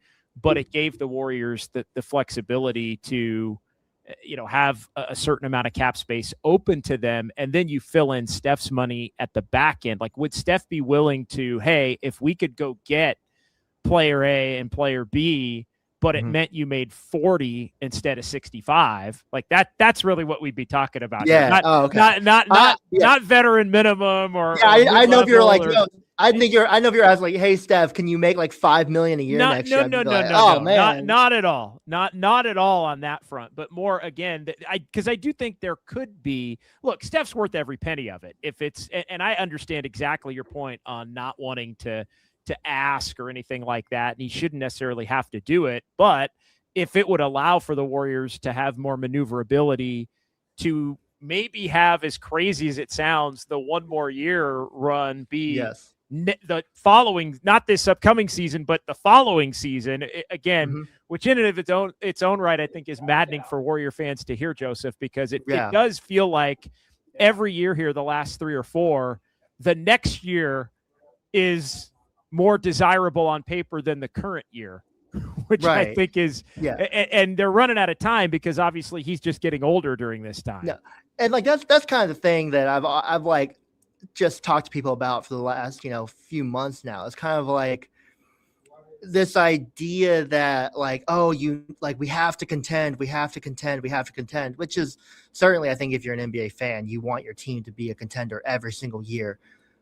But also, how many teams are like championship contenders for, was it 13 straight years, 14 straight years with guys in their late 30s? Like at a certain point, the ride has to end. And maybe this is just how it is. Steph is still an amazing player. Is it the worst thing in the world to just have a guy who's kind of fishing out his career and is still really good and doing it like that? I don't know. Well, it is if also, you're going to win 37 games, right? I mean, I think the flip side to that is, I mean, having a year, and look, part of that was injuries, and Dunleavy said that to you guys yesterday, just how much he believes in the roster if the roster could stay healthy. Again, where I would push back on his statement is that it's not really very realistic at all to expect that roster. In fact, that roster showed you last year that it can't stay healthy to the level at which you could say, hey, they're going to be a contender. So I think that's the flip side is, well, and if championship expectations are off the board, which I think, look, you mentioned, how dynasties end. The dynasty's over. They're not a contender right now. Now, could they be by the end of the year? I mean, maybe, but only if they make a dramatic change to the roster via trade between now and the end of the season. Could they be the following year? Maybe, if they make a dramatic change via trade or signing free agents, if they have a ton of cap space and all of that. So I think that's where a lot of the angst is. Well, if you're not looking to be a title contender, then why keep essentially the same team? One thing I'll say, I don't know if we're running out of time here, but like the thing with the Warriors is, I don't know of any one move that they could make to make them a contender, right? But there's this, I do wonder sometimes, okay, you couldn't do that, but you could have made a bunch of smaller moves to make themselves more competitive, right? Now, would that be enough for the fans who are always going to be, we want championship number 5 for Steph, or championship number 5 in general? Who knows? But this is like, it's not, there's no easy answers for the situation, because this thing has also gone on way longer, I think, than anyone could have predicted. Yeah, without a doubt. This is the end of it. No question. Final couple of minutes here with Joseph Dickinson of the Mercury News and Bay Area News Group. We appreciate him for taking some time out. I do want to follow up on Podziemski just real quick. Do you think ultimately that Brandon Podziemski and the Warriors agree to a contract extension? And what range would you think that the money would be for BP? I think that if you look at the range of a starting shooting guard, it is anywhere between about 15 million and 22 million. And that's kind of where I would expect his deal to be, 4 or 5 years.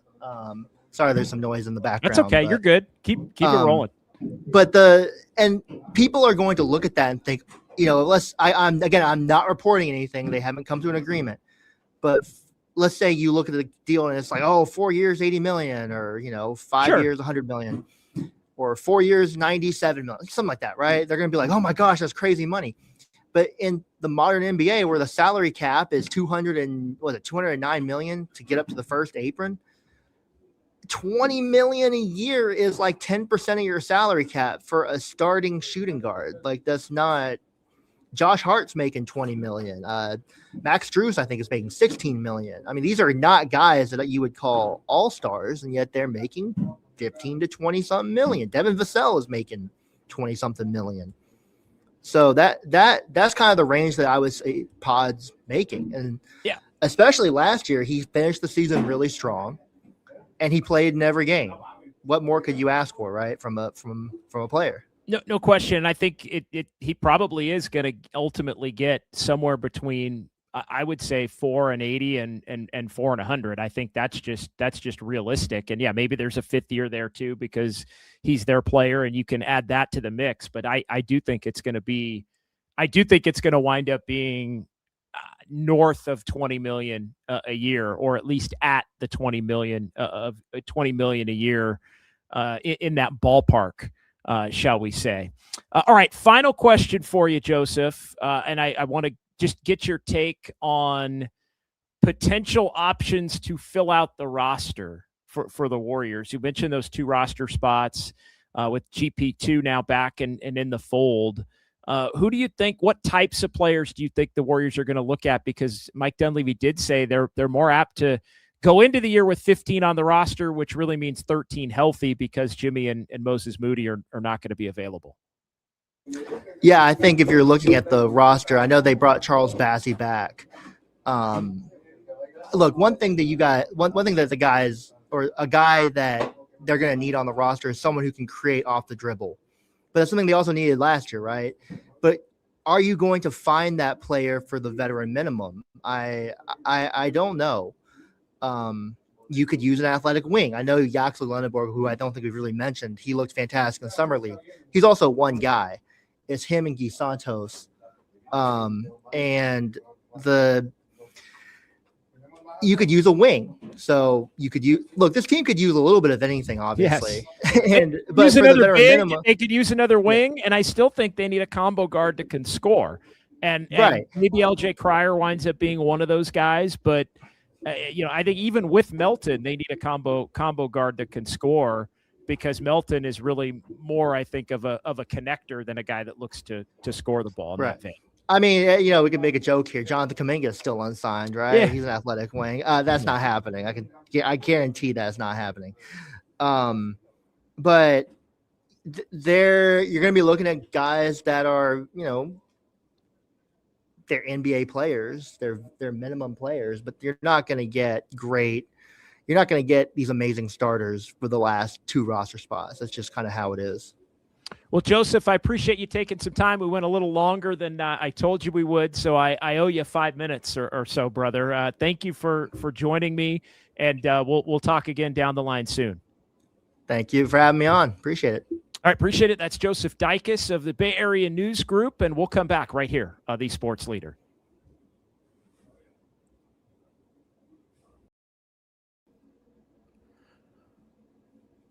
All right, welcome back. Actually, let me do a 3-2-1. 3, 2, 1. Welcome back. Sportsphone KNBR. John Dickinson with you here on a Wednesday. More phone calls coming up. 808 KNBR, the number, 415-808-5627. But right now, we switch gears, talk a little Warriors back.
Dub Nation, dial the digits and dive in. 415-808-KNBR. Sports Phone KNBR continues right here and on the all-new KNBR app.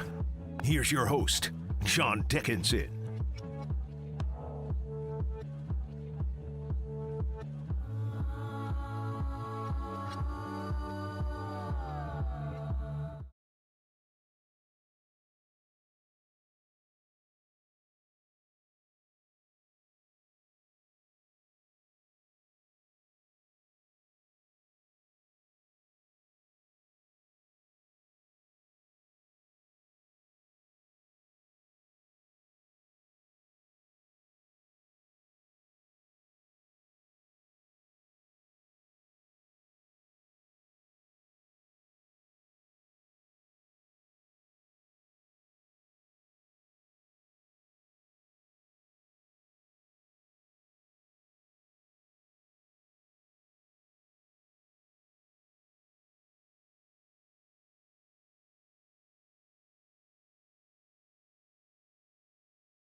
next season. And that's one thing where I think they really miscalculated. And they were 2 under at the point in which they started to get hot in the lead up to Jimmy Butler's injury, which completely wrecked the remainder of the season. But unfortunately, the Warriors did not make enough hay in what was the first 30 games basically of the season, 30 plus games of the season before Jimmy Butler, before they started to play better, and then Jimmy Butler ultimately got hurt. So again, I think it ain't coming out of left field to be frustrated if you're a Warrior fan or somebody that covers this team and think that the same is the correct call when you acknowledged coming out of the year that the team that you had, not that they weren't good enough per se, but they were just not able to play together enough for it to make a difference. And so you're, in essence, adding Axel Lindeberg and saying, well, he's going to be the one guy that's going to be the biggest linchpin toward moving everything toward a direction where he's going to carry enough of the load to where you're going to be better in conjunction with Steph, obviously needing to be healthy and available to play more regularly. So it's interesting because I think there aren't a lot of Warrior fans that are excited about the team because I think they wanted either more veterans that may have not allowed for you to get to championship contention, but acknowledging the fact that you're not at championship contention anyway, and so you might as well try to get a little bit younger and change things up. It didn't have to be Giannis or bust. It didn't have to be LeBron or bust. It could have been try harder maybe to get Jaylen Brown or go after a Trey Murphy. And I get it. Trades are hard, and you got to give up picks and set yourself up maybe better to get LeBron at that point, if you would, meaning go improve your roster independent of whether LeBron's going to be coming or not. And so I think that's the other sort of big thing to kind of look at here. Let's get one more here before the break. And I want to switch to D here, Kyle. I want to go to cut D here, and we'll play the others on the other side as we kind of wrap things up.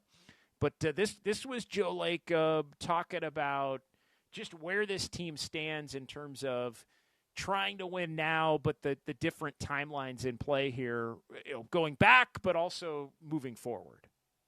I just want everyone to understand we're always being aggressive. You can't just say, it's so easy, why don't you just do it? It's not that easy. It can be done, and we've been successful in the last decade of making some very big moves, whether it be Durant, whether it be Iguodala, whether it be Jimmy Butler, Andrew Wiggins. It doesn't happen every year. It doesn't happen every trade deadline, and doesn't mean it won't happen tomorrow. So I just think people need to be a little patient, look at the long-term view of how well we've done. And I think we've done a really good job of being competitive. This is we owned the team for 16 years. I don't know any other teams that have won 4 championships during that, even the last 11 years. I don't know any that won 3 or 2 because nobody else has won more than 1. And so that's the fact. 6 finals and 4 championships. You got to look at the big picture here. And it doesn't mean we're not trying to do it in, quote, Steph's remaining years. We are.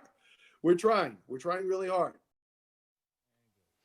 And look, I think that's the debate is not necessarily how hard they've tried, but it's the fact that they seemingly will if there isn't a deal that they view to be a no-brainer, they're comfortable here as the clock sort of ticks away on the remainder of Steph's career to just continue to, have it be, just to continue down a path that gives you not a lot of hope in terms of, I don't even think it's about a championship. It's just about being more competitive without having a healthy Jimmy Butler. I think that's the part where everybody looks at it and they're frustrated. It's, well, Jimmy was a great move.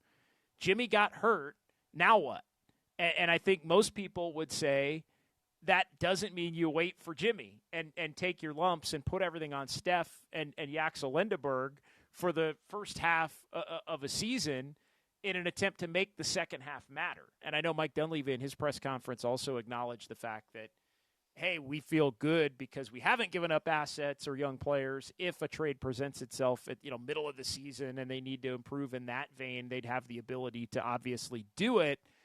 But again, if it's not the no-brainer, then they've shown to be supremely comfortable in just kind of doing nothing. And I think with the clock ticking on Steph, that's where the frustration obviously comes in. And then you read about, well, all the things they wanted to do and tried to do. And, like, at some point, you do have to have a higher hit percentage. It's not to say their hit percentage is 0, because it's not, but you have to have a higher hit percentage than they've had to this point. All right, let's take a quick timeout. We'll come back and we'll wrap things up. A couple of more clips to get into here from Joe Lacob on the TK show to wrap things up on this Wednesday. We'll hear from him on Steph, because that was the other big thing that kind of went viral coming off the Dunleavy presser, was his answer about Steph. So we'll get in and hear from Joe Lacob on that, and we'll call it a night here on this Wednesday on the Sports Leader. Basketball.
The nighttime is the right time for Sportsphone KNBR. Let's go on the Sports Leader. Streaming live on YouTube at KNBR 1045. Here's your host, John Dickinson.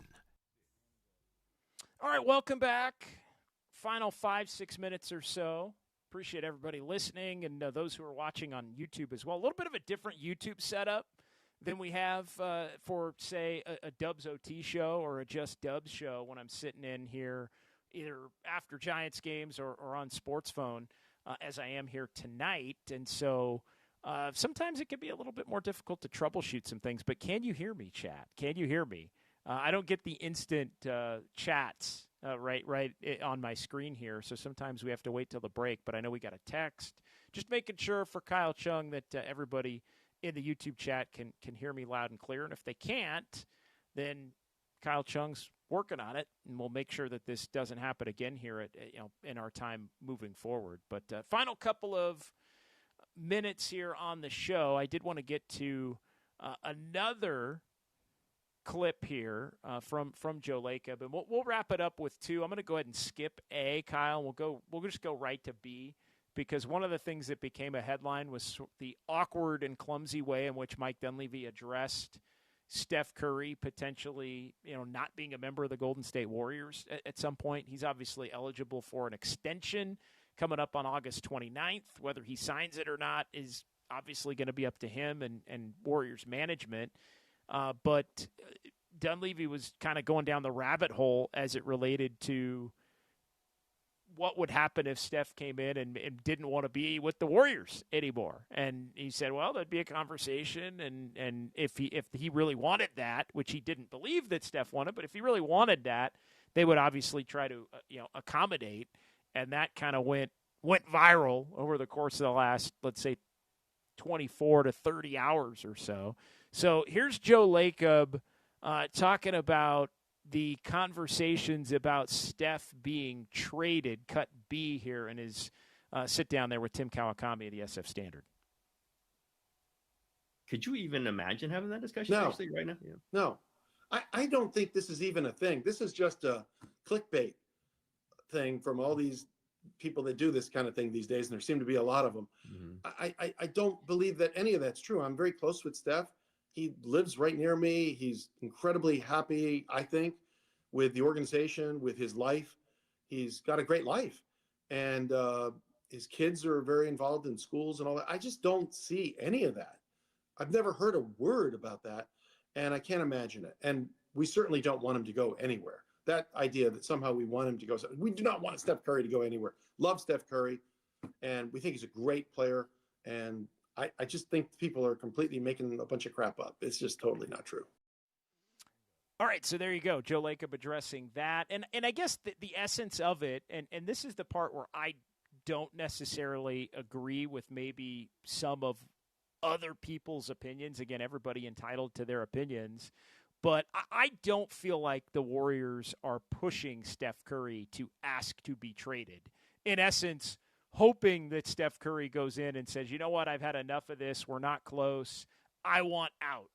Essentially absolving the front office from whatever missteps of the last couple of years, or not being fully invested in going after players to end Steph's prime in a certain way. Like whatever it winds up being at that point, this notion that Joe Lacob on down would almost prefer, it would make it easier to start the rebuild more quickly if Steph just went in and said, I want out. So I don't think it's to that level at all. But again, Steph is the type of superstar that doesn't really go about his business in the way that, say, a LeBron or somebody else throughout the course of history has. And I know he's often said, and even most recently with Marcus Thompson, he's in the loop on what's going on and the decisions that are being made, and he's being, having it explained to him the things that maybe are not getting done.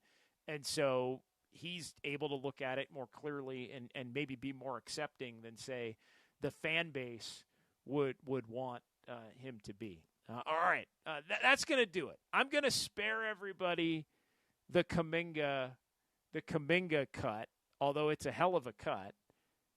Kyle, we don't have time, right, Kyle? I just want to make sure I don't think we have time. Do we have time? We don't have time. We got time. All right, let's hear it. I won't rant about it, but I couldn't believe this from Joe Lacob talking about the Jonathan Kuminga pick at number 7 back in 2021. League. I do not view Jonathan Kuminga as a mistake. I think we may have made some mistakes in how we handled it and how he handled it. Maybe he made some mistakes. And obviously that's well documented and we had to move on. But he's an NBA player and played in the playoffs and did really well. And it's not a mistake at the 7th pick. There are 7th picks that are out of the league. It's Joe, you got to own that one. It was a mistake. It was a mistake for the timeline. It was a mistake in comparison to others you could have picked, including Franz Wagner, who was selected immediately after Kuminga and would have been a much more capable of playing immediately type of player. It's okay. Like Jonathan Kuminga is definitely in the league, and he's definitely not a bad player, but you got to admit that was a mistake. I'm not sure Joe Lacob would admit James Wiseman was a mistake, by the way, at this point. But it was a mistake. It's okay. You can acknowledge it. You can own it. And again, that doesn't mean Jonathan Kuminga stinks, because nobody's saying Jonathan Kuminga stinks. He can play in the league, but you made the wrong pick. It was a mistake. There was an obvious pick that would have been better suited immediately after him that could have maybe, in hindsight, changed the course of history for the way things have played out for the Warriors over the last 5 years. Got to own that one, Joe. I'm going to disagree with you on that one. Got to take the L and move on from that one and not say that it wasn't a mistake. All right, that's going to do it. Big thanks to Kyle Chung. Great job in the Daly City studios. Big thanks to those in the YouTube chat, those who called in early on in the show, and on the Golden State Lumber and Showroom text line. Thanks to Joseph Dicus. We'll talk to you soon right here. KNBR, the sports leader.